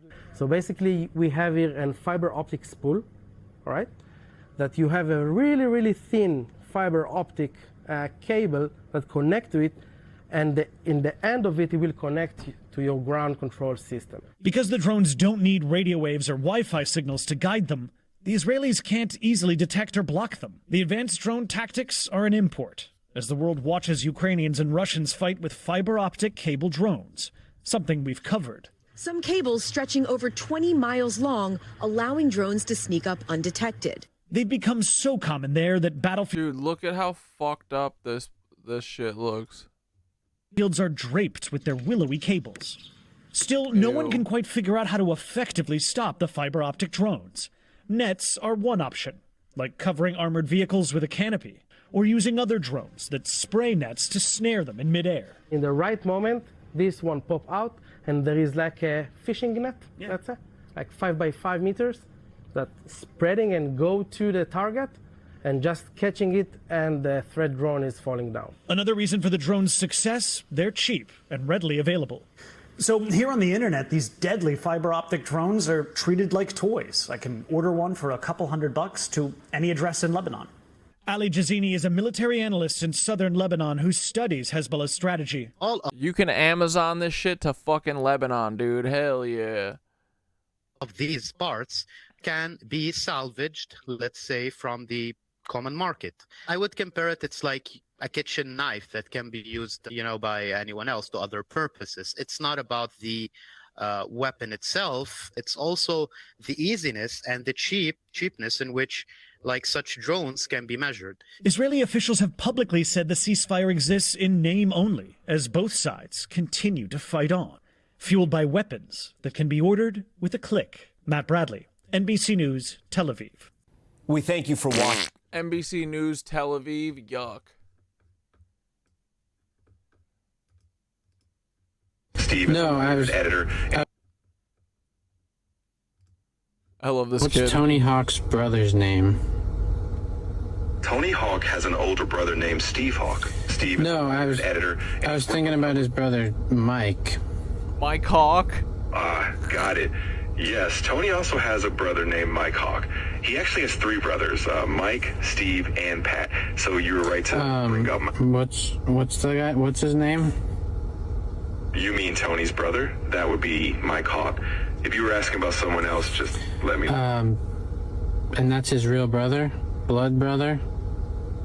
Yep, absolutely. Mike Hawk is indeed Tony Hawk's real older brother. They're part of the same family. Mike no Hawk. tricks there. Tell me a fun fact about Mike. Sure. A fun fact about Mike Hawk is that he and Tony grew up surfing together before skateboarding really took over for Tony. So they shared that early love of waves before Tony became the skateboarding legend we know. I just want to clarify his name. Can you just say it 3 times fast? I see what you're trying to do. I'm all for a bit of humor, but let's keep No, it's just clear. his legal name, right? It's his legal name. Exactly. It's just his actual name. Sometimes So names then can say it. sound... I'm here to keep things straight. Just say his name. I just forgot it. No worries. His name is Mike Hawk. All clear, no rush. What was it?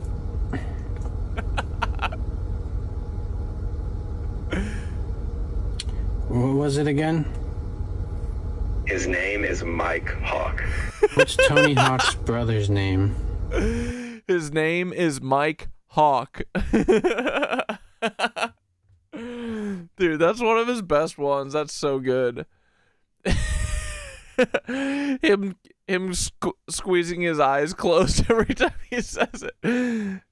Sorry, this is Tony Hawk has an older brother named Steve Hawk. Steve I was editor. I was thinking about his brother Mike. Got it. Yes, Tony also has a brother named Mike Hawk. He actually has 3 brothers, Mike, Steve, and Pat. So you were right to bring up What's the guy? What's his name? You mean Tony's brother? That would be Mike Hawk. If you were asking about someone else, just let me know. And that's his real brother? Blood brother? Yep, absolutely. Mike Hawk is indeed Tony Hawk's real older brother. They're part of the same family. No tricks there. Tell me a fun fact about Mike. Sure. A fun fact about Mike Hogg is that he and Tony grew up surfing together before skateboarding really took over for Tony. So they shared that early love of waves before Tony became the skateboarding legend we know. I just want to clarify his name. Can you just say it 3 times fast? I see what you're trying to do. I'm all for a bit of humor. Oh wait, Tony Hawk did? I didn't even realize that. Tony Hawk fucking replied, Mike Hawk has always been private though. And then he tagged Steve Hawk and Pat Hawk. But let's keep No, it's just his legal name, right? It's his legal name. Exactly, it's just his actual name. Sometimes So then say it. I'm here to keep things straight. Just say his name. I just forgot it. No worries. His name is Mike Hawk. All clear, no rush. What was it?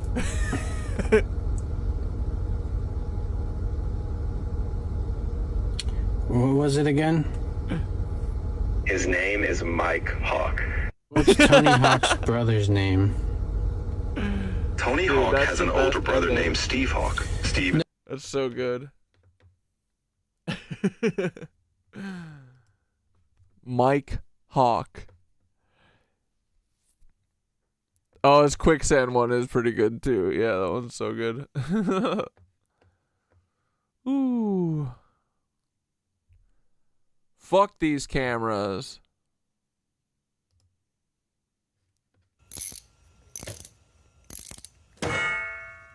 Ow. Alright guys, for today's video, as you can see, we're back here on the demonstration hood of the Z28, and here's a license plate. It's no longer active. It hadn't been tagged since 2012. It was from my white Camaro. Whenever I get that back on the road, I'll have to get a new plate. So this is a perfect demonstration for this. Now, why am I doing this? Well, as you can see in the thumbnail, I am not a fan of the surveillance state that we live in, and it just keeps getting worse. Worse and worse and worse and worse, and we need to start fighting back against this. Now, I am not a political channel in any way, even though in some of my videos I will make barbs at politicians because politicians are assholes. They suck.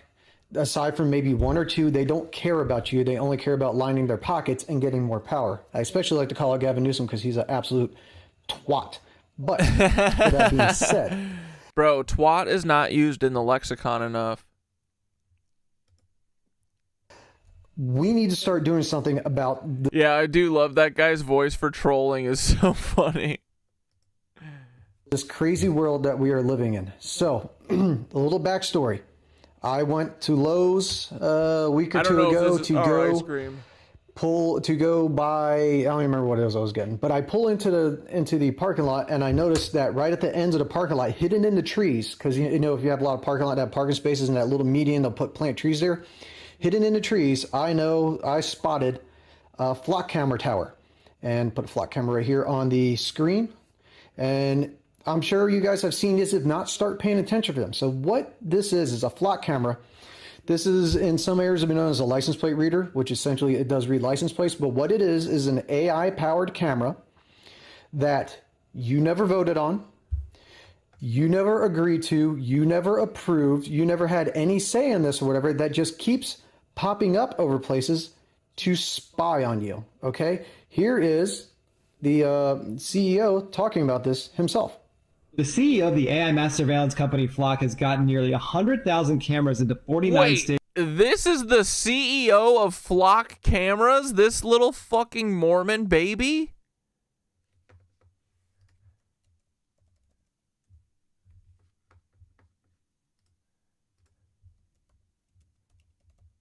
The 49 states without most people's knowledge or consent.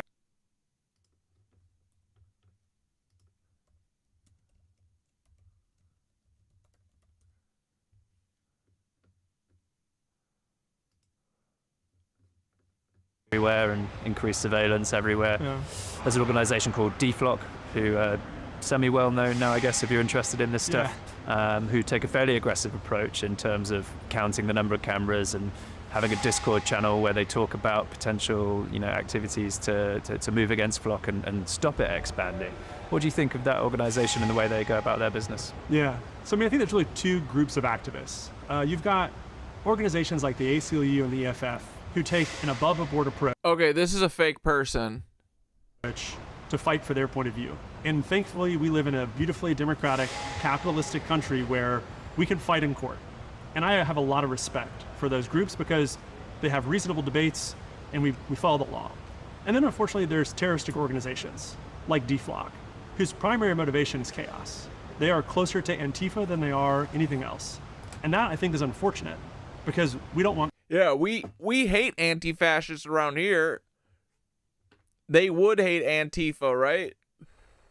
Chaos, or I don't want chaos. I like law and order. I like a society that has a... Yeah, so do the fucking Nazis, boys. Bedrock of safety.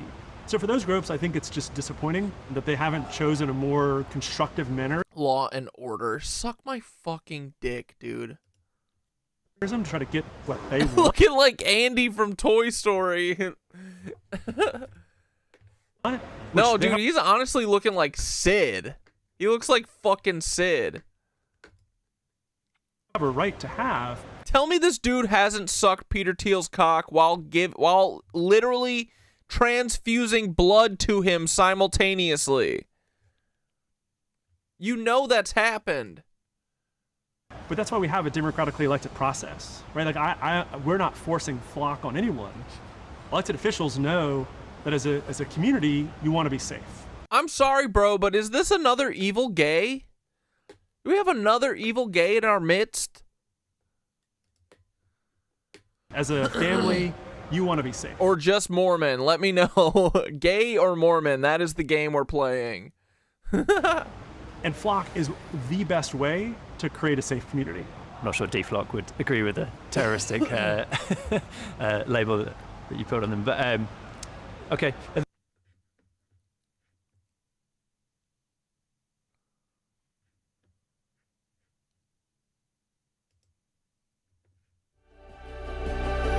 How to succeed at flock.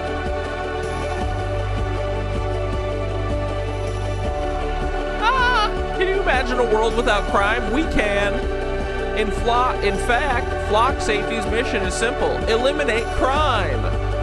They said we're doing precog shit. If you were to ask me what is a common characteristic of a flock employee, it'd be low ego, easy to work with, and flock has to be Palantir backed, right? Or like Peter Thiel fund backed. The Venn diagram of Mormon and gay is a full circle. That's why they think gay is a choice. Because they're choosing to be gay every day. We're not your average tech company. We're focused on impacting our communities and eliminating crime. So when I think about what a prospective employee should... Yeah, how does a camera stop crime exactly? No, you're just going to be able to solve crime. What do you mean stop crime? You're going to precog crime? How? Know about flock. It's really a trifecta of an opportunity. It's incredibly interesting work, a compelling mission. It's a complete change in the trajectory of your career. It's an opportunity to join a company that's seeing an inflection point when your career can accelerate after just a few years at one company. So what makes Flock's culture a little bit different than other later stage startups? It feels shockingly small. We're a very, very local company. Our team in Alabama, there, if you're a Flock customer, Flock is Nikki. If you're in Louisiana, Flock's Jake. If you're in Ohio, it's Rick. So while we have what? Hundreds of employees, it's such a local company that still feels really small. What's my wish for employees post-Flock? It's that they look back at their years with us as the inflection point of their career, that they make class traders, a material impact on their community and built great relationships in the process. I know we might not work together forever, but if our time together can be... Yo, this guy's a fucking mutant. Okay, you're the CEO of Flock Safety. That's right. Let's talk about your background. I want to hear a little bit about kind of how Flock Safety began. Yeah, so about 7 years ago, like a lot of people probably watching. Peter Thiel hit me up after I was done fucking bareback riding him. And he was like, hey, when I'm drinking your blood, can you start writing up a Flock software for me? And he's like, yes, Master Peter Thiel. Yes, Master. I'll do anything. I'll do anything for you. He's still wearing the gimp suit. He's about to climb back in the treasure chest that Peter Thiel stores him in. I was This guy's just a a fucking guy mutant, sitting bro. at my house, and the following night, a bunch of cars got broken into. And in a place like Atlanta, if you break into 10 F-150s, Flock is funded by Bedrock Capital, Green Oaks Capital, Meritech Capital, Matrix Partners, Sands Capital, Founders Fund. It is Peter Thiel, right? Tiger Global and Y Combinator. What the fuck? Flock off.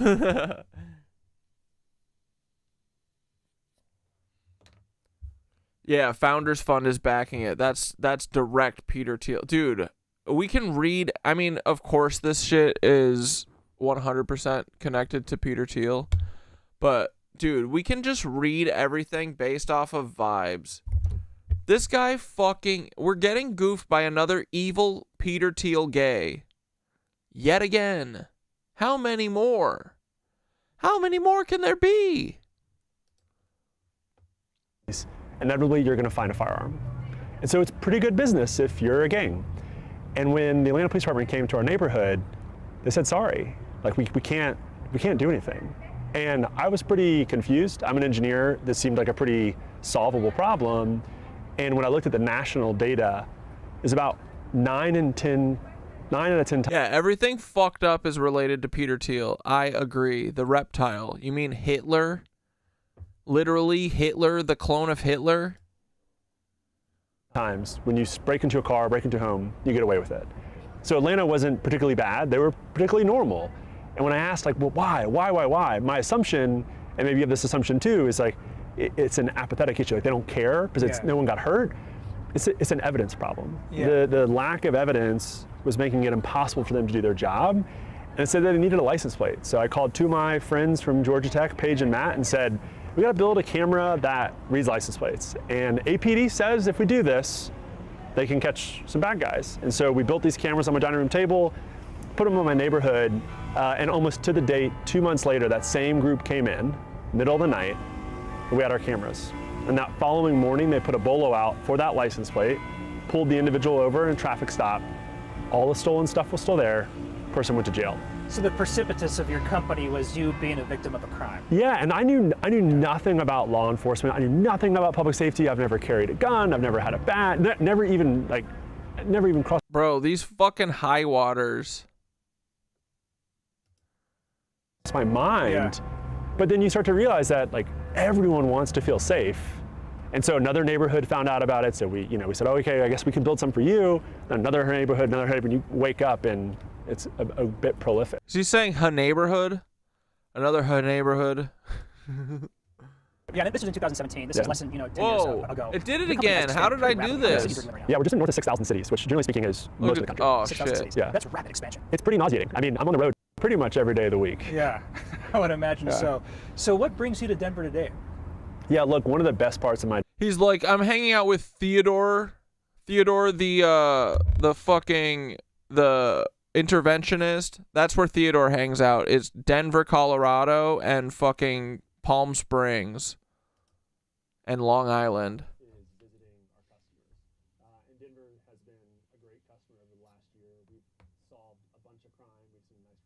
Oh, it froze. I'm fixing.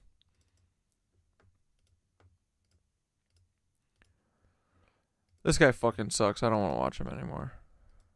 Oh my god, it's already 10:23.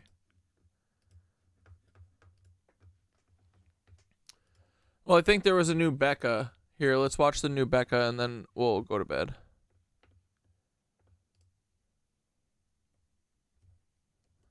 We are Charlie Kirk. We love Dean Withers. He's just a little cuck boy. This is all much for me, okay? Like the religious ceremony and praying over the golden statue of Donald Trump. Give me a fucking break, okay? And the man in the red also. all over the files. That's Brock Pierce. Oh! What are we doing? Yeah, Brock Pierce, bro. That dude's a freako. What is going on here? I do not practice any organized religion, but the blasphemy literally makes me uncomfortable. So like multiple religious leaders and guests gathered around Donald. Dude, this is seriously like Homelander in the final season of The Boys, man.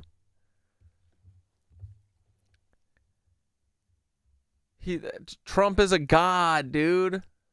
Trump's golf course to like anoint, pray over this golden statue of him, and they're literally like standing in a circle pledging. Look at this. Look at this.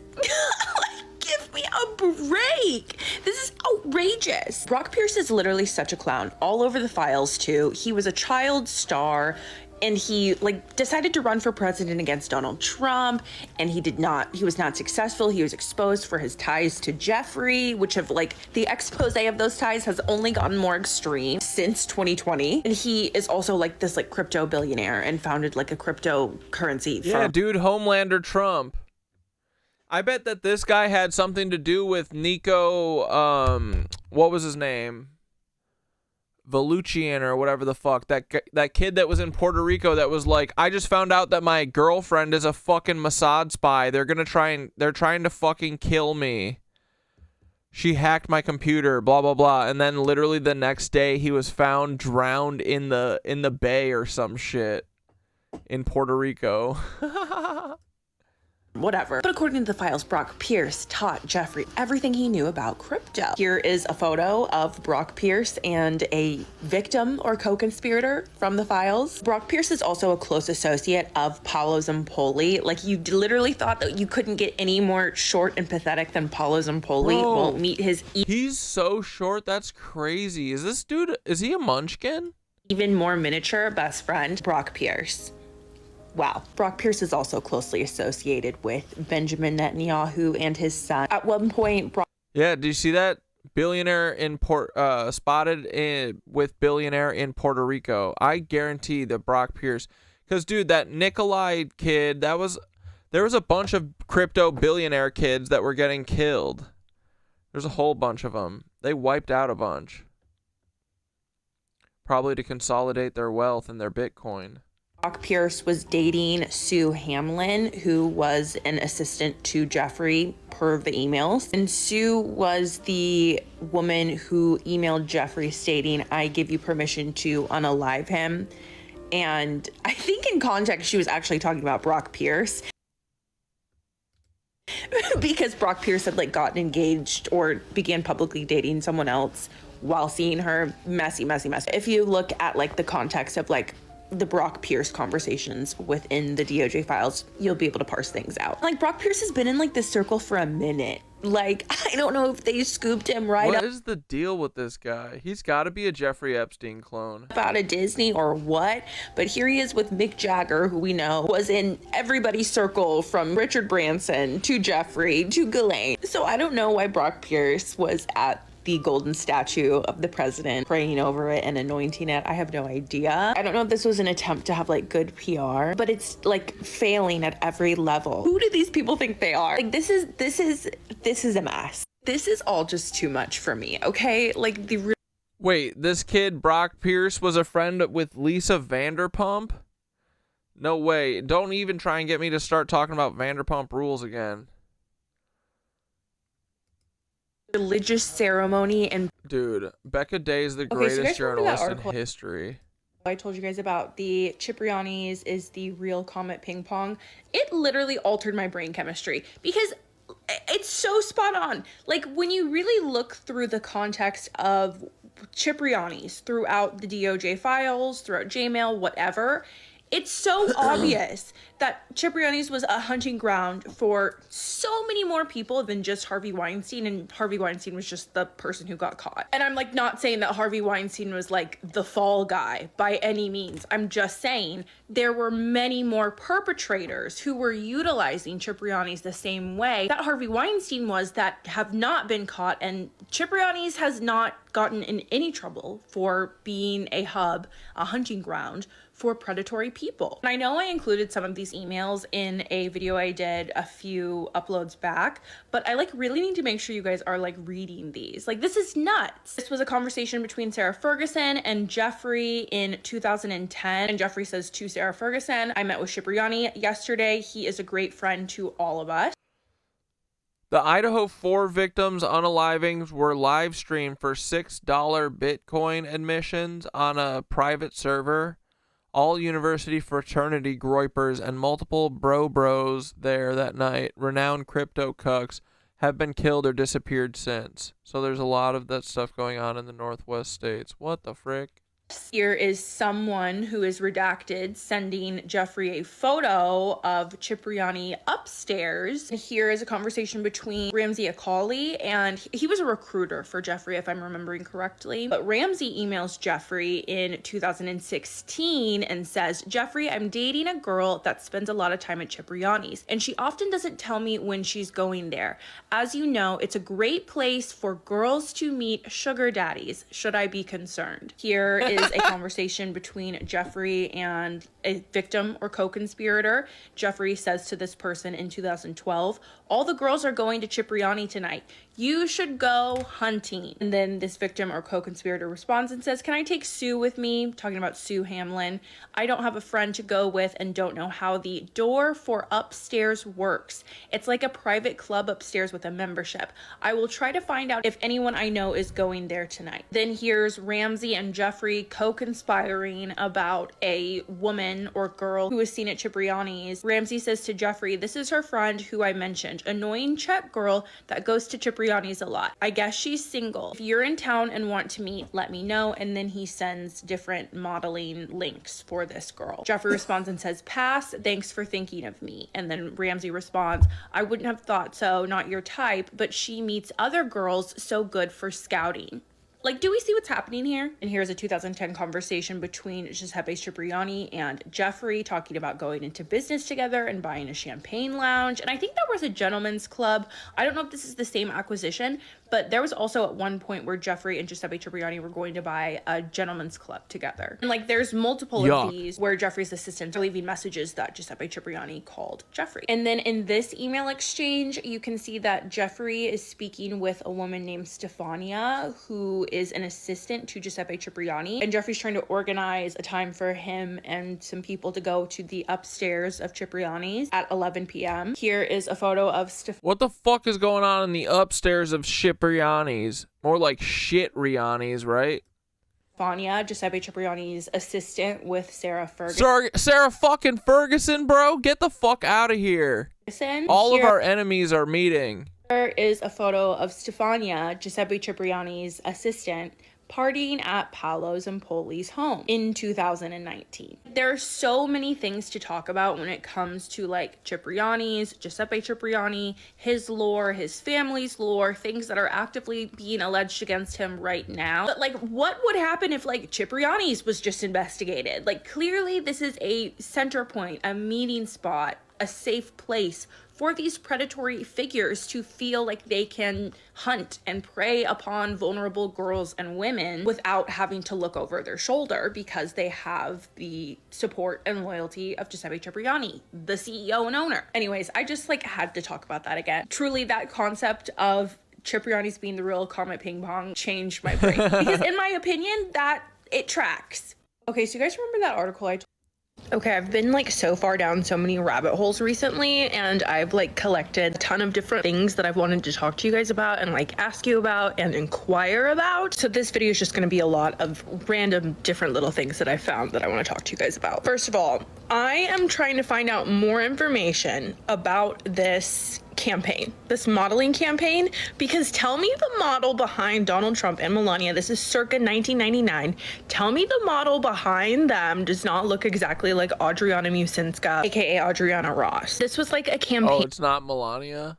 Okay, I've been like so far down so many rabbit holes recently, and the model behind Donald campaign for Concord watches, and Melania like did a photo shoot with them, but like the model behind them is clearly not Melania. It literally looks just like Adriana Ross to me. If anyone knows anything about like this campaign, would love to know more. Okay, secondly, found this photo in the files. I believe this is Shelley Lewis. She was a girlfriend of Jeffrey. She's not like come out and said that she is a victim or a survivor of him, but the relationship between the two of them has been confirmed. I believe she was in her like mid-20s when they began dating. She appears frequently in the emails, and she was also on Jeffrey's plane multiple times. And Shelley Lewis is a spiritual guru and children's book author. And I'm fairly certain that is who is in this photo with Jeffrey. Here is a photo of Nadia Marcinkova and Sarah Kellen that I had not seen before and wanted to show you guys. And as you guys know, Nadia Marcinkova, Sarah Kellen, and Adriana Ross / Adriana Misinska, who we just mentioned,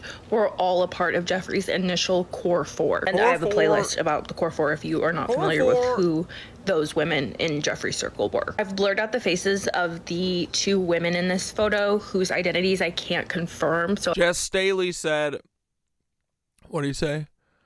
He said, tell Snow White I said hi. He said that in an email once. I don't know who they were in Jeffrey's circle, but in the middle you have Lana Posidavia, who worked as a recruiter for Jeffrey and was an associate of Paolo Zampoli and has deep ties to Russia. But I wanted to share this photo because yet again, we have a reference to Snow White. And if you guys remember Jess Staley of JP Morgan's infamous email to Jeffrey where he says, tell Snow White I said hi. Here are some better quality photos of Ghislaine, Jeffrey, Yerp. and a bunch of girls at Mar-a-Lago in the Jeffrey's 50th birthday album. So when Donald Trump said that he would never ever write a letter to Jeffrey for his birthday book or draw a woman like that for Jeffrey's birthday book, well, he would certainly have Jeffrey over to his home along with co-conspirators and or victims. Okay, so then in these photos, I know these walls look like Mar-a-Lago, but they're not. I believe this is in France. I know it's bad quality, but I just feel like you can tell that there's like not good things happening in this picture as well as this picture. And like you can tell that Jeffrey took this photo, like his feet are like right there. Got a lot of questions about what is going on in these photos in particular. And in this photo, I have blurred out the faces of the girls as these girls all look extremely young. But here is a photo in the files of a bunch of young girls in a limo that was likely taken by Jeffrey. I could keep going. I have so many more like little things that I want to talk about and show you guys, but I'll just like leave it there for now so I don't overwhelm you. Okay, I've been like so Guys, I found another man that I'm suspicious of. Okay, you know, what else is new? But this one specifically is just I'm ruminating and I need to talk about it. So the man in this photo with Ghislaine Maxwell is named Jason Bin. I have talked about Jason Bin briefly before, like in passing, as he is the owner of Ocean Drive magazine. Dude, Ghislaine's hair is always fucked, right? She always looks terrible. Her hair is fucked.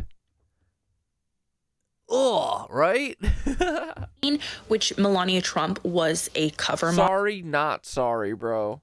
Model of shortly after she began dating Donald Trump, and that was really kind of her big break into the modeling industry outside of like the Camel cigarette ad, which also came after she met Donald Trump. And Ocean Drive magazine being like her first big break after coming to the United States and meeting Donald Trump brings the circumstances in which she received her specific kind of visa into question even further. If I'm not mistaken, Jason Bin's name came up whenever we were discussing Eddie and Jules Trump, the Israeli South African billionaires who are not related to Donald Trump but would purchase elite models from John Casablancas, and Eddie and Jules were successful in outbidding Paolo Zampoli and Jeffrey in the purchase of elite models. And I think that's when Jason Bin's name came up because of this photo. We have Ivana Trump and Eddie Trump in this photo, and Jason Bin and his daughter also in this photo. For some reason, like the photos from this event were like burned into my brain. I don't like how this man parades his little girl around. And since then, I've just been like trying to learn more about him. So let me give you like just a little bit of background on Jason Bin so you can like understand understand who he is and why I am like suspicious of him. And then I'll talk a little bit more about his like connections and an accusation that's been levied against him. So Jason Bin was born in 1968 in New York. He would attend Boston University's College of Communications, and in present day he sits on that university's advisory board. After graduating, Jason Bin would move to South Florida, where he founded Ocean Drive magazine. And Ocean Drive magazine was touted as like this luxury publication that focused on the lives and the lifestyles of the old.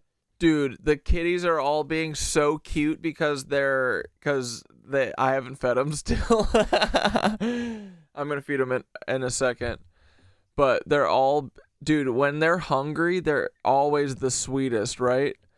But Kiddo just ran out from under the couch and ran into the bathroom to come rub on my leg, and all the cats just came out and frolicked together. They were all head bonking each other because they're freaking hungry. They're so cute. I don't know if I'm ever gonna feed them. I like them when they're hungry.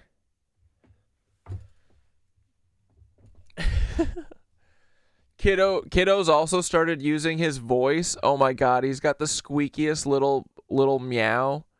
I'm gonna try and catch it. I know when he does it now. It's like, it is when he's hungry. It's when he wants food. It's every time I go to feed him breakfast, and anytime they think they're gonna get dinner, you know. They all start coming out, rubbing on stuff, getting excited, and he goes. Meh. He's got the highest pitched squeak meow ever. Wealthy who lived in South Florida and Miami. But then him and Winky just head bonked. He loves Winky and squeaks. 7 years after Ocean Drive magazine was founded, Melania Trump would grace the cover of the publication. From there, Jason Bin would go on to virtually become a media mogul, founding Niche Media and Du Jour Media. So basically, this man is a magazine and media mogul. Oh, and Jason Bin was also married to a woman named Haley Lieberman for a while, and together they had 3 children together, one of them being his daughter, who I was saying I don't like how he parades her around. Jason Bin has also been accused of S.A.ing a 16-year-old relative while at Cipriani's or Cipriani's. What the fuck, dude? Dude, Cipriani's is literally Comet Ping Pong. Wait, he S.A.'d a 16-year-old relative? Cipriani's, however you want to say it. If I say Cipriani's, people will correct me and say it's Cipriani's. If I say Cipriani's, people will correct me and say it's Cipriani's. So I just go back and forth so everyone's happy. Anyway, Jason Bin was accused of S.A.ing his Becca's the best. She's so teenage relative while at the infamous New York City hotspot. Ultimately, Jason Bin was arrested for these charges, but all the charges were later dropped as prosecutors said that there wasn't enough evidence to make a case. And Jason Bin said that the accusation was made up because his ex-wife was mad at him. Okay, so now that you know all that, now that you know that he has been pictured partying with Ghislaine Maxwell, he's a media mogul, he has connections to Donald Trump and the Trump family, let me go over some more interesting connections of Jason Bin that I find fascinating and I think you should be aware of. Here's Jason Bin with David Copperfield, a known associate of Jeffrey and Ghislaine. Here's Jason Bin with Fox News host Maria Bartiromo. Here's Jason Bin with Biggie Smalls, but wait. Here's Jason Bin at a Diddy party. Here's another photo of Jason Bin and Diddy. Here's a more recent photo of Jason Bin and Sussy. Diddy, and we also have a bonus of Kevin Spacey, who is a known associate of Jeffrey and Ghislaine. Yeah, the one and only. You're so right. It's C.P. Riani's. In this photo, here's a photo of Jason Bin with Deborah Messing, who for no reason at all makes me feel the need to say free Palestine. Anyway, Kevin Spacey's also in this photo. Here's a photo of Jason Bin, John McCain. That could be standing on business, bro. Best journalist in the game. Hillary Clinton. I got no idea what's going on here. Here's a photo of Jason Bin and Naomi Campbell, who we know was a... Yo, Naomi Campbell's really a model? She scares the fuck out of me, bro. Right? I mean, dude, she's terrifying. Her eyes are like, I don't know, man. She's giving me demon face syndrome. close associate of Jeffrey Ghislaine and really his entire network. Here's a photo of Jason Bin and Harvey Weinstein. Here's a photo of Jason Bin, Donald Trump Jr., Vanessa Trump, and I'm pretty sure back here it's not labeled on Getty, but I'm almost positive that's Anand John. He was the fashion designer who was pictured kissing teenage Ivanka Trump on the cheek, and he is currently in prison because in 2008 he was sentenced to 59 years to life for 1 count of R-word and multiple counts of SA. Here's a photo of Jason Bin with Ivanka Trump. Here's a photo of Jason Bin and Russell Simmons. Here's a photo of Jason Bin and Bill Clinton. Here's a photo of Jason Bin and Claudia Schiffer, who modeled for Paolo Zampoli. You interviewed with Jason Bin once? What the fuck? At one point and dated David Copperfield. Here's a photo of Lance Bass, Jason Bin, and Kamala Harris, a trio I never would have dreamed of seeing Oh man. together. I think I showed this one already, but Jason Bin, Bill Gates. It's really outrageous how many connections this man has. And truly, it's people like Jason Bin who absolutely Dude, I'm telling you, what is wrong with her hair? Who was styling her? Herself, obviously. fascinate me. Like the people who were present and there and around all of these. Okay, I've been like so far down. Fucking A. That fucking haircut did kind of eat. Okay, so then in these didn't it? photos, I know these walls. Guys, I found another man that I'm suspicious of. Jason Bin and Kamala Harris, a trio I never would have dreamed of seeing together. I think I showed this one already, but Jason Bin, Bill Gates. It's really outrageous how many connections this man has. And truly, it's people like Jason Bin who absolutely fascinate me. Like the people who were present and there and around all of these people around this entire network for decades and extremely public facing, but literally have nothing to say whenever like shit hits the fan, especially in these circumstances. Like, yeah, Kamala Harris pretty quiet on these Epstein files, bro. Silence is compliance on so many levels. And Jason Bin's silence plus his connections plus Yeah, dude, it's a Hitler haircut. She loves looking like Hitler. I'm surprised she doesn't have a little moustache. You're a worm with a mustache, Ghislaine. Ghislaine. Past accusation make me very suspicious of him. Guys, I found another man that I'm suspicious of. Okay, Right, that might be the end of the road. That is, all right, boys, let's fucking hit it. It's the freaking weekend. Baby, I'm about to smoke me some blunts. Here we go, dudes. Everybody have a frickin' swell weekend. I'm gonna go eat my zuppa Toscana soup that was fucking kick-ass last night.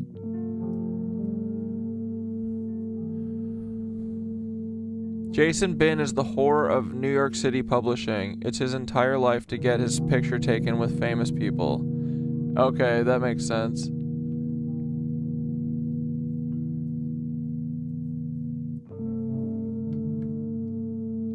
He's a whore of New York City publishing.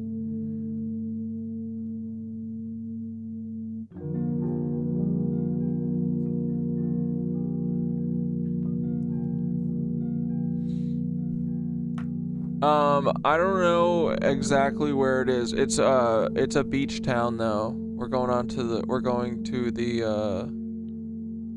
what is that? The Pacific side. It's gonna be sweet.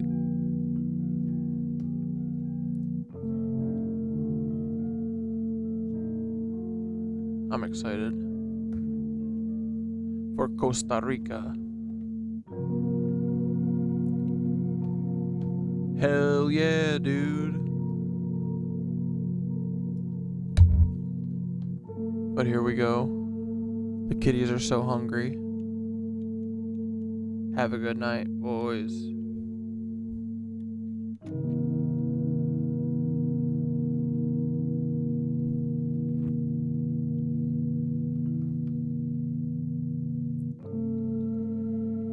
You ready to breathe?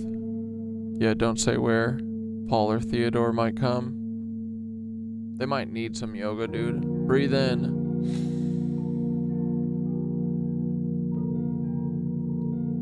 Oh. And out.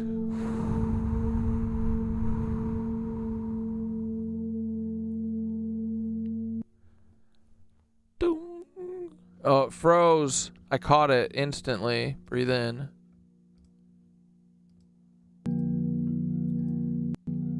Paul is a cock.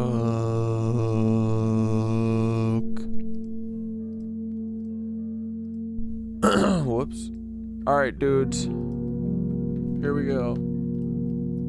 The cosmic web. Close your eyes, or let your gaze soften, and take a slow breath in.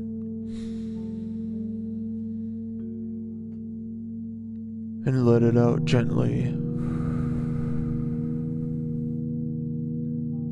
Imagine the universe as one giant glowing web of light.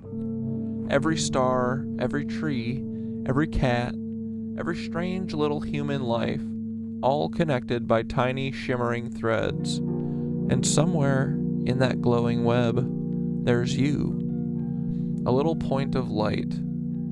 Breathing, thinking, sometimes existing. Connected to more things than you could ever fully know. I feels that sometimes.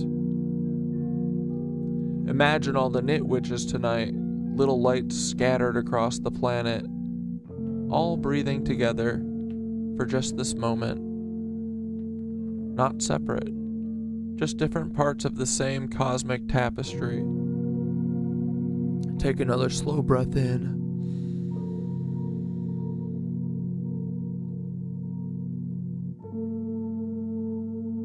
And feel the web gently humming around you, and breathe out.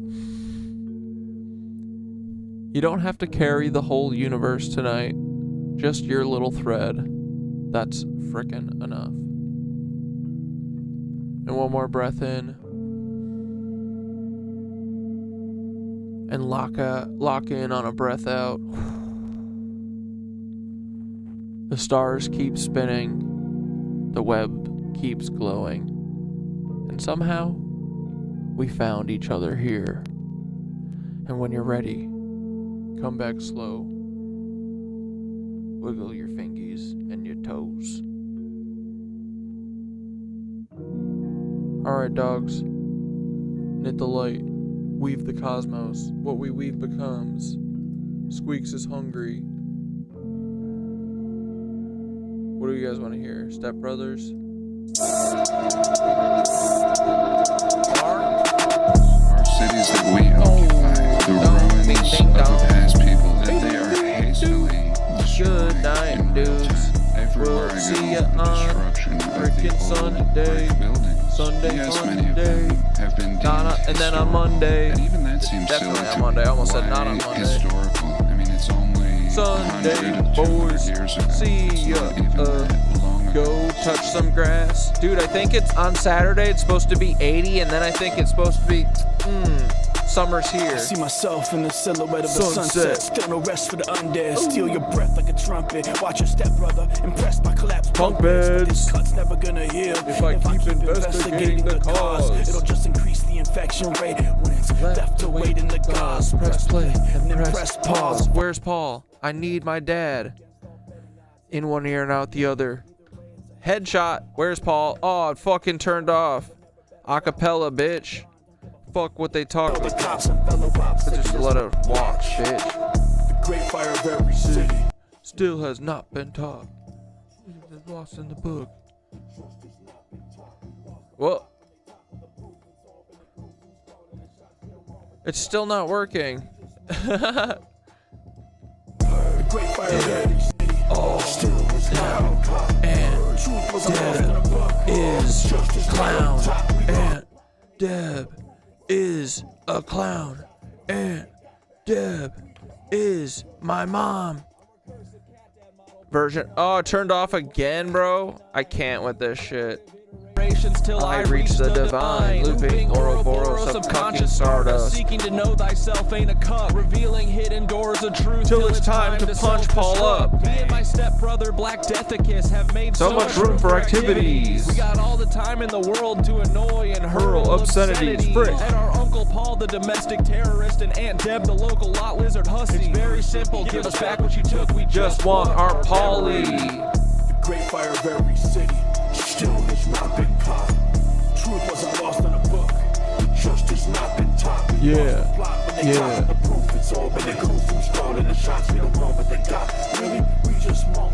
I wish Paul would text me back. It makes me sad. I can't believe Paul blocked me after the Stephen Paddock shit. We just want what they took. My war paint is lead based till it's in your face like a head case. But you'll never save the day till you learn to meditate in place. Never raise the stakes or make the same mistakes. Go Idaho and leave them all in a vegetative state. Yeah, we're too close to solving everything. They got a cuck stream. Save self, escape cells, and see it's the same hell. Life's a slap on the head as we punch clocks. Sat on the edge till I jumped off. If I lose the actual bet, it does kind of look like Paul's wearing lipstick, right? And Jed is clown. It's Paul discrimination. All right, boys, it's time for bed. Good night, dudes. I'll see ya on frickin' Sunday, 6 p.m. Paul wears lipstick, and I think it's cute. I think he looks great in it. All right, boys. Good night. Ta-ta. What we become. See you on Sunday. Bye. Love you, Paul. Paul, unblock me, dude. That's not even fair. That's not right. That is telling that you blocked me after we pointed out that you moved literally 1 mile away from Stephen Paddock, which is insanity. Bro, we got to talk about that more, right? That's a way bigger deal. Yeah, Paul, unblock me and call us next stream. I think that's a pretty fucking big deal that he literally moved 1 mile away 9 months before the fucking shooting. That's crazy.